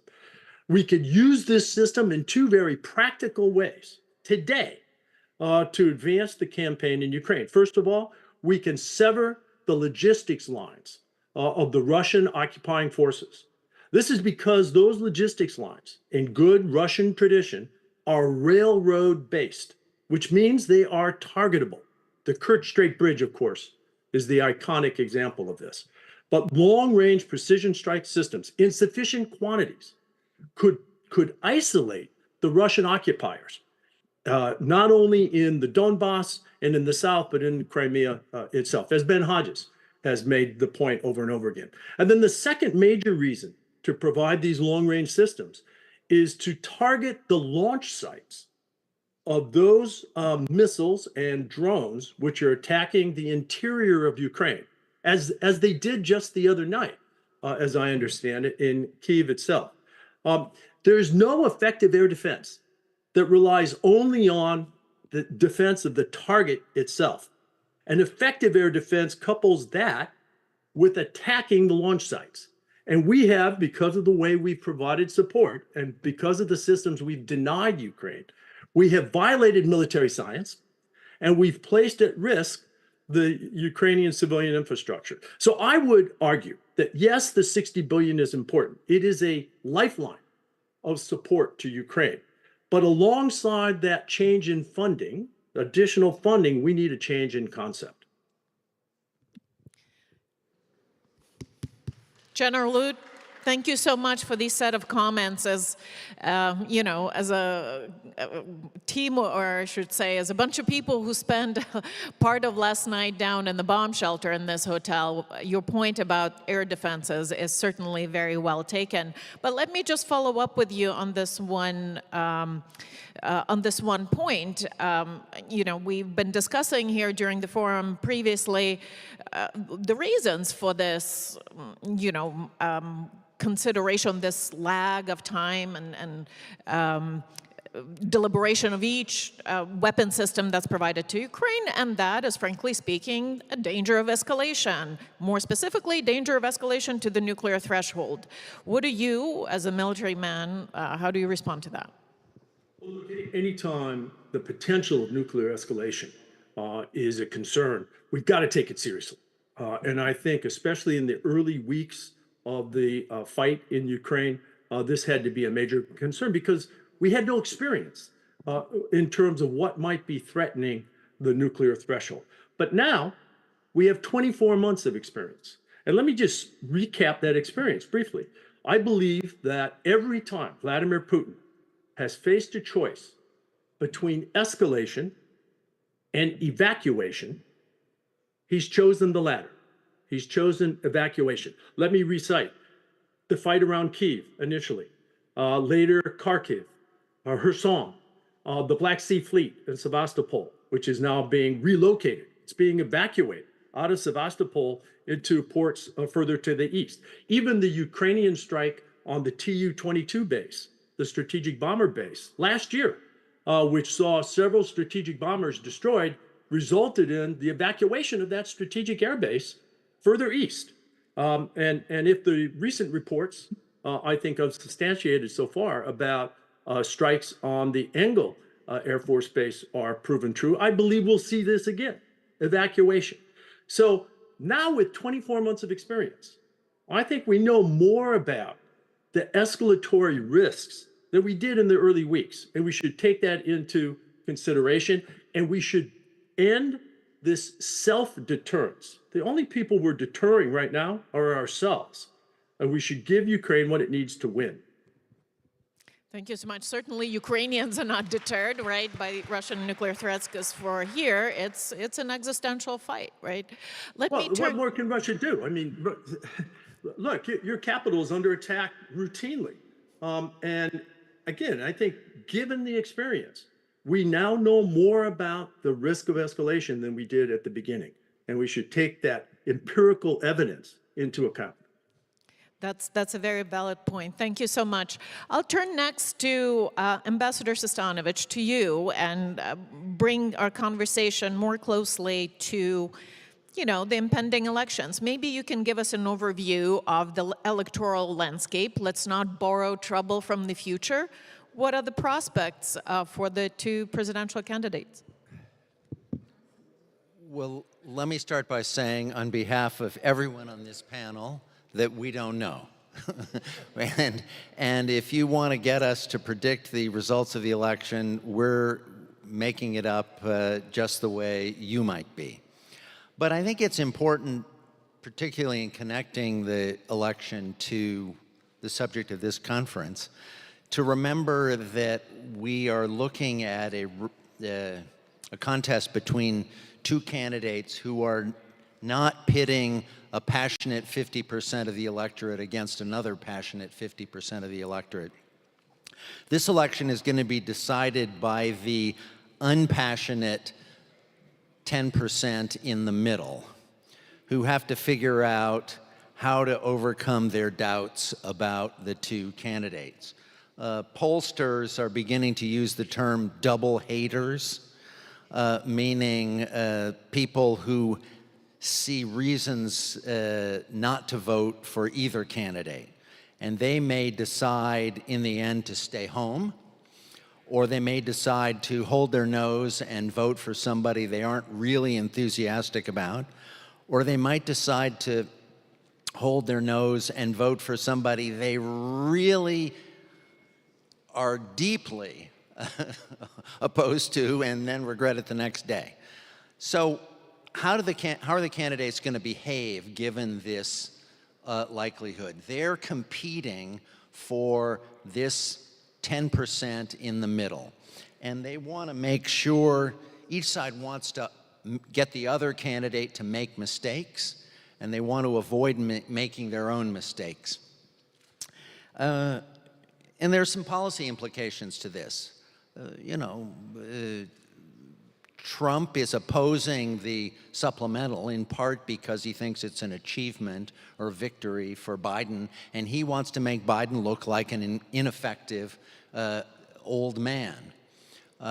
So he is pushed hard on this. He has other reasons that he's unhappy with Ukraine, and maybe we can get to those.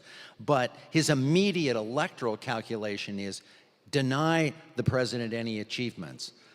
For his part, the president has wanted to avoid what seems like overcommitment. He doesn't want to alienate this middle 10% by seeming to be dragging the United States into a conflict that is going to be unpromising or costly or dangerous. And so we're going to see this rivalry play out in ways involving the effort to make the other side look bad, to try to get a few achievements. I think there are some elements of this situation that actually may favor Ukraine. For example, the president has a real interest in having the Washington summit be a big success. He needs that. It's on the eve of the Republican convention, and he can't have it be a total failure or seem to have a lot of criticism from European allies and the Ukrainian government. He needs this to help propel him forward to look presidential, and that involves some incentives for taking steps that show the consolidation, strengthening of the Western alliance. Well, thank you for giving us that silver lining. We'll take every single silver lining we can. Let me turn to you, Dr. Farkas. I can't resist saying Farkas, having spent some time in Hungary. You watched or you have experience kind of observing the previous Trump presidency. What can we learn? I mean, a second Trump presidency is a real possibility at this point, something we have to plan for and be prepared for. What are some of the things that we can learn from the first presidency that you think might apply to the second one as well? Well, thank you again to former Prime Minister Yatsenyuk, to my colleague John Herbst and the Atlantic Council, and to all of you for listening and participating, and my great colleagues in the room and on the screens. I'm glad you didn't ask me to make a prediction, because even though I'm the only one, I think, on this panel who actually ran for office in the United States, that experience taught me that you really cannot predict these things, that events and history can play a role. You can have a pandemic come in, you can have something like the murder of George Floyd. Those were two things that affected my lack of progress, shall we put it. And so we don't really know. There may be events that come into play that mean neither of these candidates end up being elected. I don't think that that's necessarily going to happen in either case, and certainly not President Biden. President Trump has these weird indictments, but they look like the court cases are slow. With regard to what we might expect, if Trump were to be reelected, and I don't think this is very likely, not because of the court cases, but because of what Steve mentioned at the beginning. Stephen said about the people who don't like either alternative. Many people, Republicans I know who have voted twice for Trump, are now saying, well, we're just going to stay at home. So I think while it will be close, I actually think that the key states that will make a difference will probably land in the Biden camp, or at least the Republicans that would have voted for Trump will stay at home. Leaving that aside, in case Trump does become president, I am not optimistic about what it would mean, frankly, for our foreign policy, for NATO, for Ukraine. Yes, we have certain institutional guardrails, if you will, and we have, of course, our bureaucracy and our tradition, and we have Congress as a potential check on the government, but you have already witnessed, we have already witnessed how much power there is in the presidency. And we have already witnessed a President Trump who essentially tried with earnestness at one point in time to take the United States out of NATO. And I have that on the authority, and you can look it up in various places where former Bush administration officials at very high levels, Trump administration officials at very high levels were able to relay this information to me and to others. So there is a real, in my mind, fear and danger that President Trump will try again to remove the United States from NATO.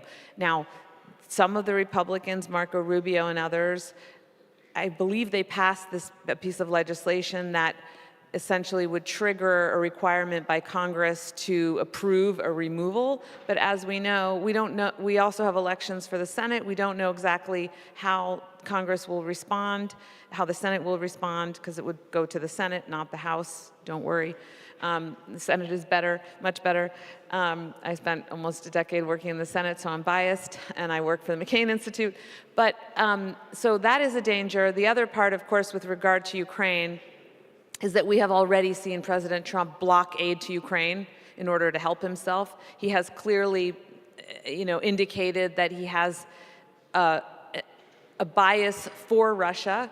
I don't know whether it's an animus against Ukraine, but he certainly has a bias for Russia. We don't know the full extent of his relationship with Vladimir Putin and with the Russian establishment. We do know that he very likely laundered money for the Russian oligarchs because of some of the transactions that investigative journalists have written about. So the relationship is strong with the aggressor, or at least it exists. And of course, we know it's been hostile or at least unproductive with regard to Ukraine. Yeah, thank you so much. I mean, the received wisdom is that, a Trump presidency will not be as good, let me put it as mildly, as beneficial for Ukraine as the second Biden presidency. So I'll turn to you, Ambassador Herbst. Do you agree? Are there also other silver linings in the second Trump presidency for Ukraine and Europe? I don't believe in silver linings. I do believe in trying to take as close a look as possible regarding future policy circumstances and preferences.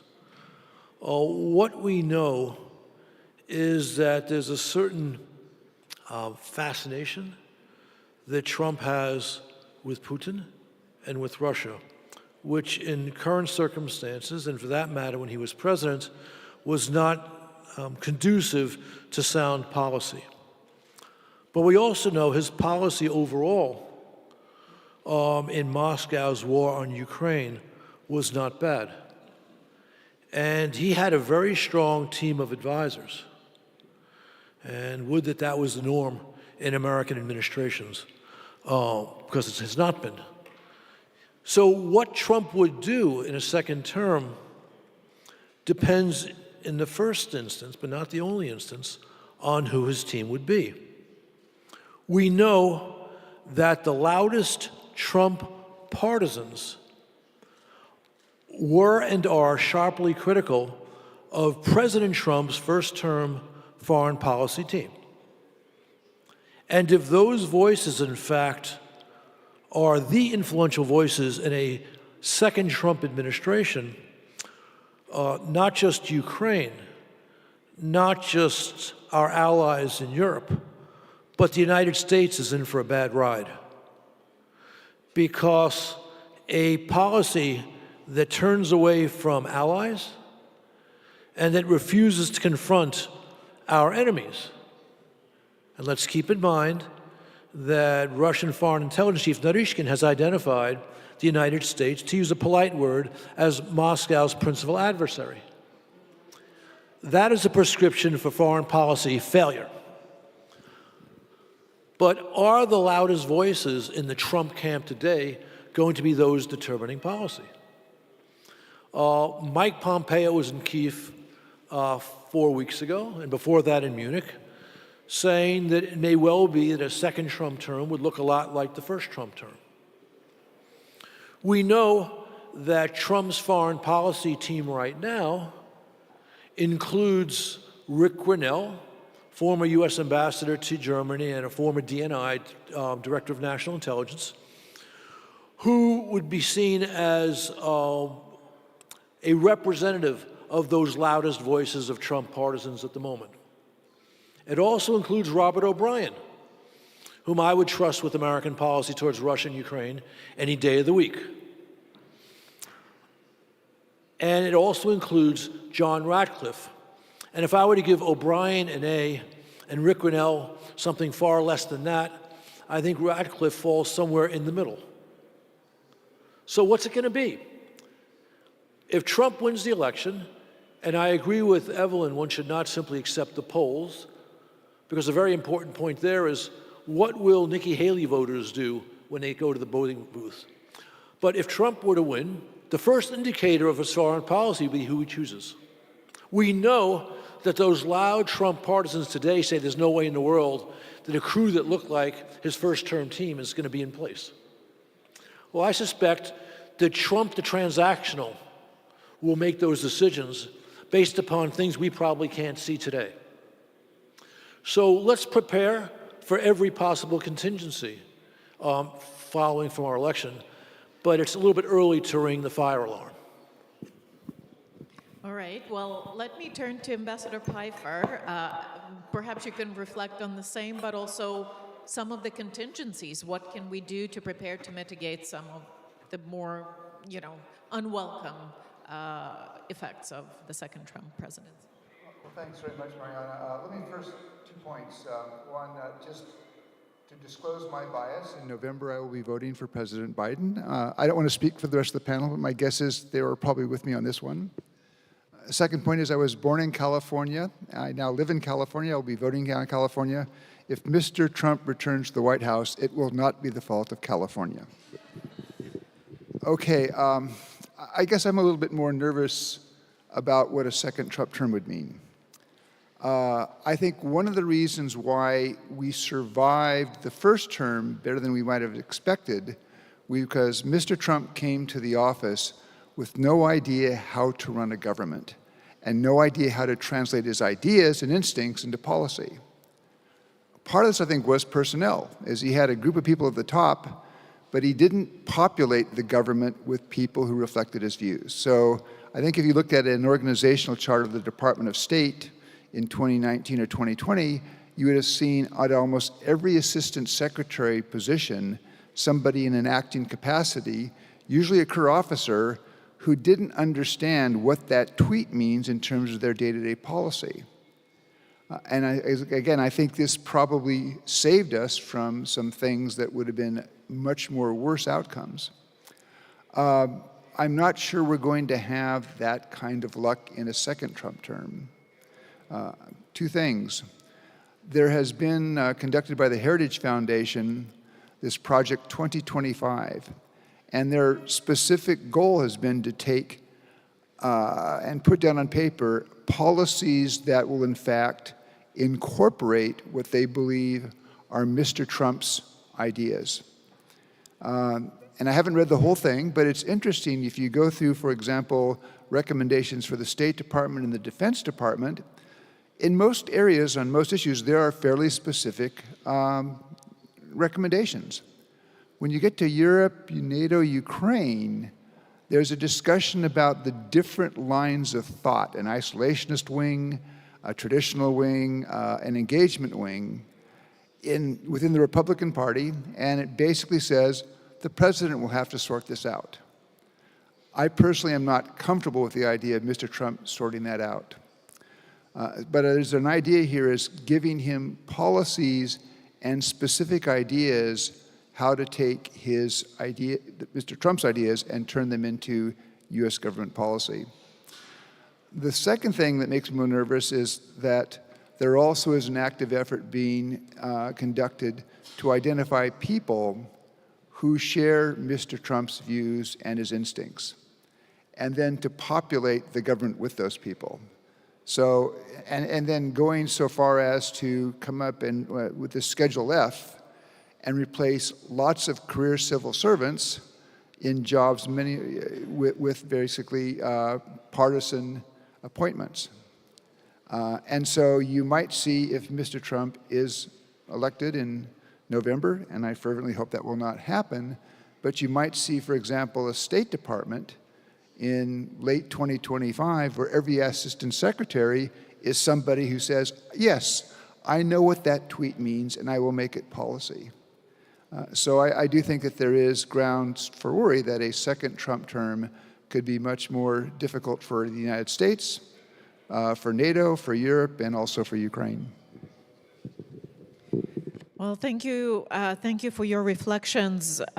With that, let me turn back to Ambassador McFall. So our panel is titled Flagship in the Storm. And that's a nod to the fact that what we're discussing right now is not just U.S. domestic issue. I mean, in some way it is. It's a U.S. presidential election.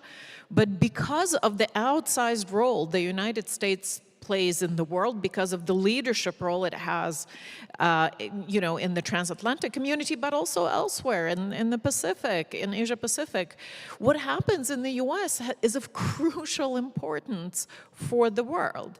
In the past, whether Democratic or Republican administrations, there was such a thing as grand strategy, right? We observed a continuity in foreign policy, largely speaking. Ambassador McFall, you are an academic, you have been an ambassador, have been a practitioner of foreign policy. Are there still prospects for U.S. grand strategy with this upcoming election? Yes, of course, especially if Biden wins. And I say that because I'm a little uncomfortable with this conversation. We're all assuming Trump's going to win. I'm going to fight like hell to prevent that fact. That is the most important thing after getting the aid bill through for, in my view, the defense of American national interests all over the world, including where you all are today. And I think we need to focus more on that. Ambassador Sustanovich is right. It's a small number of Americans who will decide. Actually, Steve, I think it's smaller than 10%. It's 15 counties in 5 states. Those are the voters who will decide who is the next president of the United States.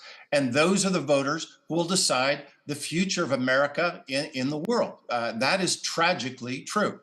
And I'm involved peripherally in this election, but I was intimately involved in the 2008 election when President Obama was elected.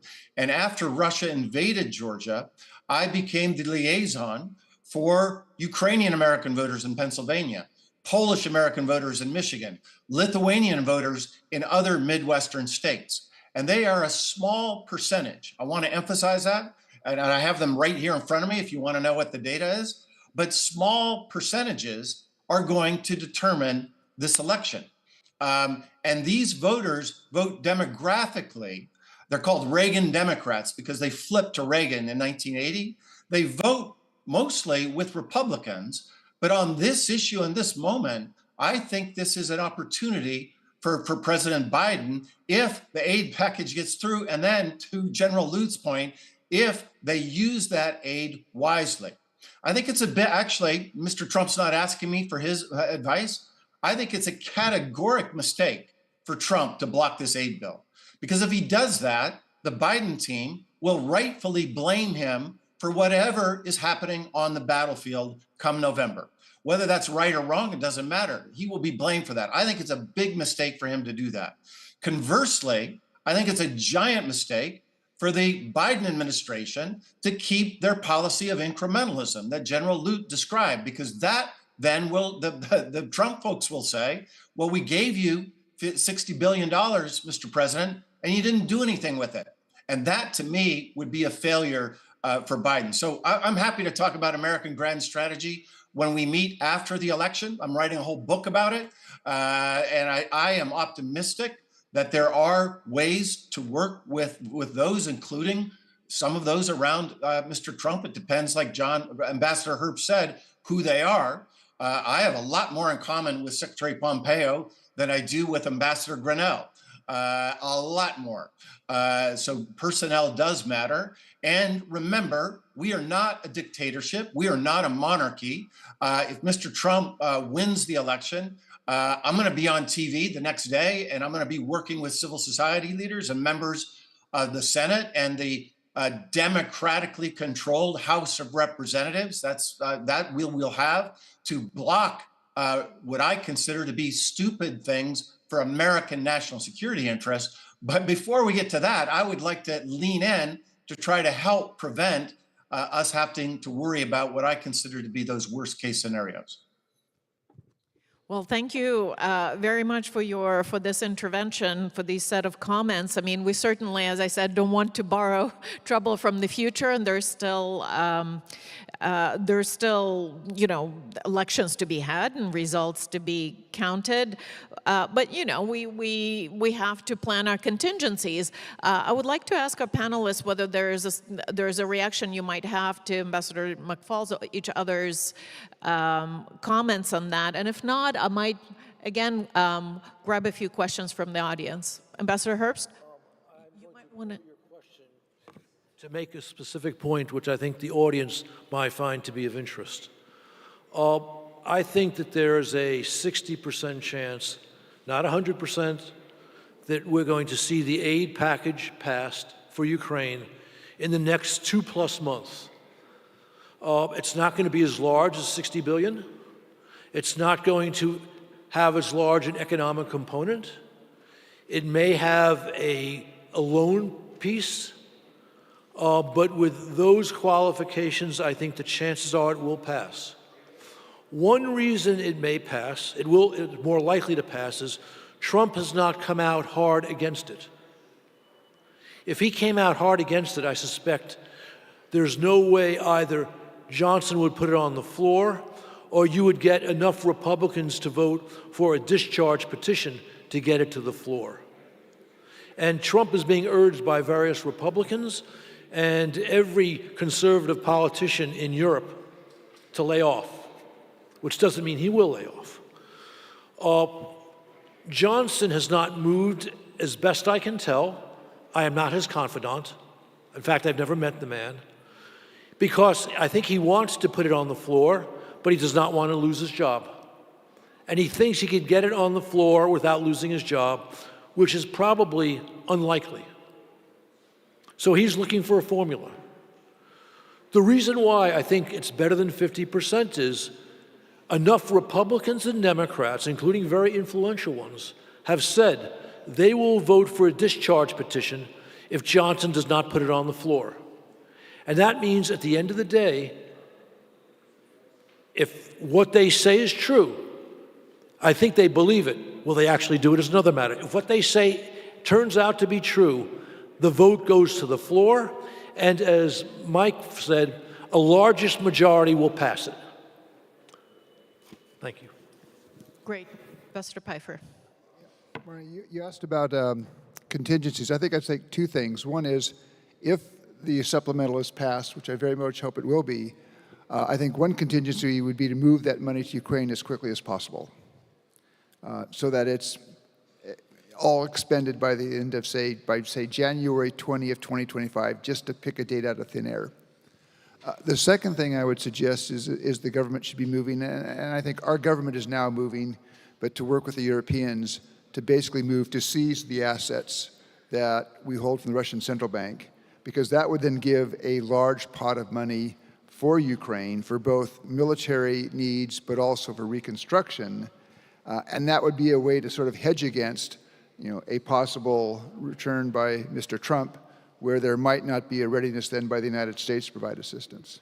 So those would be two contingent things, which I think can and should be done over the course of the next 8 months. That's great, duly noted. I'll take some questions. Why don't I, while the mics go right ahead. Hello, my name is Igor Brylyan. I'm Ukrainian historian and journalist. Thank you very much for this discussion. I have a question about the Russian propaganda, because actually the Russian-Ukrainian war is mainly about the perception, imagination, and so on. What is the level of Russian propaganda currently in the US, and how do you see the best way to eliminate it? Thank you. Thank you so much. I'll take another couple of questions, and then we'll go around and for the answers. If you could introduce yourself. Sure. Yeah, my name is Stephen Moore. I'm the founder of the Ukraine Freedom Project, and I'm a former chief of staff to a member of the House of Representatives, a Republican member of leadership, and I've been here since day 5 of the war, and I've spent most of the last 6 to 12 months talking to Republicans on Capitol Hill about Ukraine and aid to Ukraine. And I've been to about 100 congressional offices. I spoke to the Republican Chief of Staff annual conference last year. And here's what I'm hearing is that, one, the Speaker and some members of the Senate are collaborating on a bill which would include the Repo Act that Ambassador McCall had mentioned. And so that's, I think, the best shot going forward of what's going to get a bill through the House. The other thing that I think is missing from this conversation is that regardless of who controls the House, regardless of who gets elected to President of the United States this year, we need to build a constituency in the Republican Party for Ukraine.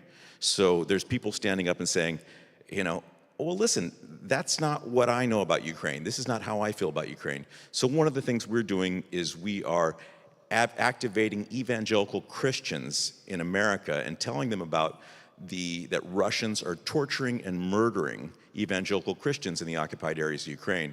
And like I said, I've been to about 100 congressional offices talking about this. It makes a difference. Speaker Johnson has heard about this. It makes a difference. So I just want to add that. Thank you so much. I'll take one more question right here, and then we'll go back to the panel. Could you please introduce yourself briefly? Yes. Whoa. So I'm Catherine Valinga. I'm a superconductor catalyst, and I've been and CEO of Catalyst Ventures. So I've been in 17 cities since Davos to now, and everywhere from Washington to New York to Nashville to all over the world. I've heard overwhelmingly that Trump will be the next president. That is what most people believe. However, I see a different future. I see a future where Nikki Haley will be the first president of the United States of America. And I think it's still possible, so I'd like you to tell me what the pathway is for that. All right, thank you very much. Apparently I previously missed, General Lute, you were signaling to make a comment. So why don't we start with you, and you can both reflect on what has been previously said on the panel and then choose any of the questions to respond to. Go right ahead. Look, I'm probably the least qualified on this panel to make political predictions. My background is as a military officer. But it strikes me that there's a close connection between the narrative on the battlefield, coming from the battlefield, and the political narrative, right? And if the battlefield narrative is one of more money will only result in more stalemate, then that feeds the political narrative, and it's not helpful. So this is why I think it's important to change the battlefield narrative, which is stalemate or maybe slight momentum towards the Russian side. And we could do that by way of these long-range systems that I mentioned. And furthermore, we can do it even before the $60 billion is approved. There are executive, presidential authorities available to this administration to do more with regard to support to Ukraine, even without the $60 billion. So for example, one case in point is that the president has the authority to authorize what are referred to as third-party transfers, which means that the long-range systems in question, we've provided to some 8 partners and allies around the world, we could authorize them to transfer those US-made systems to Ukraine with a promise later to backfill them, as an example, or maybe even upgrade them later. There are long-range systems in the US inventory that are approaching the end of their useful life, their shelf life, if you will, which are subject to be demilitarized. In other words, made inactive. Those could be transferred at much reduced cost. So there are things that can be done now to begin to change the battlefield narrative. And there's nothing more powerful than sustaining support for a winning side. There's nothing less powerful than sustaining a stalemate. And then the last thing I'd say here, aside from the battlefield dynamics, is the power of the $300 billion transfer to Ukraine and putting that to work, making Russia pay a price in dollars, dollars and euros, which everyone understands, is another very important political narrative that I think can move us towards a good place in the elections. Thank you so much, General Lute. And we really like that map you have behind you. We see it very clearly. Yep, that one. Ambassador McFall, why don't we go over to you if you'd like to react to the questions about the disinformation in the campaign and perhaps some of the other questions that were voiced. Well, I know time is short, so let me make 3 quick points. First, I agree 100% with General Lute about winning. Americans like winners. We want to win. And I think once this aid package passes, we've got to change the battlefield as a way to create more support for Ukraine. Those things have been intertwined for 2 years, and we need to remember that simple fact. Number 2, on disinformation, I'm actually quite pessimistic about this election with respect to that question. Here at Stanford, I run an institute that's done a lot of work on disinformation after 2016 and the last election as well. And I won't try to summarize it in 30 seconds other than to say that after the last election, Congressman Jordan has a committee looking at what he calls the state, the government's use of their powers to try to censor American citizens. In fact, the Supreme Court just heard a major case on this earlier this week, one of the most important First Amendment cases they've had in decades. I think that they're going to rule in favor that those studying disinformation, including, by the way, Stanford University, have the right to do that and express our opinion about that. But what has happened as a result of these lawsuits, and they are lawsuits that are closely connected to the Trump, or not, I want to be careful here because they're lawsuits. They are those connected to not wanting to have deeper controls about information, including Russian information. The side effect of those, and there was a very excellent article in the New York Times about this a few days ago, is that people are not trying to control this information. They're afraid of it. Obviously, Twitter is in a different space than the rest. And so the ecosystem between Russian disinformation and American political opinion is much more intertwined and tangled today than it was in 2016 or 2020. And I do not know what to do about that. And the last thing I'll say, I'll bet you this will be the last time I get to speak. I couldn't hear the name of the gentleman in the back, but I just completely agree with what he said for the long-term future. It's that we need, and you know, this goes back to an earlier question that I punted on about this longer-term strategy of redeveloping a bipartisan strategy for what I would call the small d Democrats of the world to unite. The autocrats are united, right? The Russians, the Iranians, North Koreans, the Chinese, they're all united. They're all meeting at conferences like this and agreeing about what their ideas are, and they're all funding each other, they're all supporting each other. We have to take that mission statement more seriously so that we are just as united. And a key component of that has to be within the Republican Party.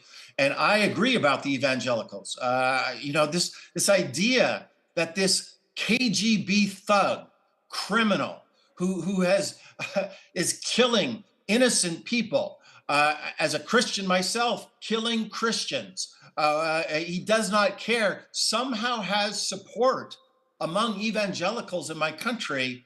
That means we are not winning that ideological struggle. We are not winning that conversation. And I think, after the election, let's all meet again to think about how to reconstruct that conversation, because the illiberal international is united. The Democratic international needs to be much more united. And I say democratic, small d, not big D.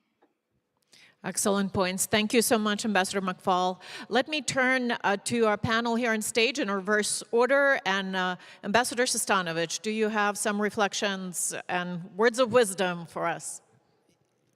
Yeah. A point about history. Stalemated wars do produce a political crisis in the United States. And General Lute is exactly right about this. If this war is stalemated, the American political crisis will deepen. In the past, after those political crises, after the United States sort of withdrew from these stalemated wars, you had a revival of a more traditional activist foreign policy. I think that's an open question now, and I'm a little more pessimistic than some of the comments that you've made here, that you've heard here about the future of the American alliance structure in the event of a Trump presidency. Because for all that we've heard about individual personalities and policies in the first Trump term, the dominant theme of that administration was a disrespect for the American alliance bloc, and I think that will be deepened in a second Trump presidency. Unfortunately. Ambassador Pfeiffer, your word.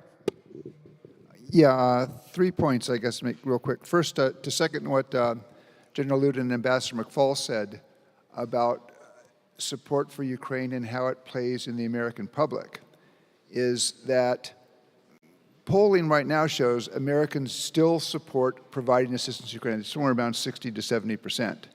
What it also shows is that when the perception in the United States is that Ukraine is winning, that number goes up. When it seems like it's stalemated, that number goes down, which is another reason, I think, to provide Ukraine the stuff it needs to be winning, because that actually then sustains support for the policy in the United States. The second one, I just wanted to come back to this question that was raised briefly about Congress blocking an American exit from NATO. First of all, I'm not sure that Congress can do that. What we signed in the United States is a treaty. In order to be ratified, has to have the consent of 2/3 of the senators. But administrations have left treaties, and the Senate has no say in that. But even if Mr. Trump wanted to leave NATO, and doesn't want to do it formally, I mean, he can still dictate how the United States fulfills its responsibilities within NATO. And finally, just to build on Ambassador Stanovich's point about Mr. Trump, we had a colleague at Brookings who took a look at Trump going back 40 years, and he found that there were two things that Trump felt consistently and argued consistently going back to the early 1980s. One was absolute opposition to multilateral trade agreements, which he said always came out bad for America. But the other one was also opposition to alliances like NATO, his view being that the United States basically paid for the defense, while others used the money they saved on defense to compete more effectively against the American economy. Right. Ambassador Herbst. I'd like to make two comments, one which I think will be very welcome here, the other will be somewhat controversial. There is a lot of confusion in American policymaking and the discussion in the United States about Russia's war on Ukraine. While critical American interests are at stake, this is not America's war. So it's very different to talk about America's failure in its wars in Afghanistan or in Iraq and about a forever war in Ukraine where all we are doing is providing assistance and weapons.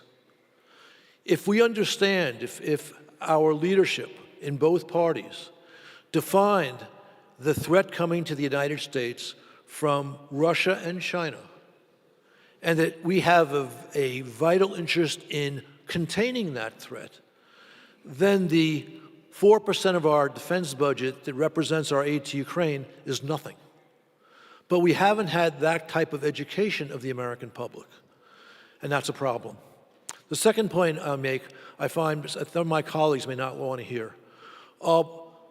I think that one important reason why we have a problem explaining American interests in the defeat of Russia in Ukraine to a portion of our population is that the American elite, which is represented on this panel, and the populist part of our population live in two very different information worlds. And I don't think either of those information worlds are complete or completely understand what's going on. There are legitimate censorship issues relating to the disinformation debates in the United States. There's not one side is right and one side is wrong. And there's assumption in both camps, on the popular side that there's all censorship, on the elite side that in fact disinformation is a great threat, which justifies things that look to many people, and not just those in the populist camp, as actual censorship.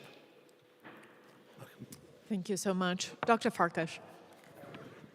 So there is actually legislation, I believe, I wasn't tracking whether it passed in the final instance, but I'm pretty sure it did. The Senate passed legislation on the National Defense Authorization Bill at the end of 2023, basically saying that a president cannot unilaterally withdraw the United States from NATO, that it requires consent of the Senate or an act of Congress, which would mean both chambers.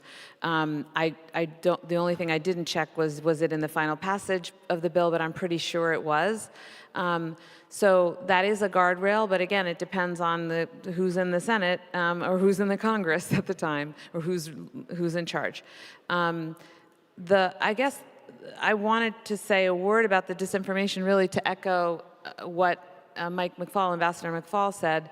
You know, the frightening thing now is that if you compare 2016, where people like myself were a target of disinformation and attacks that essentially originated from Russia, and then the people were attacked, but not necessarily using the same language, by Americans.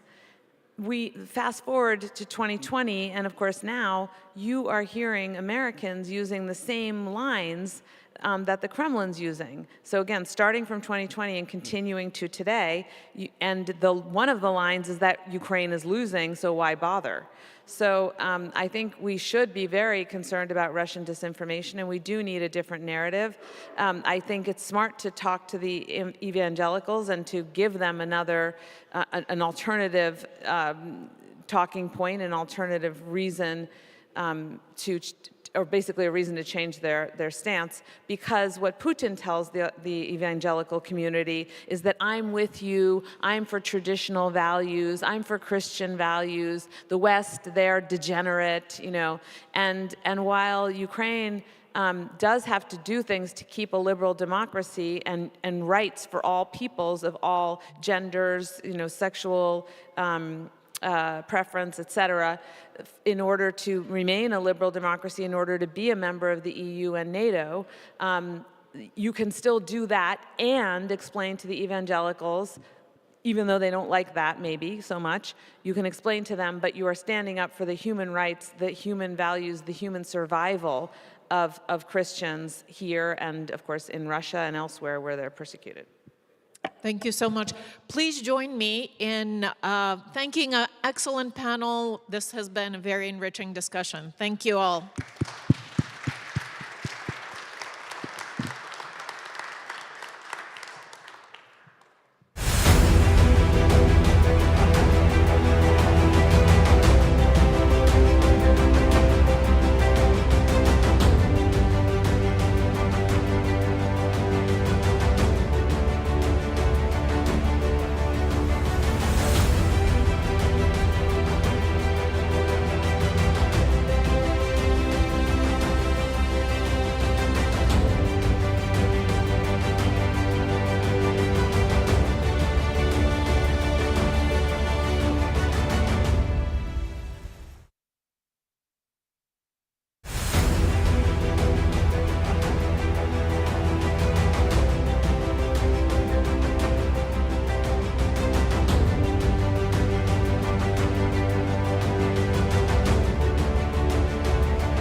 виступає. Вже є. Так. Вона виступає, може ми всіх запросимо, щоб всі сідали і послухали. Так, обов'язково, так.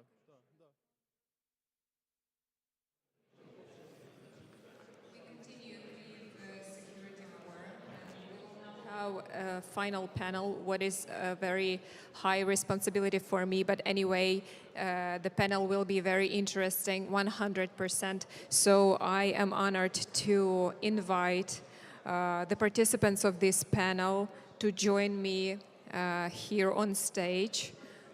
Олексій Данілов, Ambassador Daniel Fried, Данило Лубківський, Philip Zelikov, and also we will have online Celeste Wollander and Jeffrey Sonnenfeld. So please join me here on stage.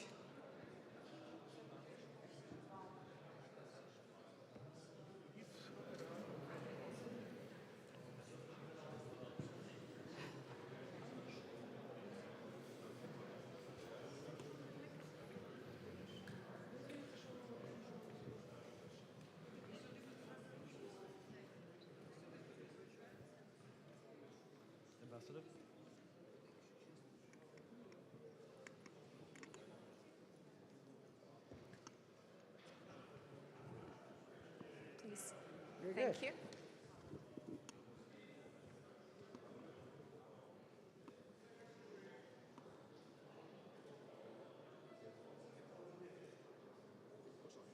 Okay.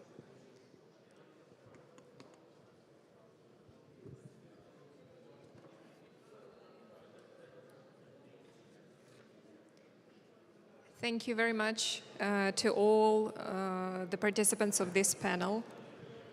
We will ask Oleksiy Danilov to join us. Thank you very much, Mr. Danilov. Please take your seat.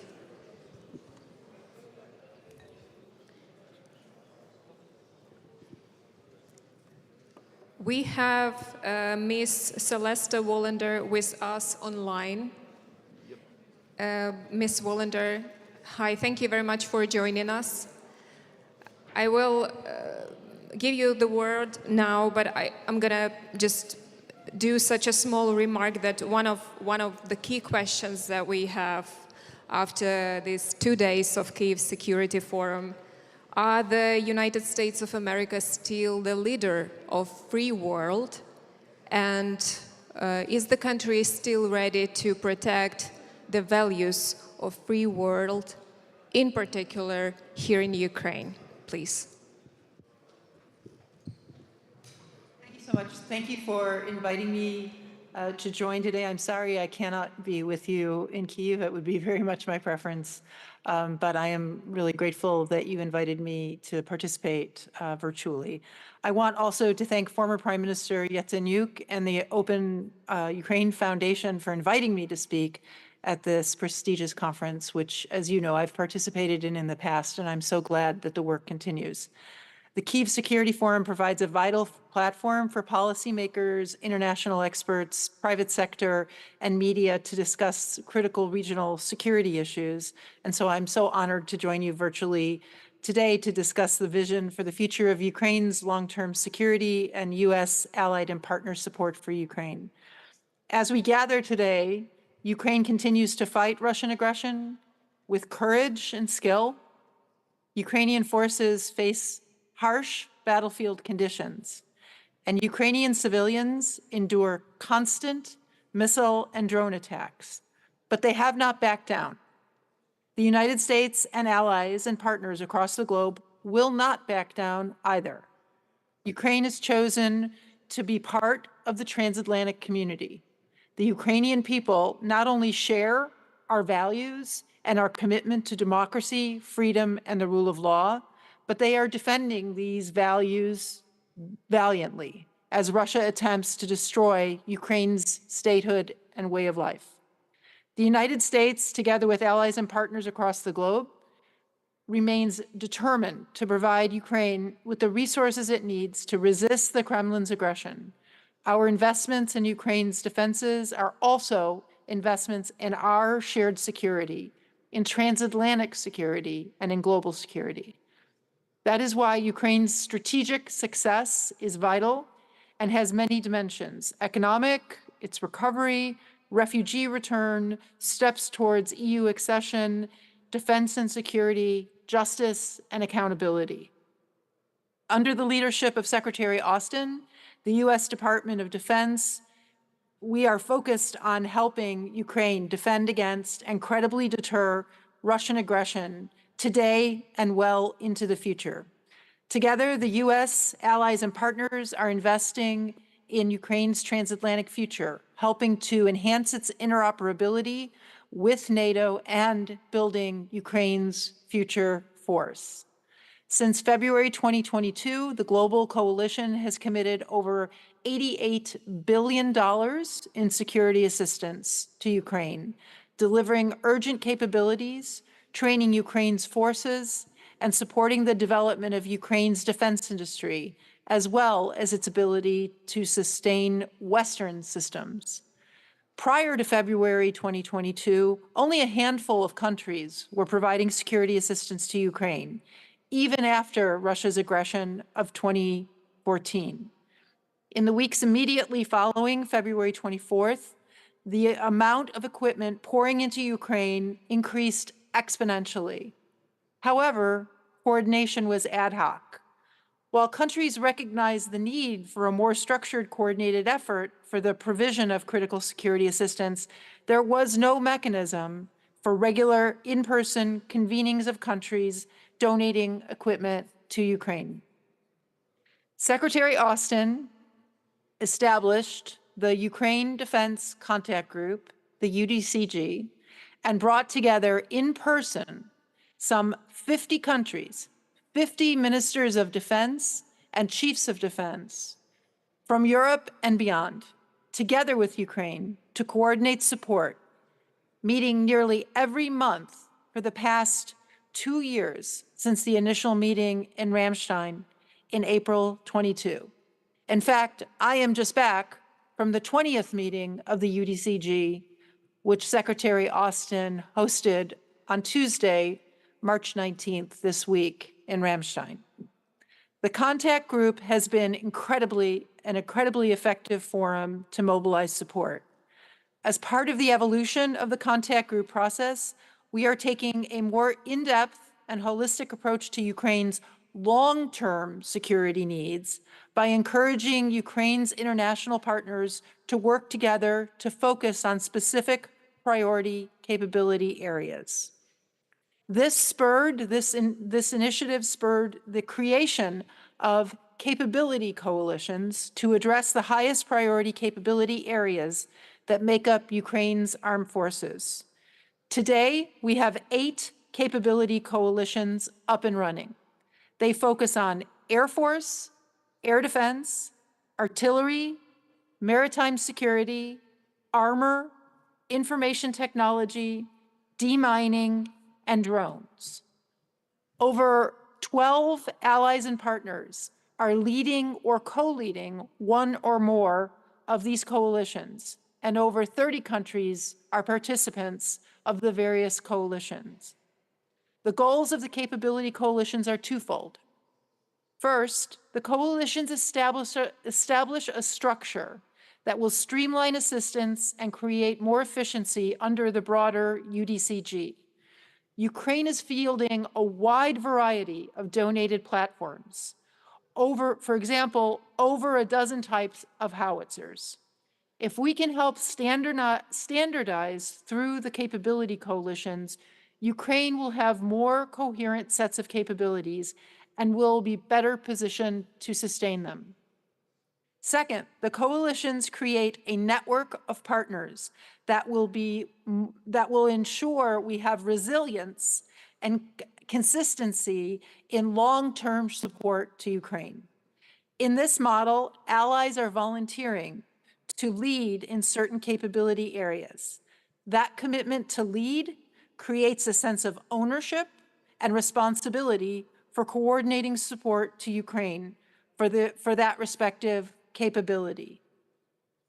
We are now building out steering and coordination functions across the coalitions to support coordination across the different coalitions and ensure that, that Ukraine has the most capable, modern, NATO standard armed force in the medium term and in the future.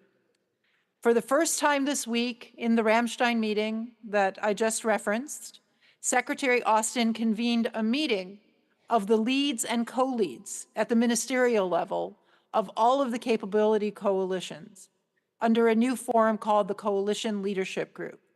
This group will help provide overall guidance and tackle cross-cutting issues like sustainment, training, command and control, and industrial base issues.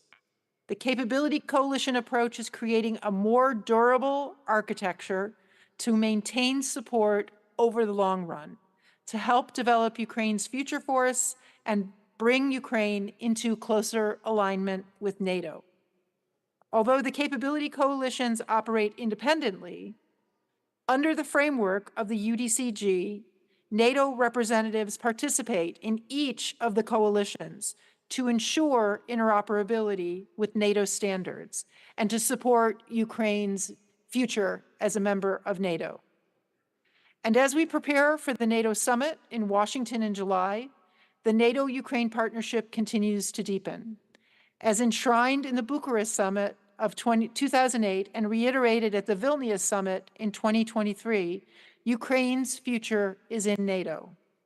First, the NATO-Ukraine Council, which has now met several times since its launch at Vilnius, serves as a joint mechanism for consultation and advancing engagement between Ukraine and allies.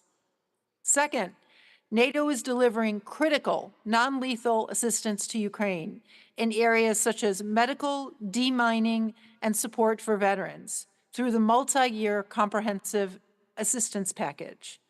Third, Ukraine is pursuing a reform program through the Adapted Annual National Program with NATO's support to make the Ukrainian armed forces and defense institutions interoperable with NATO. And the recent announcement of NATO's agreement to establish the JTEC, Joint Analysis, Training, and Education Center in Poland is an incredible step towards identifying and applying lessons learned from Russia's war against Ukraine. Through the JTEC, NATO will help Ukraine out-innovate and outlast Russian aggression and incorporate the lessons learned as well for allied defenses.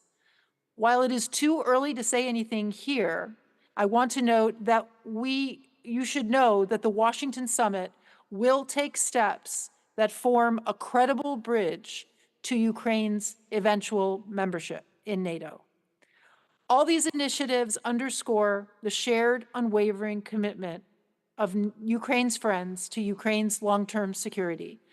A secure, resilient, and democratic Ukraine is integral to European and global security. The United States, together with allies and partners, will continue building on our strategic cooperation in support of our shared national security objectives.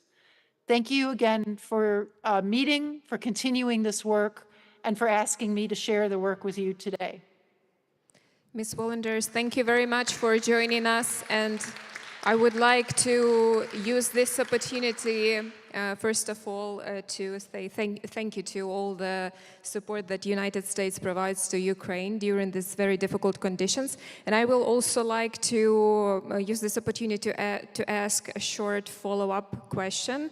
I would like to ask you to comment on a publication that made the noise today here in Ukraine. I mean the publication in Financial Times. It was based on anonymous sources, and it was about the United States reportedly urging Ukraine not to attack Russian oil refineries. Can you please confirm or deny that any of such requests were made on behalf of the US side? I am not in a position to confirm or speak to any unnamed sources reported in a European newspaper. I will say that we work closely with Ukraine and understand that Russian the Russian Federation's ability to sustain this war and even to escalate at different times this war against Ukraine is based upon, in part, Russia's resources. And that is why we have led a coalition of countries to restrict Russian access to resources, to limit the price paid for Russian energy, and to balance the need for the international community to access energy, but to undermine Russia's ability to use those resources to prosecute its war against Ukraine. Thank you very much for your comment. And we will move forward, and I will continue with asking Mr. Danilov. So if you need a translation, as it will be in Ukrainian, please use it. Пане Данілов, вітаємо вас на цій зустрічі Київського безпекового форуму. Welcome to this Kyiv Security Forum. We are talking about the future, but it seems logical to me that I asked Madam Volonder about this publication.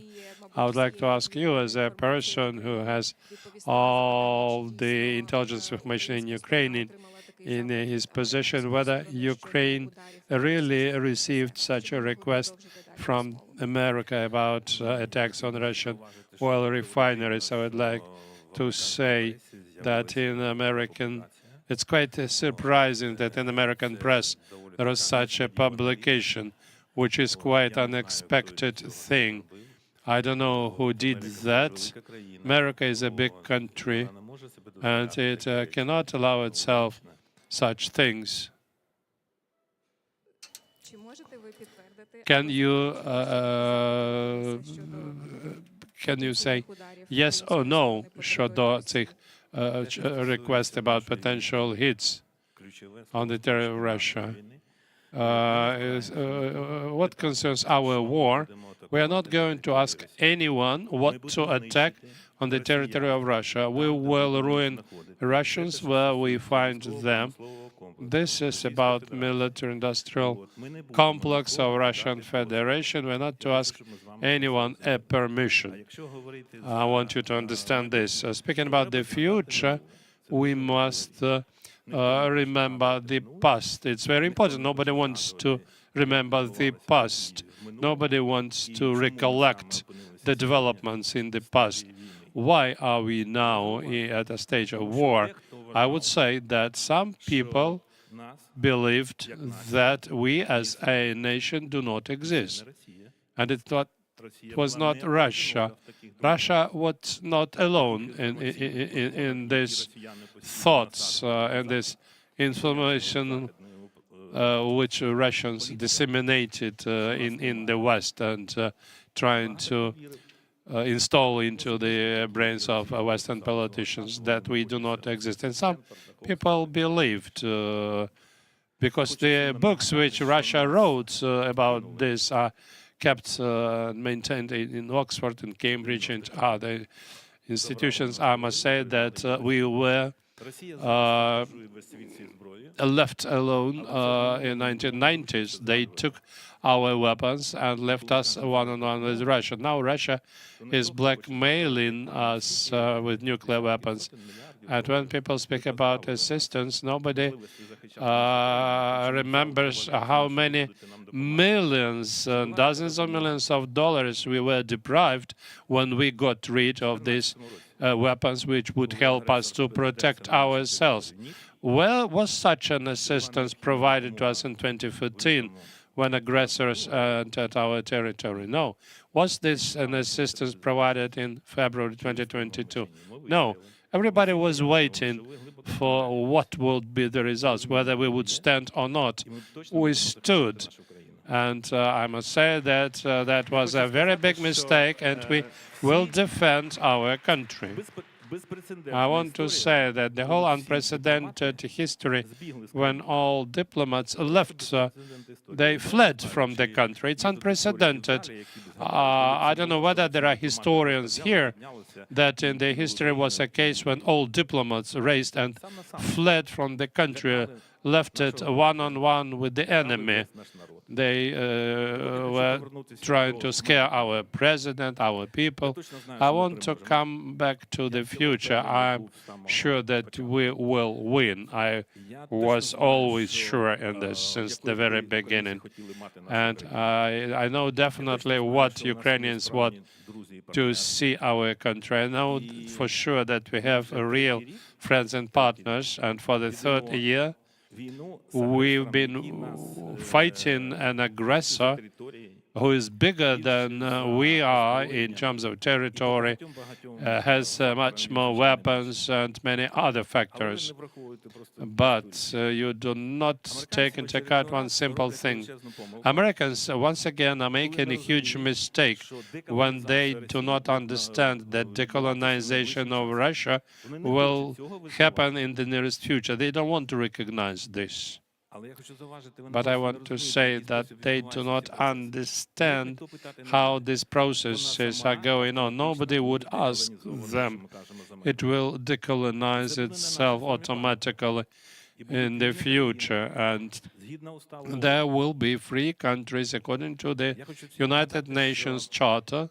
I would like to remind everyone that when there were people who had a vision of 50, 60 years ahead, let's speak about Kissinger, who conducted the operation of unification of China and Russia. It was a brilliant operation, but if somebody thinks that operation by Kissinger could be repeated, it's impossible. There will be another world, other alliances, and it will be absolutely different planet. After this war, and due to this war, Europe will have woken up. Europe has been asleep since World War I. At last, they have taken this wake-up call. This is again testifies to the fact that our resilience, our defense, although we pay a high price, but the results are there. This war will affect the whole world with no exceptions. I've put down something that I've heard today. I heard standards of NATO. I will tell you that after the war, all the standards will have been rewritten. Old standards have shown how they worked in Afghanistan and elsewhere. We should be mindful of that. This is a different war. Now that you are dragging the feet with our victory, autocratic countries, day after day, are getting prepared and getting prepared. The warfare of the future will be different. I can keep talking about this for a long time. I've got a lot of friends present here, my American friends. We've spent hours discussing these issues in my office. The paradigm of the mainstream American politics, it has to do with their age or anything else, it will not be working anymore. We should not be afraid of Russia. I've told a lot of times, if you are afraid of the dog will start biting. One thing you can do is to grab a piece and attack that dog. This crazy dog is now barking at everyone, saying that they have nuclear capability. No, Putin will not be using nuclear weapons. He will not be allowed to do so. The more we see the drag feeding, we'll see how China and Russia are coming closer. And this alliance has proven to be very dangerous. I don't know whether today's policymakers realize that. Thank you very much. I would presume that your words have been taken to mean that Ukrainians are not thankful for the aid they have received so far. Not at all. I would like to put the accents right. It's not an aid to Ukraine, it's the aid to Europe, to the European Union, to the Baltic states, to the states of Poland, and what used to be the then Warsaw Pact. Remember the pact, the ultimatum that Putin put forward? Let me remind you of his words. Give us back everything that was ours until 1997. And we are defending Europe. And my point is different. My point is about values. We are the country defending democracy. And when people talk about military coalitions, important that they are, all the coalitions mentioned today are very important to us. However, I am thinking about the Second World War, when we had anti-Hitler coalition. I want to see anti-Putin coalition today, where everyone is talking about the victory over Putin, not as long as it takes, but rather until Ukraine has prevailed. This is a statement of fact that I have seen recently, and I underline the word recently. I hear coming from the West. This is important. It's due to our fight, it's due to our resilience, and due to our rebuffing this crazy, mad aggressor. As for our thankfulness, we appreciate all the countries participating, helping us, the United States in the first place, the United Kingdom, Canada, France, everybody. We are full of thanks, but we also understand that this history is not ours in exclusive. It's a history of the civilization. We are seeing the battle between autocratic regimes and civilization. We should define where we stand. Thank you, Mr. Danilov. Mr. Sonnenfeld online, and Mr. Sonnenfeld, if you hear us, I will invite you to have a word. Are you agree with the remarks that we heard here during Kyiv Security Forum that security is not possible in Europe if Ukraine, first of all, will not win this war, and secondly, will not join the European Union and NATO eventually? That's an excellent lead-in, and thank you for positioning it that way.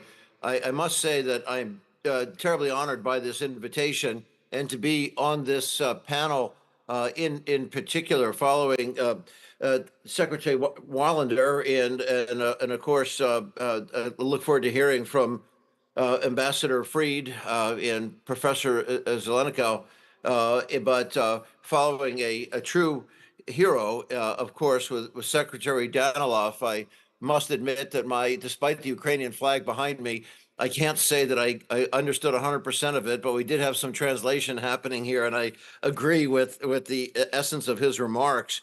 But with your question, I think to be part of the EU community is essential. The distinctive contribution I'd like to make to this panel, however, has to do with looking at the diplomatic issues and the military issues are two legs of a tripod. The third one is the economic pillars, and that ties in to the EU as an economic community, but also the allies overall. For sanctions to work, and I know with Mr. Fried and others, we have some great sanctions experts here who had a lot to do with successful sanctions in the past, is when the sanctions have worked, it has been when it wasn't just governmental sanctions alone. As we know from South Africa and elsewhere, is the villains drape themselves in the flag. So the villains try to look like the victims, diplomatically. And it's when you see private sector exits, and that point in South Africa was 200 companies, led, of course, by surprisingly General Motors, Coca-Cola, IBM, and others, that started a mass exodus. We had a lot to do with triggering a stampede, 6 times that as the high water mark in world history of private sector companies leaving. And as Bishop Desmond Tutu explained to me, the symbolic side of that was as important as the substantive side for businesses saying they're taking a moral position and leaving. It had a profound impact. But what troubles us on this panel right now, as we are addressing grand strategy, is we can't, and I'm so happy you folks had the vision, and I thank John Herbst for his encouragement to embrace the idea of the private sector as a critical player here. And there's an awful lot of the movement had to do with companies from throughout the EU, but throughout the world. This is not just the US companies pulling out. And in fact, it's 1,200 companies that pulled out. And when people say, well, are sanctions working? Yes, they are. It's sort of like Ambassador McFaul likes to say, well, it isn't just that the Abrams tanks alone would do it, or the HIMARS, or any particular military system, the F-15s. Will that do it alone? Or the Patriot missile system? No, is every weapon system helps contribute. But similarly with the sanctions, it's an important piece of the puzzle. However, we have a piece that just came out in Fortune just minutes ago, which talks about the fact that the sanctions, which were very good, and the economic match with that, with the businesses pulling out separately, is very powerful. They're insufficient alone. When we look at Jaruzelski's exit from Poland, and we spent a lot of time with Lech Walesa on this, who will back me on this, similarly with Erich Honecker in East Germany, or Nicolae Ceausescu in Romania, or leaving Europe entirely and taking a look at Pinochet in Chile, or perhaps looking at Gaddafi. And it was not Arab Spring, by the way, that led to his exit in Libya. It was the passing of Arm & Hammer of Occidental Petroleum, that finally Occidental Petroleum was not undermining the role of sanctions, that we have the public sector and the private sector working in concert. And it's been hugely effective in Russia. We have seen that despite what you read, because the IMF's data is at a minimum conflicted, we have the top economists of the IMF have told us, as we have it video recorded, that most of Russia's economic statistics that they're required to submit as IMF members have been suppressed.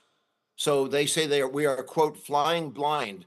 So when the IMF stands alone and endorses GDP numbers that have no anchoring in fact or reality, that it's invented by the IMF's chief, and that's a big problem. But happily, we have seen that every sector is 60 to 95% down in Russia, and critical areas such as energy, which is 2/3 of their exports, are down massively.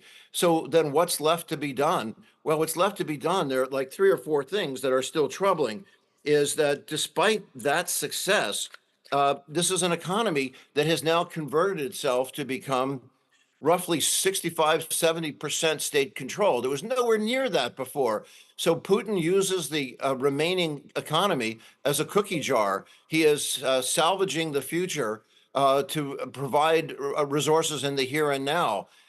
Basically, he's throwing the living room furniture into the furnace to keep his war machine going economically.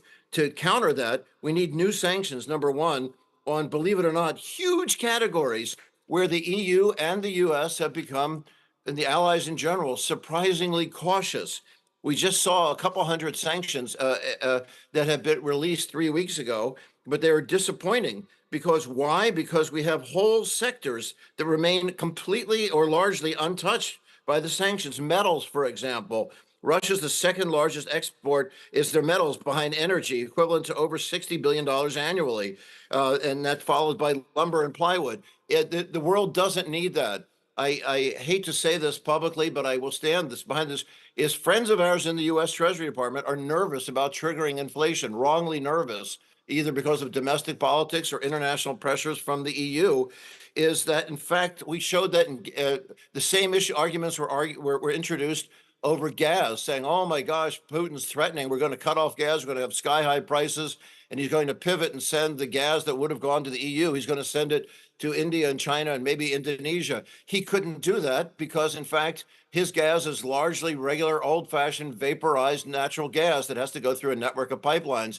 He didn't have it, and happily we called his bluff on that, and 86% of his gas he flares off. His oil, despite what you read elsewhere and your economist friends tell you they're wrong, he's not making any money on the oil he sells. He's selling it at cost. Putin's selling it at cost. It cost him $46 a barrel to extract the oil, another almost $20 to get it to Asia, the market where he can sell it. That is basically at best break even. So we have to do the same thing with metals. And we could talk in particular about every category of Mr. metals. Sorry, may I ask you to sum up because we are running out of time, please? Oh, sure, absolutely. So tightening down on enforcement of existing sanctions as well. We do have some serious evasion problems on oil. There are natural choke points in the Danish Straits and in India where unsafe ships, because now Russia has a huge fleet that could be policed. Third, we have to stop dithering, as General Lute has mentioned, over the seizure of Russian assets. And you know, we're paying an awful lot of money just on maintaining ships in Italy and elsewhere that were seized yachts. We should be selling those things. And fourth, doing nothing is what's most dangerous of all. We need more courage in the enforcement of these sanctions, not rashness, but courage. But thank you very much for this opportunity. Thank you very much for such a very detailed approach towards what can be done to improve the situation that we have. I have a question to Ambassador Fried. Yesterday, we had here NATO Admiral Bauer, and one of the remarks he made, he said, I'm rephrasing, not a direct quote, he said that as it appeared, Russia appeared to be capable of producing more weapons, as for now, as we could have expected. So we speak here that sanctions have an impact on Russian economy, but we also see that Russia has this opportunity to produce more and more weapons, in particular missiles that are hitting Ukrainians and Ukrainian civil infrastructure as well. So where was the failure? What did the West did wrong with this approach towards Russia? We are going to have a long-term confrontation with Russia as long as Putin is in command and possibly afterwards.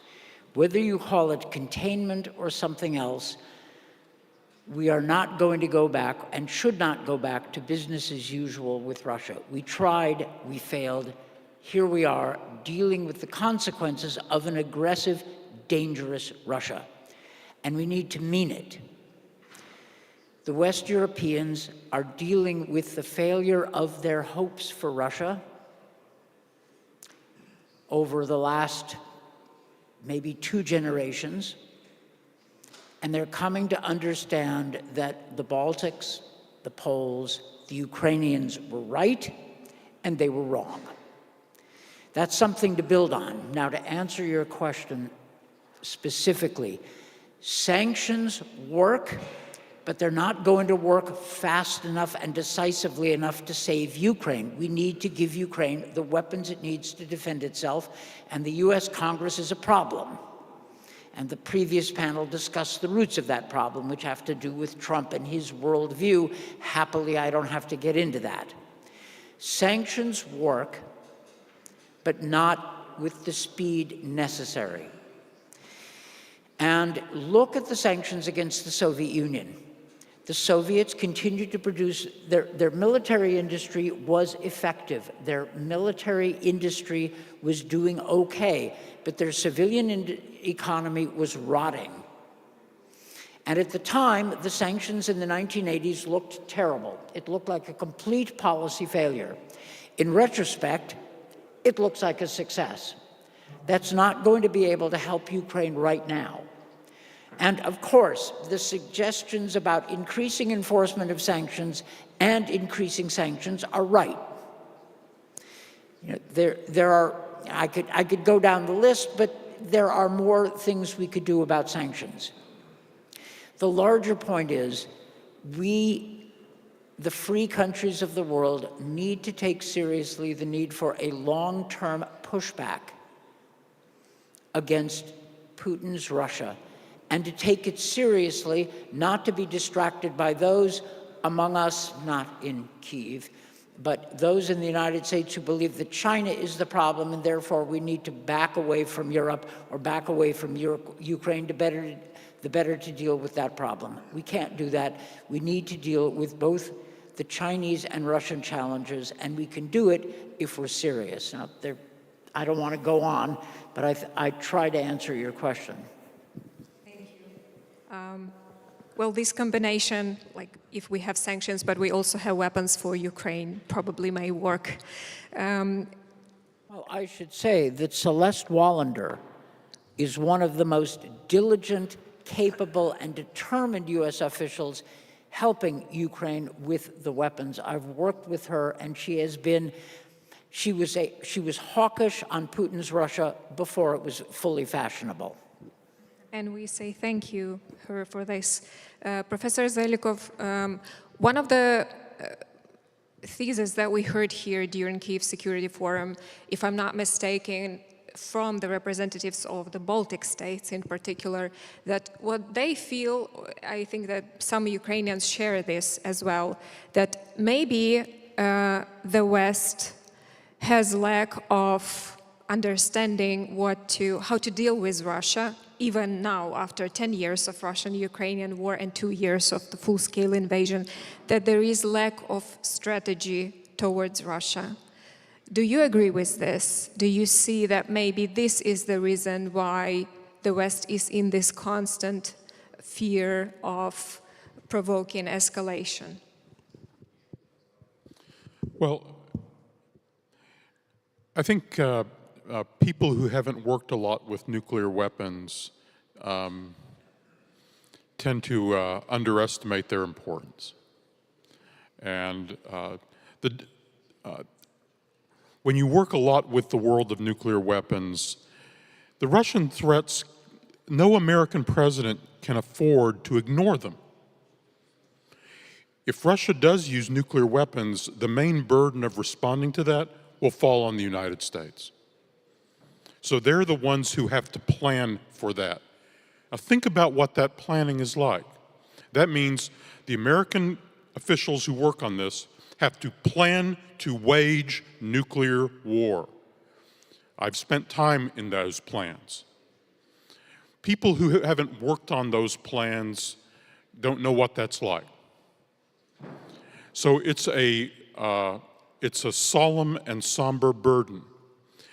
And every American president since 1945 has to carry that burden with them every single day. So maybe we judge that they've been too anxious and been too worried, but to borrow an American expression, I cut them a little slack.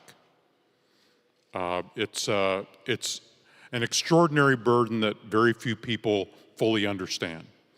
So you have to take these things seriously.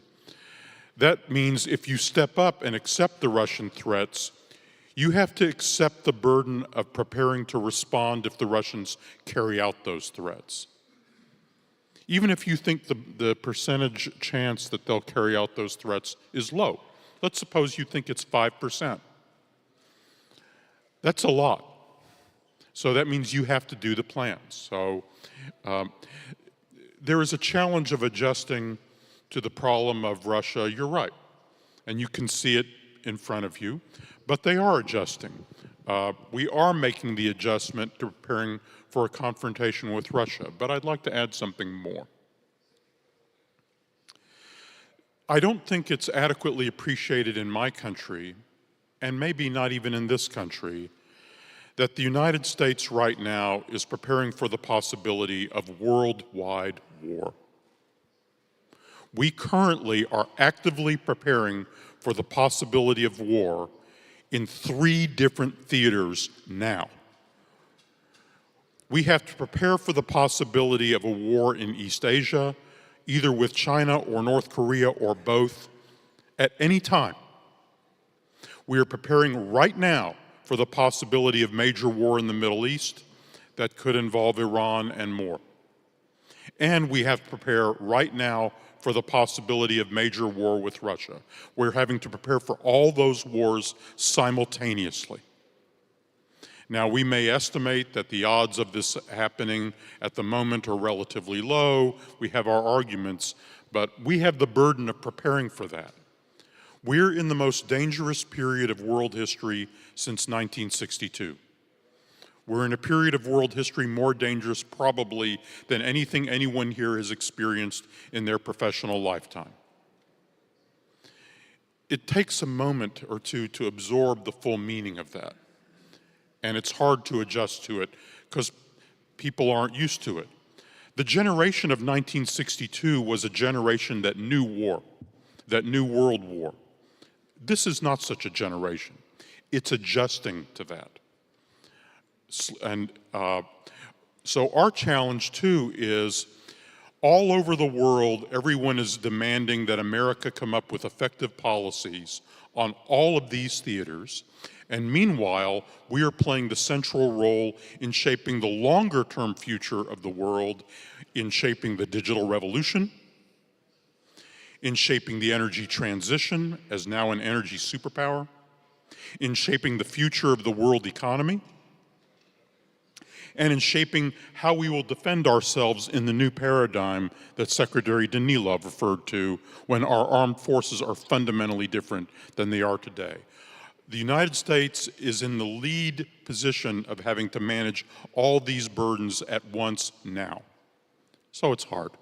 And the ability, the capacity of the United States to step up to this, the demand on the United States for effective policies dramatically exceeds the United States' ability to supply them. Partly this is because the country is divided as to how interested it should be in the world at all, as you've heard in the previous panel.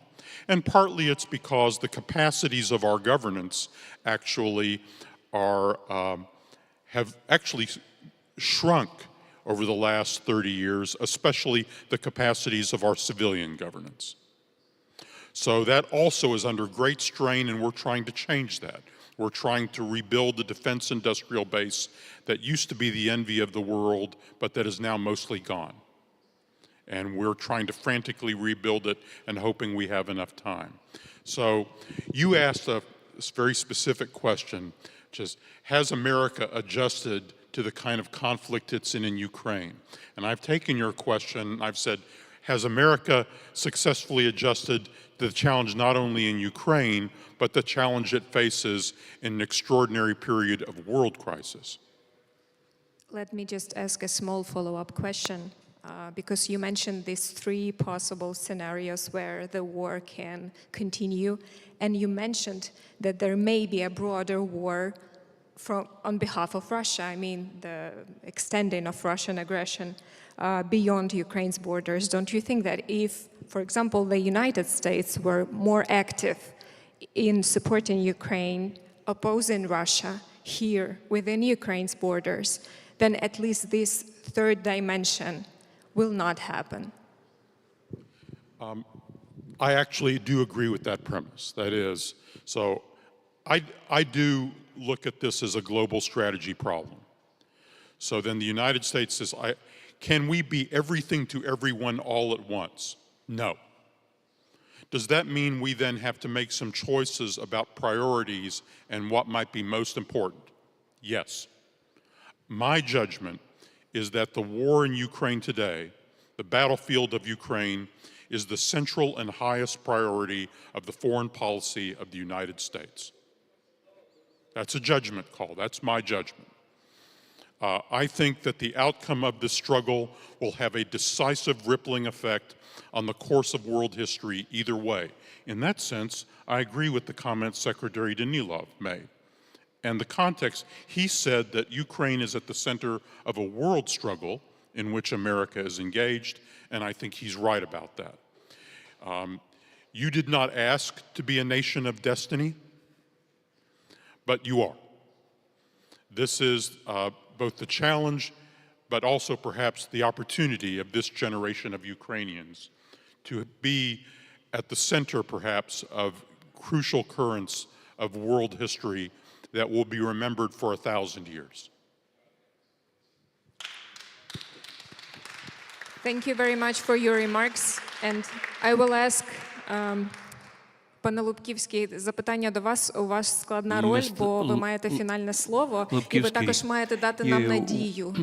Have a very tough role here because you have the final word and you also need to give us some hope. So I'm asking you, what gives you hope in your vision for the future? Thank you, dear Olena, for this wonderful question. Since this is a question about hope, I will try to respond in English. But before I turn to the matter of hope, I will say a few words about gratitude. And let me tell you about gratitude like Ukrainian can do it. I'm grateful to Ambassador Fried, who is a legend and who is a strong supporter of Ukraine, has been that supporter for years, and his name is on par with the most famous names in the history of the American diplomacy. And I'm proud today, Ambassador Fried, to be with you on the same stage. I would like to thank Philip Zelikow, whose philosophy stands behind many important endeavors with regard to our common fight against Russia, including the idea how to transfer the frozen Russian assets to Ukraine.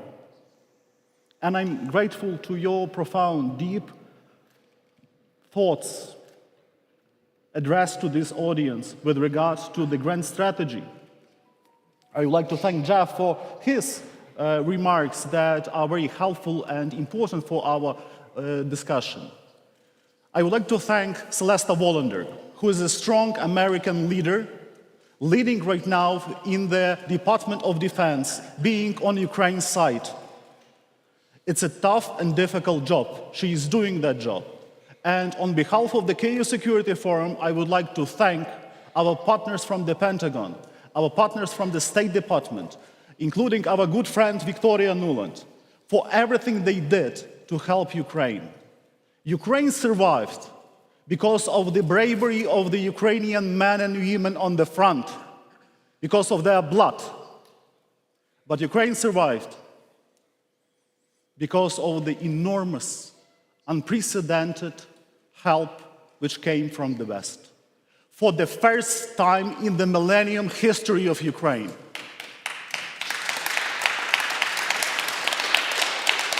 This is our gratitude. Today's KU Security Forum is a manifestation of that gratitude addressed to other nations. For this particular reason, we actually held together with all our team led by Arseniy Yatsenyuk. The whole idea of this forum is about gratitude, but also about fight.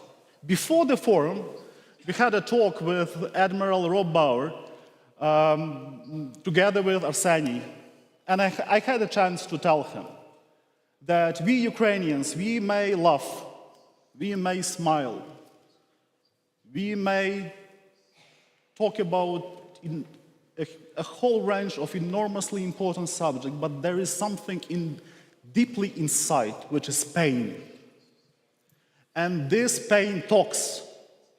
This pain talks here in different messages, including those who were told by Secretary Danilov.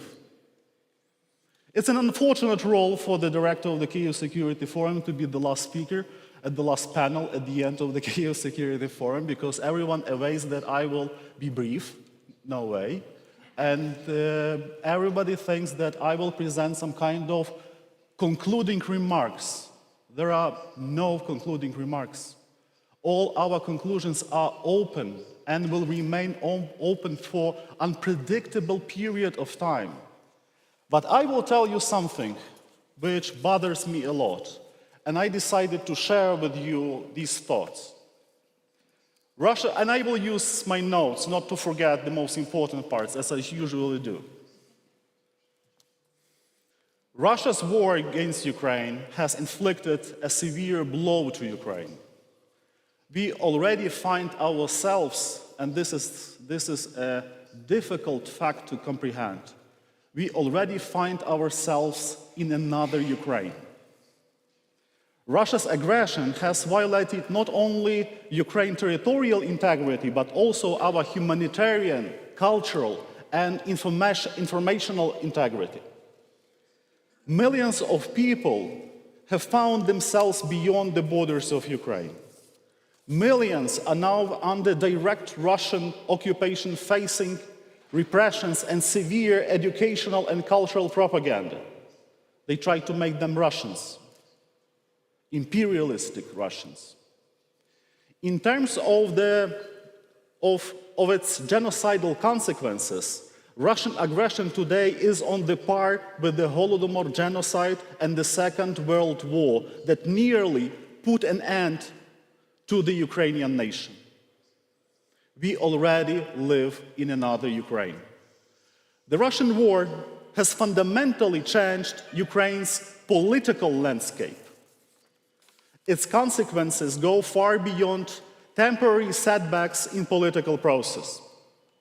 The war fundamentally reshaped the entire range of political stakeholders and impacted the basics of what we call the phenomenon of the Ukrainian democracy.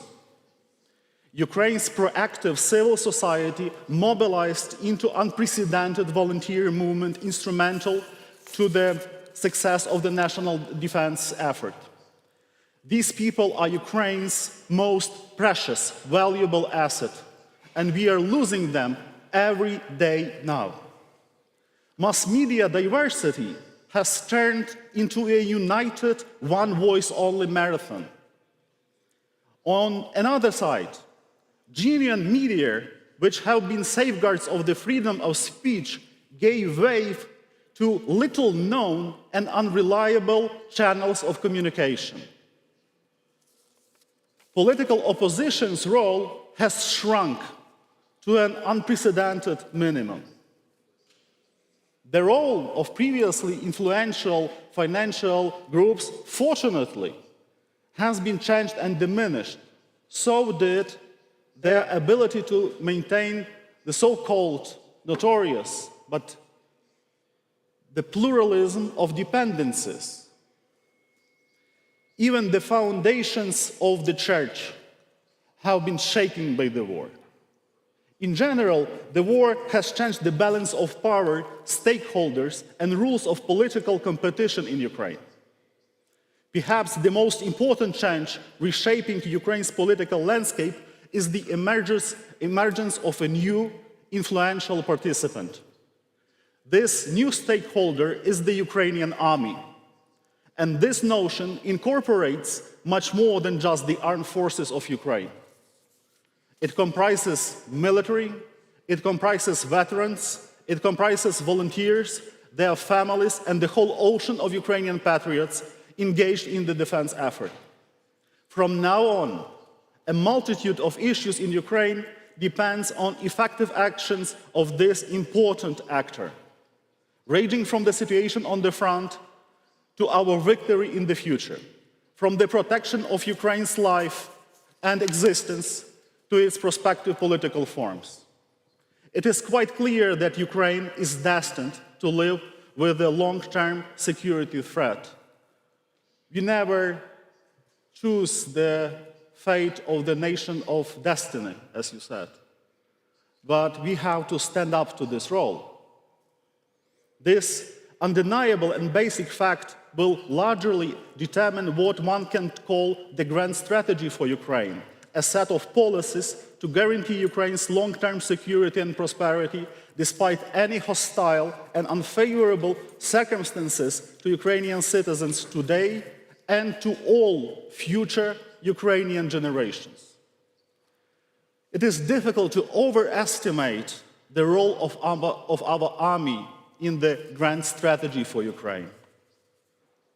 And here come a number of questions.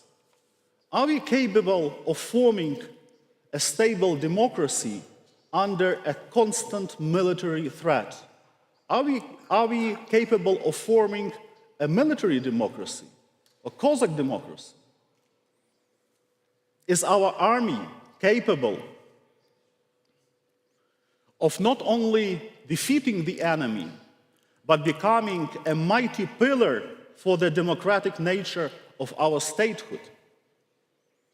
For this particular answer, this is so important that Ukraine is strongly integrated into the North Atlantic Alliance, and the Ukrainian army is integrated in the North Atlantic Alliance with their skills, with their knowledge, with their education, and with their mindset, with their values and principles that we fight for them today. The nature of Ukrainian statehood is democratic. Freedom and democracy are concepts that reflect and define our national character. And it is these very concepts, so dear and so natural to us, along with our national identity, that are so unacceptable and threatening to Russia. Our grand strategy must include democracy, strengthening the European Union and NATO, enforcing transatlantic ties, victory over Russia's imperialism, and undermining any Russian attempts to restore its military potential. It should include maintaining the leadership role of the West in global affairs and creating a world order based on rules, law, justice, and liberty for all. This is what pain means. This pain gives us a privilege to have the clarity of understanding of what's going on and where we stand. Please tell about this pain to Speaker Johnson and his team. Please tell to the MAGA people, telling them that they will never be great if Ukraine will fail. Please tell this to the world, as today the Kyiv Security Forum calls to the international community. Together we prevail. I thank you.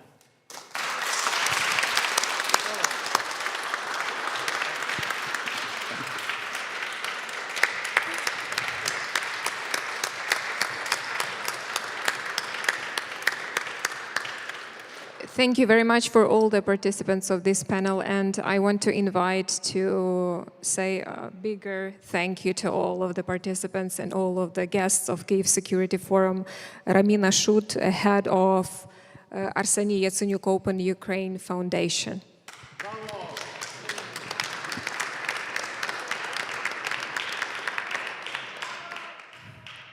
You know, I remember last year I was standing on the stage of the Kyiv Security Forum, and it was actually around a year ago, and like tonight, with a lot of gratitude to our speakers, participants, partners, for your unwavering support, for your commitment, for your insight that you share with us. But you know, I was speaking having one thought in my mind. I wish that the next Kyiv Security Forum has been conducted in Ukraine without the war.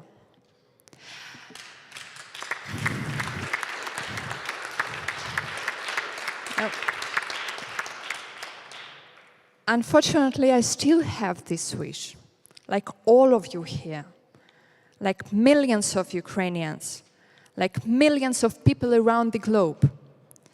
But unfortunately, the reality is so that we still had to prepare this forum with one more stage in a parking lot if the shelling would start. And it started. The Russian missiles hit Ukraine. Unfortunately, we are still waking up with the sounds of explosions. And unfortunately, people are still dying.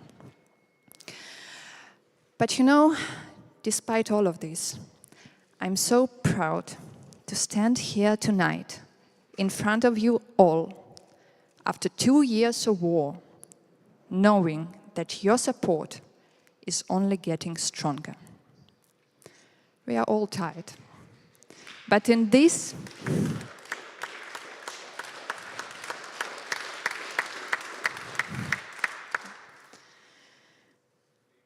we are all tired.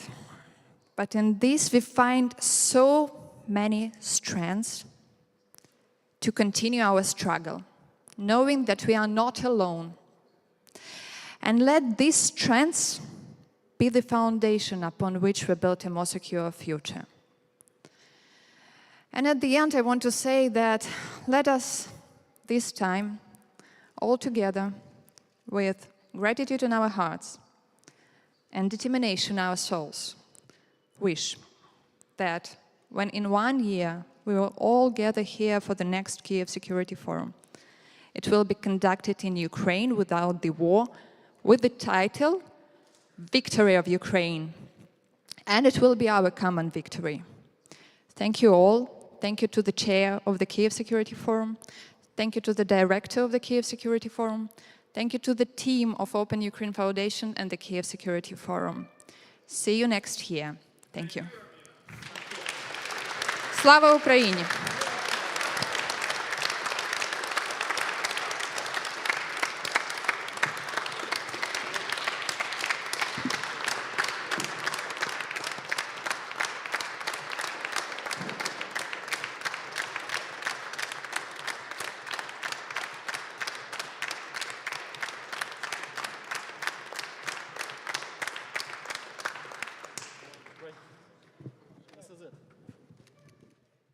And now we are all invited for dinner.